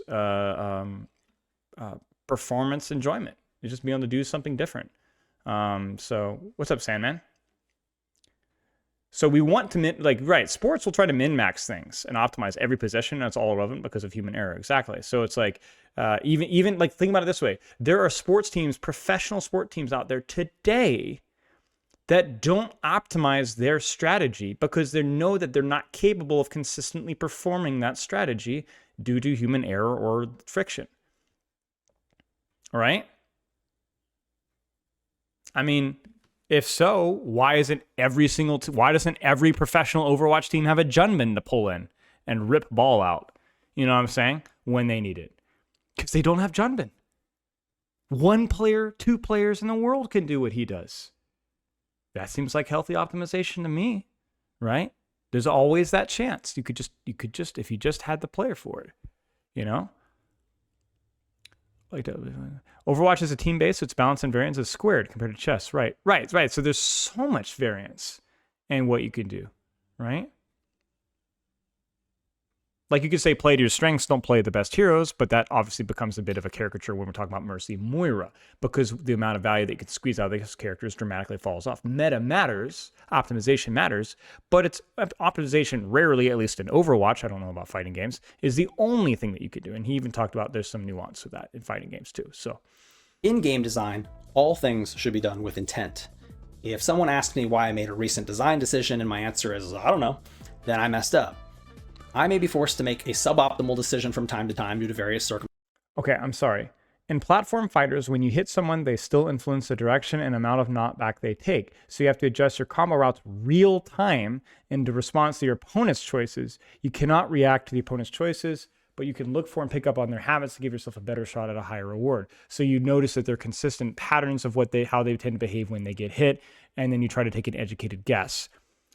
Overwatch has similar interactions. For example, Winston outplaying or failing to outplay on a sleep dart with bubble dancing, or Doomfist picking up short and long punch charge versus Brig trying to counter bash, or even Tracer blinks. Yeah, it makes sense, Waloop. Cool. Circumstances beyond my control, but I should still be able to clearly express why the decision was made. And you need to work very hard to make sure your players know that you move with intent. This means your patch notes need to communicate both what you're doing and why you're doing it. I've been saying this. Okay, you guys, I think I mentioned this before. I actually gave feedback to the devs that I think the developers should deliver the patch notes in person with a video. And I understand the risk behind that. Maybe mix up the developers that are providing the patch notes. Maybe explain what. Maybe I don't know. Maybe it's a bad idea. But I would love if patch notes were read by the developer, and then not just having a paragraph with the developer with the personality goes, yeah. So the reason why I did this, and just go take your time. The people that are going to be watching the patch notes aren't the freaking casuals anyway. They're going to be jackasses like me, and anyway. I think it's good. So you can avoid social media anyway, so you can avoid, but people are gonna you're gonna be able to, because there's been a lot of times where I've had to advocate for certain patch changes that just didn't have any explanation at all, because I was like, well, I think this is what they're intending to do, but I'm having to be the advocate when they should be their own advocate here. You know? I don't know. People will always misconstrue what you're saying, but detailed. Keits used to do that exact for clarity. It's oh, cool. Thorough notes or videos that include reasons why your team chose the. Yo, let's go. This means you're okay. Maybe it's good that I'm actually pausing, because I know I'm talking a lot, but I'm trying not to piggyback off of his ideas and steal. I'm trying to give my own thoughts. So if it coincides, I feel smart. You know. Patch notes need to communicate both what you're doing and why you're doing it. You need clear, detailed, thorough notes or videos that include reasons why your team chose these changes. Even if players disagree with your reasoning, they should be able to see clear intent. If they can see intent, trust will build, and it will often keep them from labeling you as someone blindly throwing darts to choose balance adjustments.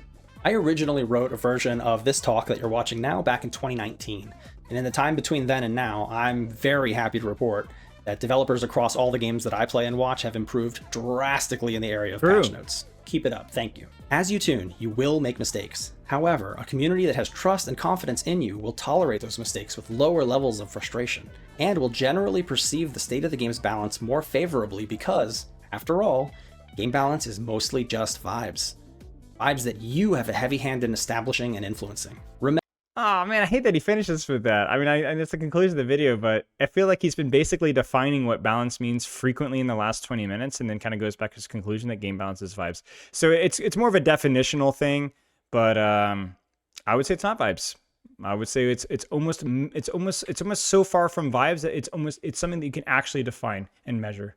Remember, the process is not hear about the problem followed by fix the problem. The process needs to be hear about the problem. Oh, I understand the nuance there, Kingsley, for sure. Investigate and decide if you even agree it's a real problem. Use everything you've learned to find a solution to the problem that weighs all of the other problems that need solving and how that solve might hurt or destabilize other parts of the game and the audience. And then communicate with your players.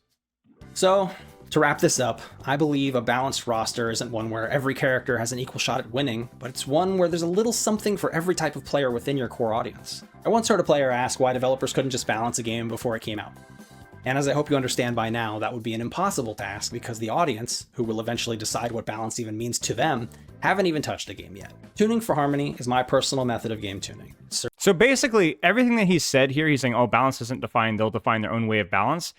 I literally, at the start of the video, almost word for word, defined balance as what he defined as tuning for harmony. And so really, it just kind of comes down to semantics.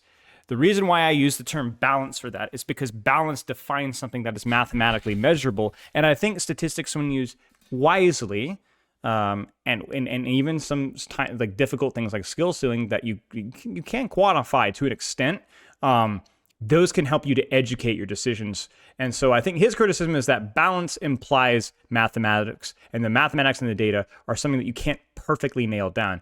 My point is that it's like the equivalent of being a meteorologist. Of course, I can't tell you exactly what's going to happen tomorrow at 3 p.m., but I can give you a really good educated guess. And saying that we shouldn't have meteorology because there is no perfect answer for what's going to happen, I think is kind of like, that's the way that I would bad faith misconstrue his argument, but that's the impression that I keep getting from many of his points. I think that you can make very educated guesses. I think you can have balance in data metrics when read within the context of what you're looking for. And I think saying otherwise, I don't think he even necessarily agrees with that. I think it's just, again, semantics. And I think, yeah. Served me well across KI and Rumbleverse, and I hope you learned a lot about the goals and hazards of game tuning from this talk. If you're in charge of tuning a competitive game, you should do what works for you and your community. If you really believe in tuning for flatness or whatever method you use, and it's working for your team, and you're achieving your goals... Because flatness could work if your characters all have similar skill floors and skill ceilings. If they all have similar skill floors and skill ceilings, which obviously that's difficult to know exactly, like that I would have, like, that's basically impossible to know for sure, but if you could guess, then tuning for flatness would actually not necessarily be a bad thing. Right? Because in theory, if every character has not similar strengths and weaknesses in terms of design, but in terms of effort to output or risk to reward as he was defining it, then tuning for flatness is not necessarily bad. And it's not necessarily bad. That should be the goal, maybe. That's rad. Keep doing that. If you want to try some or all of my methods, that's cool too. Yes, he is talking as a weatherman who's been yelled at and wants to tell the audience that there isn't a real objective numerical answer. That's fair, and I think that's probably the biggest criticism that you can levy at me here, is that I need to be more considerate of, like, the intent of the video, ironically, is that it is from a developer explaining why it's not so simple forehead. My point being is that I really think that he could have I think he's opening himself up to more criticism from jackasses like me and maybe people that are going to interpret it worse by saying that, oh, actually, it is objective, you're wrong. And I think he agrees. He just, the way that he's, like, again, like I said, this should have been interspersed with this here, and here, so that people couldn't, because it does kind of make you go, well, wait, no, that's not true. Wait, that's not true. Like, you're just saying the data just is not useful at all. Like, hey, right? Like, it's very easy to kind of come to those conclusions if you didn't patiently sit through every single moment all the way through. And I think that could have been scripted and written better to kind of clarify his point. Does that make sense? It just, it could have been communicated better, is my point. I would agree with him, but it could have been communicated a lot better, in my opinion, which is ironic because the video itself is extremely well scripted and the way that his communicating his points is good, but it's just that one major structural issue I feel like compromises a lot of his points. I'll make myself available for consulting with folks in the industry who do this kind of work if people want that. Just hit me up on Blue Sky or wherever and we can work something out. Whatever your personal takeaways are, remember that game balance isn't real. It's not a hard, objective thing that we can measure and take scientific actions to fix. In reality, it's just a person's... Do you see what I'm saying? Do you see what I'm saying there? He says that, but he talks about many examples where he's talking and measuring skill and risk versus reward. So how do we measure risk? So can we not measure risk versus reward either? I mean, he would say that that was ludicrous, but really, how much more risk does this character take versus that character? How do you quantify that? The answer is it is difficult to, but you can. That to me is the crux of my argument. He says that game balance isn't real, but then you can quantify risk versus reward, which my argument is that no, you can't. Not precisely.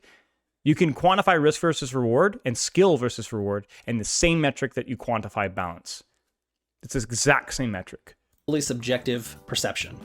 And not There's a only that, spectrum, our views can but you change can do on it. even by the day, and even when the game itself hasn't been adjusted at all.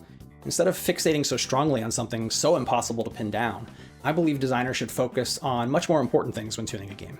Those things are communicating clearly with your audience, minimizing their frustrations quickly and thoughtfully, and keeping them engaged with lots of interesting decisions to make, and surprising them with cool new interactions each time they play.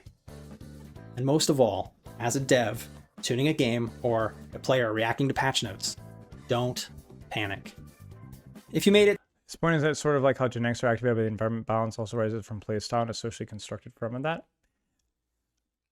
And perception of balance can be, but one of the things I've brought, so if you find me like not bringing something up, it's because I hammered away at it for 2 hours the other day.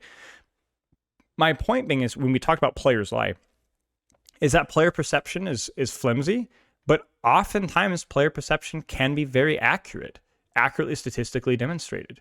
And so for the player perception that is not, like we're not looking to control player perception entirely, but saying that balance doesn't change our perception of how an interaction is handled is just complete hogwash.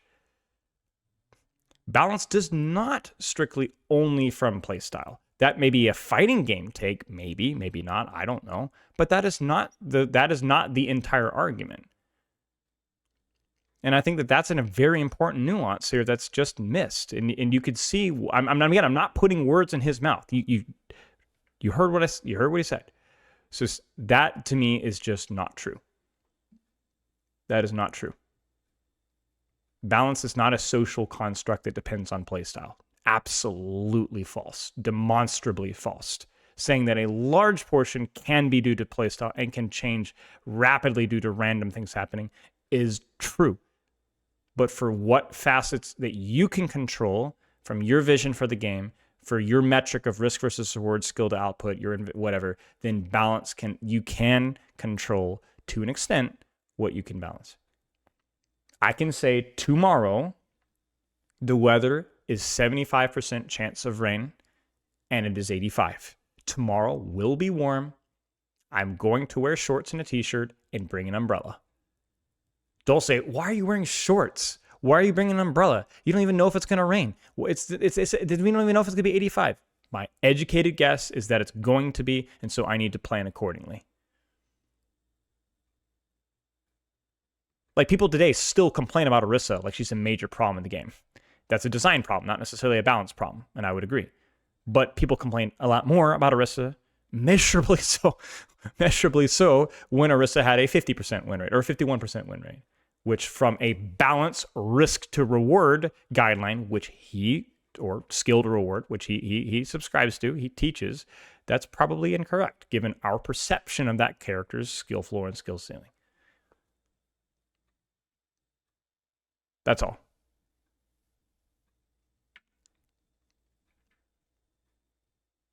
To the end of the video, I hope this gets your brain flowing and makes discourse around game tuning a little stronger overall. Great video. And maybe as a bonus, it encourages gamers to give the devs who do game tuning a little more grace.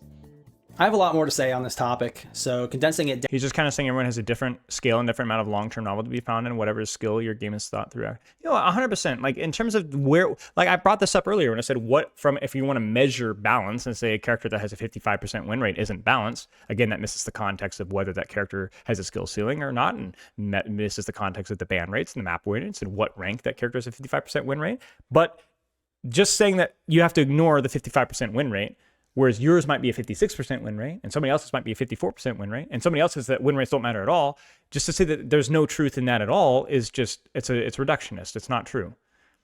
The game will feel worse for the vast majority of players at a certain point. And where that point is, I don't know. At what point is a day warm? At what point is a day hot? At what point is a movie popular? We don't know. But we know when you know. When the outliers, as he mentioned earlier, raise their ugly heads, that becomes a priority, both and a good and a bad thing. We don't know exactly where that line is. We all may have different, but we all do know that there is a point, and to say otherwise is probably wrong.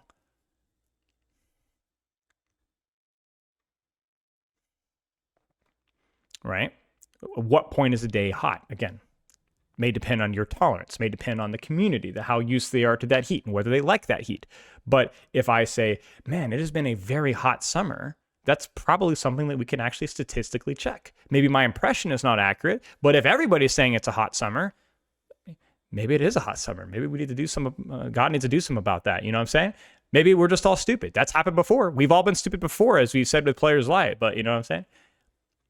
But that's why he's doing the semantics thing, right? But I think my point here is that, like, I think his point would be better put across if he gave maybe the viewer, he's unintentionally not giving the viewer enough respect. I give you guys respect. When you guys know what I say when I'm saying that get a perfect balance at 50-50 Overwatch is not desirable. It's not even really possible from a skillful risk versus reward. It's not desirable. It's really not possible given the constructs of what we have right now. And it would also be almost impossible to measure. It's just way too complicated.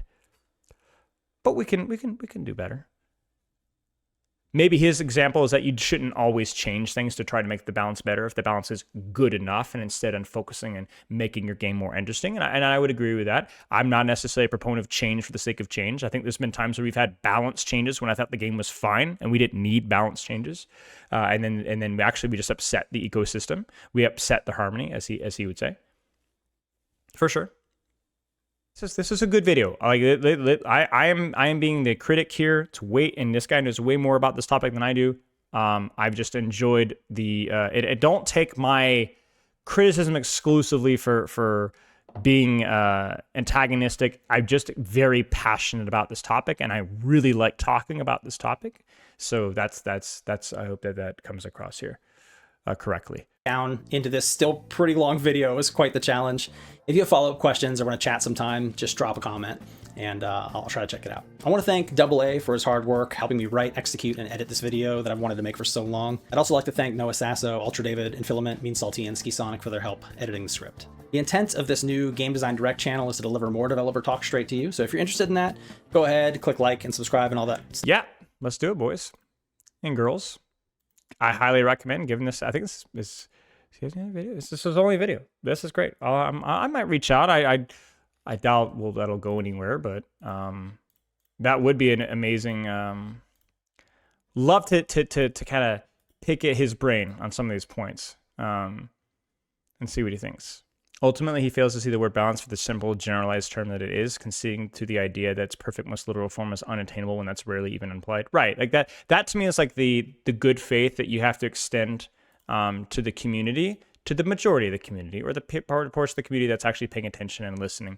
Is that yes? No, I think people understand, or could be educated that perfect balance. I mean, you guys are here. You understand what I'm saying. Like you guys maybe are the minority, but. Yeah, you understand what I'm saying when perfect balance isn't possible, when you have both map bands and hero bands and various hero designs that have vastly different skill floors and skill ceilings and outputs, and that certain heroes will do better just because of the meta, even that they're in a vacuum, not all that much stronger. I mean, this happened all the time with Lucio and Goats got nerfed, and Lucio was not that strong and ranked, but he just was a part of the Goats system, and so he got caught with a stray, right? And so like that's the nuance of data, right? That's the nuance of data, is being able to recognize those things. But I think you guys all understand when I say that, and when he says that balance isn't perfectly real, and having knowing there is no perfect line, and certainly not with a game as complex as Overwatch. I think the video is primarily targeted towards devs with overly rigid and systematic ways of balancing games. I've watched GDC talk where people have talks about statistical models and Excel spreadsheets. I see what you're saying. That makes a lot more sense. Yeah. It's so funny to me because I look at that and I'm like, how does nobody even like think? I mean, I'm beating a straw man here, but do they not understand the level of skill to output ratio? Is like, is that not like, I mean, I mean, I'm gonna throw some stones here, guys. That I've definitely gotten that impression with Overwatch, where there has been a clear lack of understanding about why certain heroes need to have lower win rates. That's been much better recently, but even as recently as like a year and a half, 2 years ago, there were balance decisions that really showcase a lack of understanding about the skill to output ratio. And I was like, guys, like that character needs to not be balanced. That character needs to not be balanced. And there's even been misinterpretations of why characters were not balanced, right? Great example of like Tracer getting her damage and spread nerfed and her perks remain the same. So I'm not that this is all about beating on Overwatch over the head, but like, you know, it's true. There is a failure to understand that.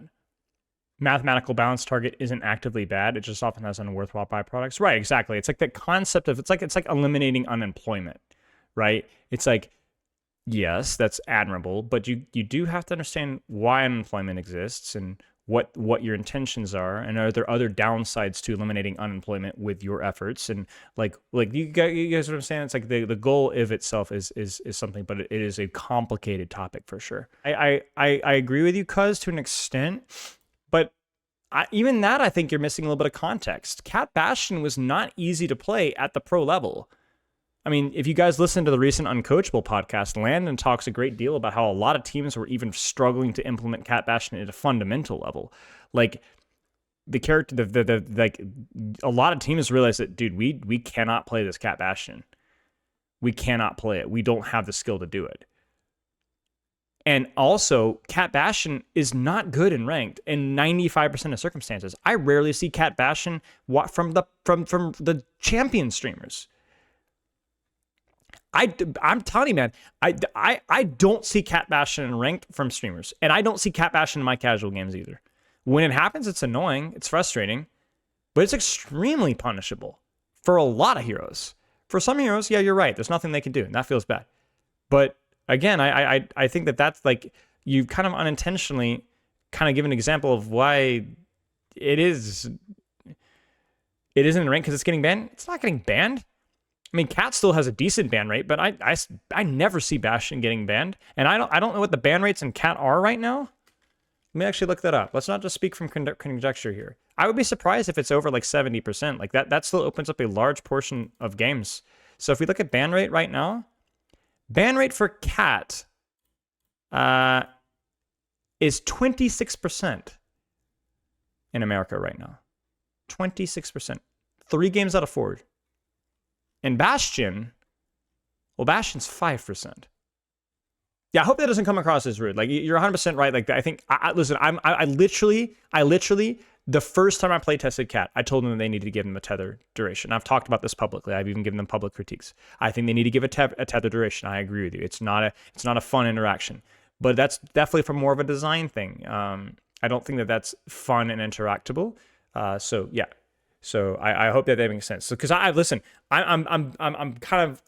telling you, like, I agree with you from the design of the thing, but I don't think that, like, from an understanding that it's not as simple as like, oh, Cat Bastion OP, nerf Cat Bastion. It's like, well, we need to nerf that synergy potentially, because when it does happen, it is annoying. But most people, it's harder than you think, I think.